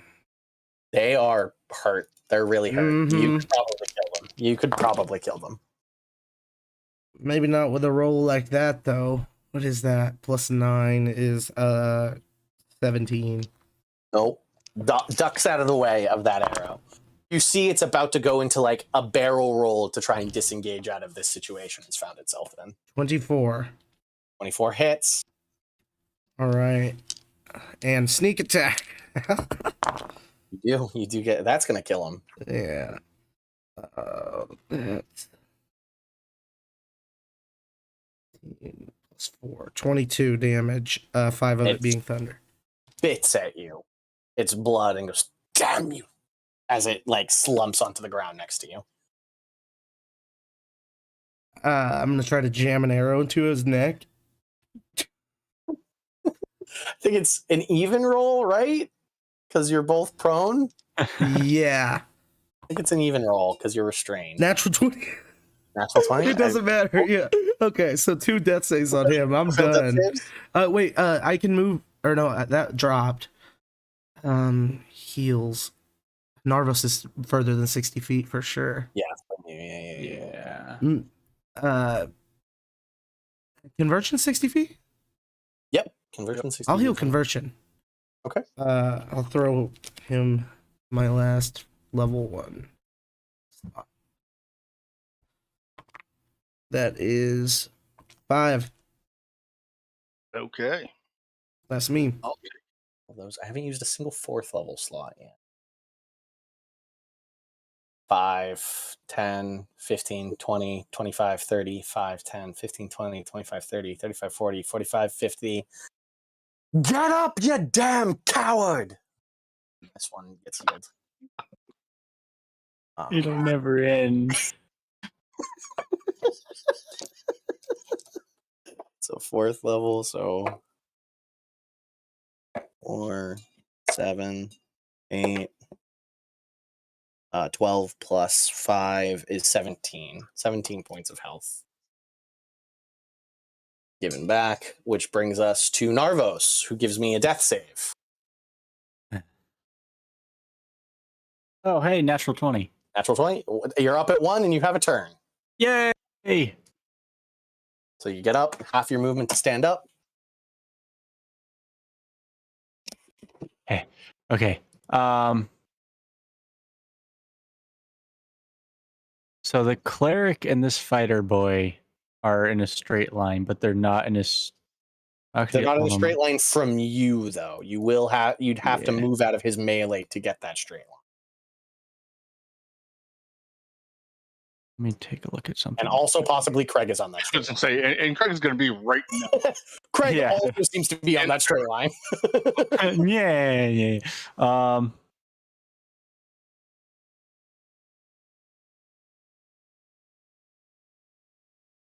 You have Misty Step.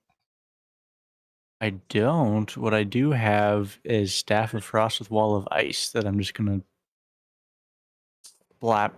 Actually, it doesn't really matter if it's if they're on a line. You can shape a wall ice, I believe. Yeah. Just have it kind of follow, and it's 120 feet. So what? You're gonna make a little triangle? Yeah, I can do a triangle. I'll do an ice triangle. It's either that or doing the having go up to the ranger. Go all the way to the ranger? Yeah. Do you want to do that? No, I'll just do these 3. Okay. Works better. So is it a dex save? Yep, dex 20. None of them succeed. Nobody succeeds. Cool. 10d6 incoming. Oh, wow. Oh, okay. Both of those guards are going to get their shit rocked then. If I roll good. 38. 38. Yeah, both the guards. This one falls into the dirt right here, unconscious. This one falls into the dirt right here, unconscious. This one just gets shoved out of the way. This is 38. Wow. So, okay. And so I make this little pyramid, like ice triangle. Yeah, ice pyramid. I like it. Yeah, and so they get pushed one way or the other. Yep. Yep. Everybody got shoved. Everybody got moved. Nice. Okay. Anything else, Narvos? That was my action. That's an action. That he's still not dead, so I don't get those things. You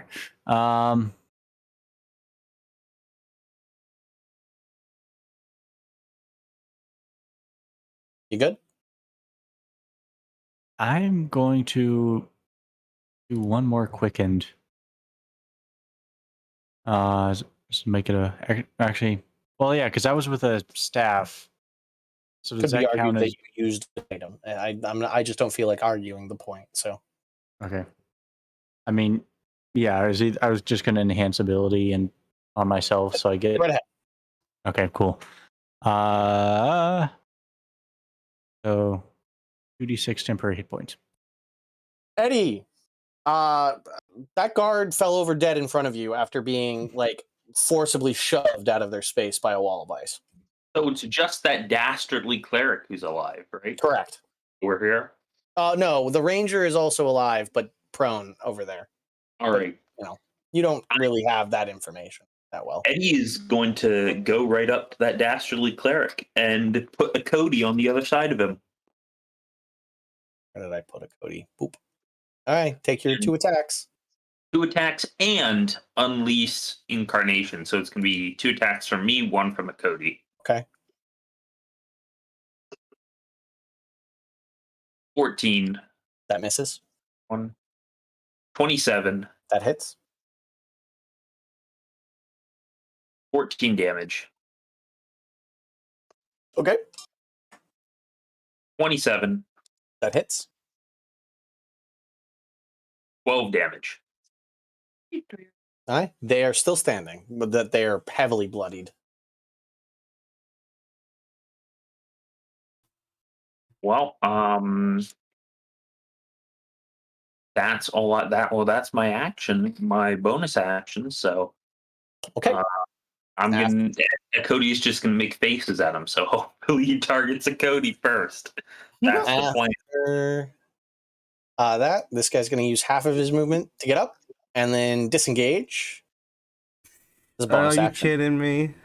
Yep. It's got a 5, 10, 15. I laugh And then it's at going him. to take a shot at Clarny because the dwarf's the bigger problem. If I can't, I can probably kill the archer if I can get rid of the dwarf. By the way, the parrot, I haven't said it in a while. The parrot is still screaming, "Help me."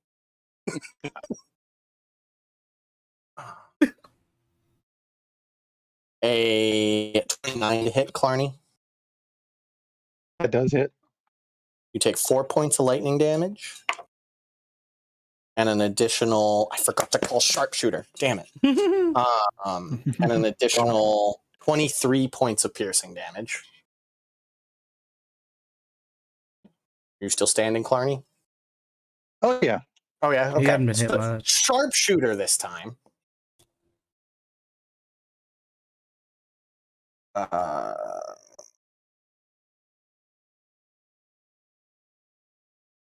22 to hit. That meets it. Meets it. Wonderful.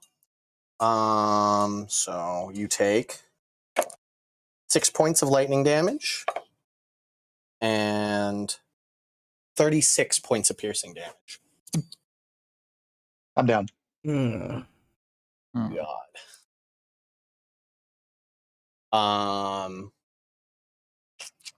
That's their go. That's their whole action economy. Do they have anything they can do? Nope. Okay. After them is Clarny, who needs to give me a death save.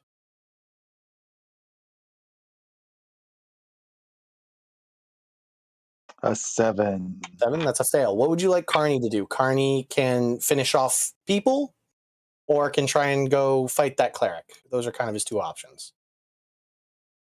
He can't actually get in melee with that cleric. He can't actually get in melee with that cleric. He can't? No. Oh, okay. So he could finish off some guards. Let's finish off some guards. Roll to hit. We're no need for damage. We're just rolling to hit. He's got 2 attacks, so roll with advantage. He rolled a natural 20. Right, so this guy hit rolls.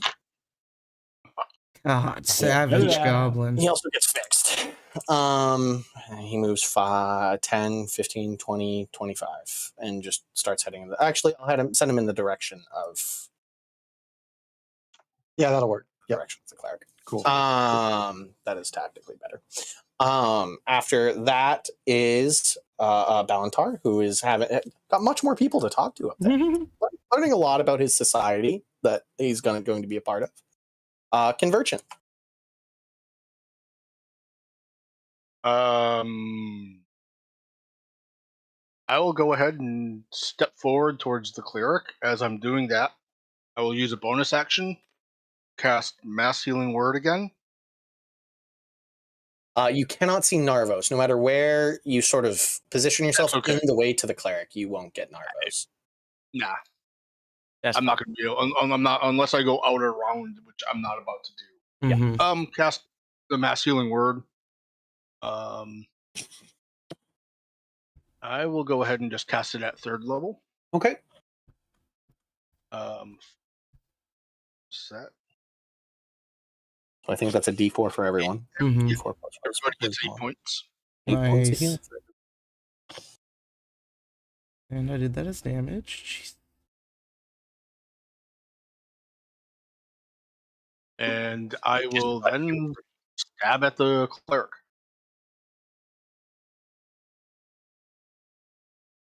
I don't think it's going to hit. Pretty sure he's got a tanky armor like I do. Don't think an 18 will cut it. Nope. You are correct. Oh well. Okay. After you, this guy gets a death save. He's already failed one. He's got a natural 20. Nice. Oh, hi. A wild look in his eyes. Mhm. Pops up, turns on you, Narvos. Shoot, I completely forgot. Never mind. What? I was going to have the spiritual weapon go over and smack him. Oh but- yeah. Oh, you used the bonus action. It's Yeah, all you good. did. I don't think a 12 hits you, Narvos. Nope. Ooh, but a 26 will. Yes. Hey, is going to be time number 6 I go down? Probably. Take 11 points. Yep, there we go. Bludgeoning damage. And now he attempts to put 2 death saves on you. And with a 21, Meets it, beats it. beats it. 2 failed death saves. He is then going to turn, see what's happening over there. Slip over onto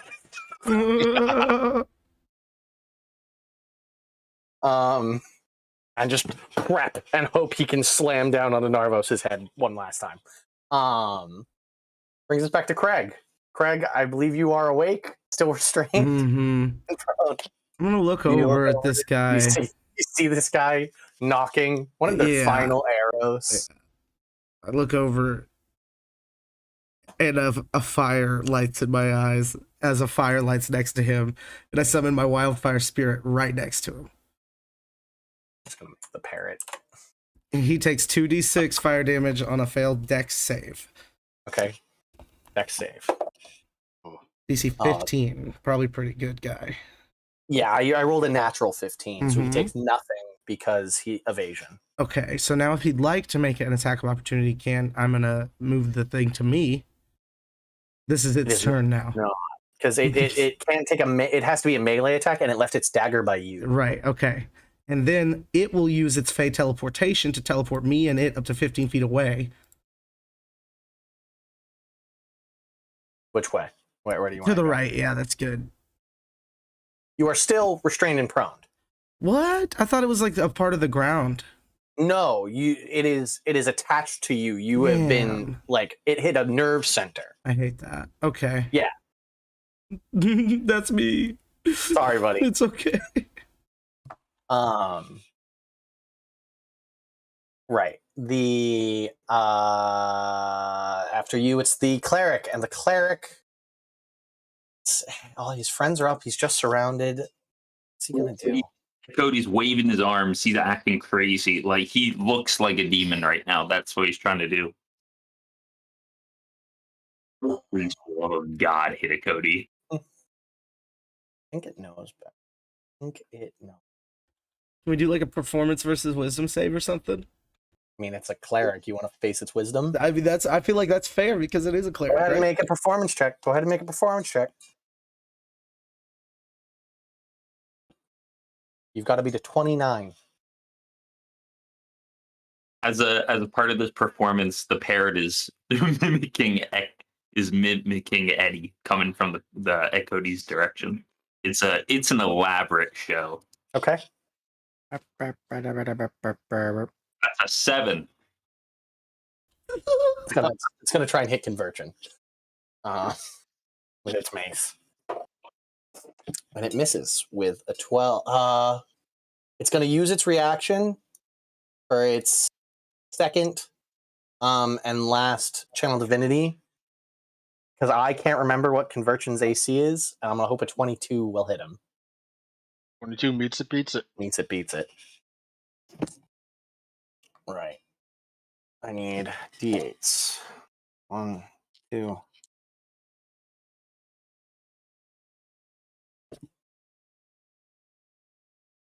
$16 points of bludgeoning damage.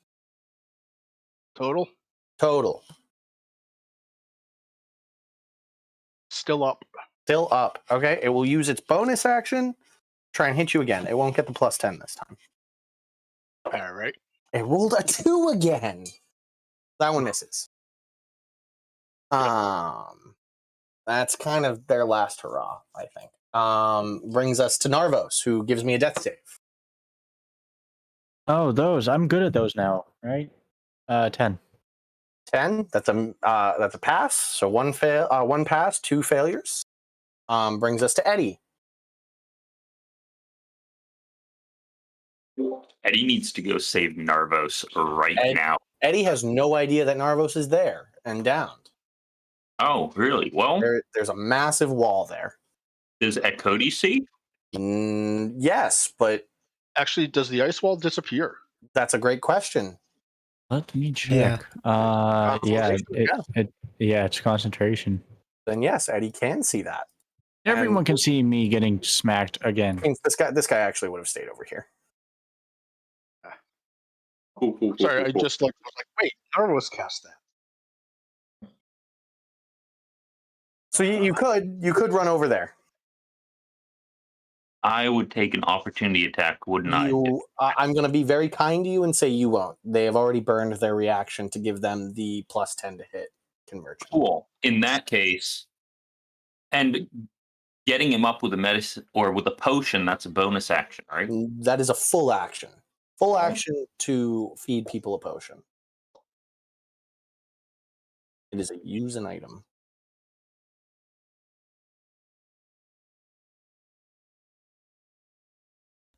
Was that a What you doing, commercial?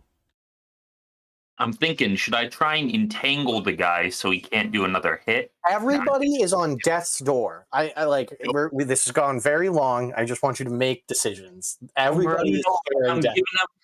I'm giving him a potion as the action. That's what I'm doing. Go over and give potion.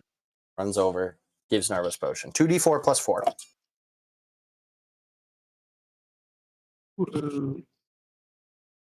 Nine. 9 points of health to Narvos. Just enough for me to get hit again and go down. Exactly, but not dead. Not dead. After Eddie, do you got a bonus action, Eddie? Now, Sean, technically they had the exact same initiative, right? Eddie and Narvos? Yeah. Mm-hmm. Yeah, but we were just going this way. Yep. We're gonna stick with it. We're gonna stick with it because we've done it this way this whole time. I don't think I have one worth using. Okay. It is now this guy's turn. He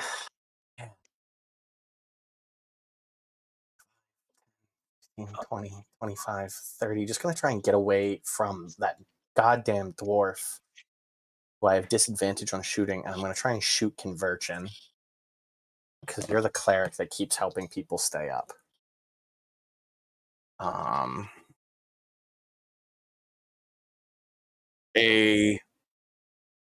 didn't call sharpshooter again. I'm not good at this. I remember Craig's sharpshooter It's more often. very than I hard. remember. A 23 to hit conversion, which would have not hit even if I had called sharpshooter. So, kind of works out. That hits. You are in melee with his ally, so he gets his sneak attack on you. You take 3 points of lightning damage.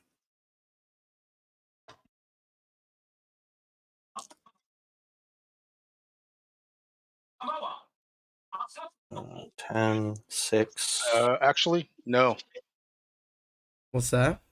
No. He doesn't. Oh, there's a Carney right there. The arrow slams into Carney. Yeah. And I'm going to say the sneak attack still happens because I rolled it. But it all gets halved. So 3 points of lightning damage and 7, 10, 16, 20. 34. 34 halved to 17. 17 points of piercing damage. He is down. He is down.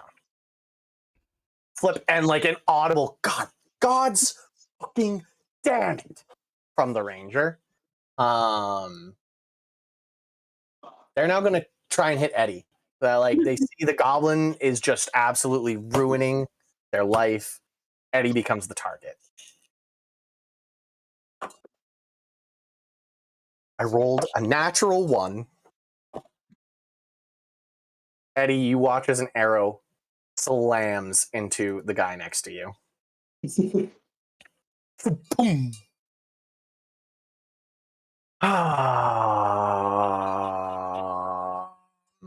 After their turn, it's Clarny.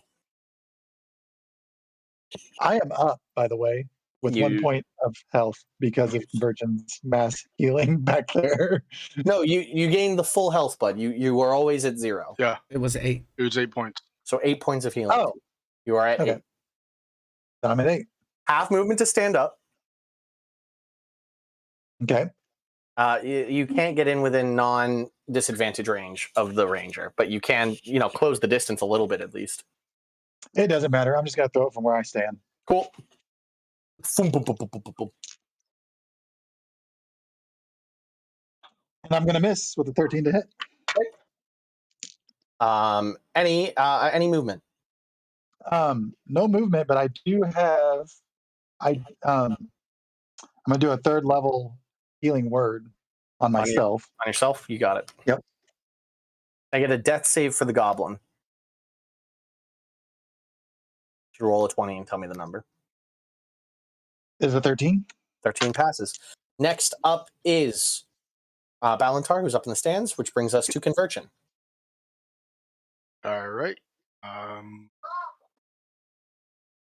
Is Craig moving? No, he teleported. Yeah. Craig you watched Craig teleport. Craig is now sort of alive and kicking, but still prone on the ground. Okay. As alive as the dead guy can be. I'll go with a healing word on Carney. Okay. Get him back up. 1st level. You got it. Ooh. All of what? 5 points. Love it. And then you're going to try and hit the cleric? Yep. You got it. Pretty sure 12's not going to cut it. 12's not going to cut it, no. Everybody's tired. It's really come down to the the tired turns of the arm. Later, I'm going to be able to just focus on attacking him and just be Next up is this guy who's going to make a death save. A 5 is a failure. Brings us back to Craig. I'm going to look back at the guy and shout, "We should have brought 2 of these." And then I'm going to shoot at the cleric. And I missed out on a natural 20 because I'm still fucking restrained. But I think I might hit him with a 21. That hits, yeah. All right. 20 AC. Both of them are 20. My thunderbow ended. Has it really been 10 Yeah, rounds? it's Wow. bonkers. A whole minute of combat, everybody. Good job. Right, Yeah. It's a whole minute of combat. 3 hours later. but I Yeah. will get sneak attack. 13 plus 4, 17 damage. 17 points of damage total. Yeah, They are still standing, but like it buries in their chest and they spit out blood. Very anime style, like, or Boromir is a great example. But like they're on death's door. I shoot at him again and miss. Cool. But then my fire Cool. spirit pops up over my shoulder and hucks a little firebolt at him. Okay. And that's a 20 to hit. That hits. Meets it, beats it. Right. And that would be 9 damage. And that knocks him down. And I think with that, the ranger's going to toss their bow to the ground and put their hands up. Commendable. I say that more British. Everybody gets teleported down. Electra comes down, claps their hands. I can Very do this well all done. day. I think this has been a great experience for everybody involved. You all look like you just scraped by the skin of your teeth. A few different choices by my pupils, and that might have gone a very different way. You're not wrong. Having 2 clerics in the party definitely helps. Maybe we will look to the great houses to see if they can supply a second cleric to this group. That, I think, might have turned the tide to this battle. Am I still bound?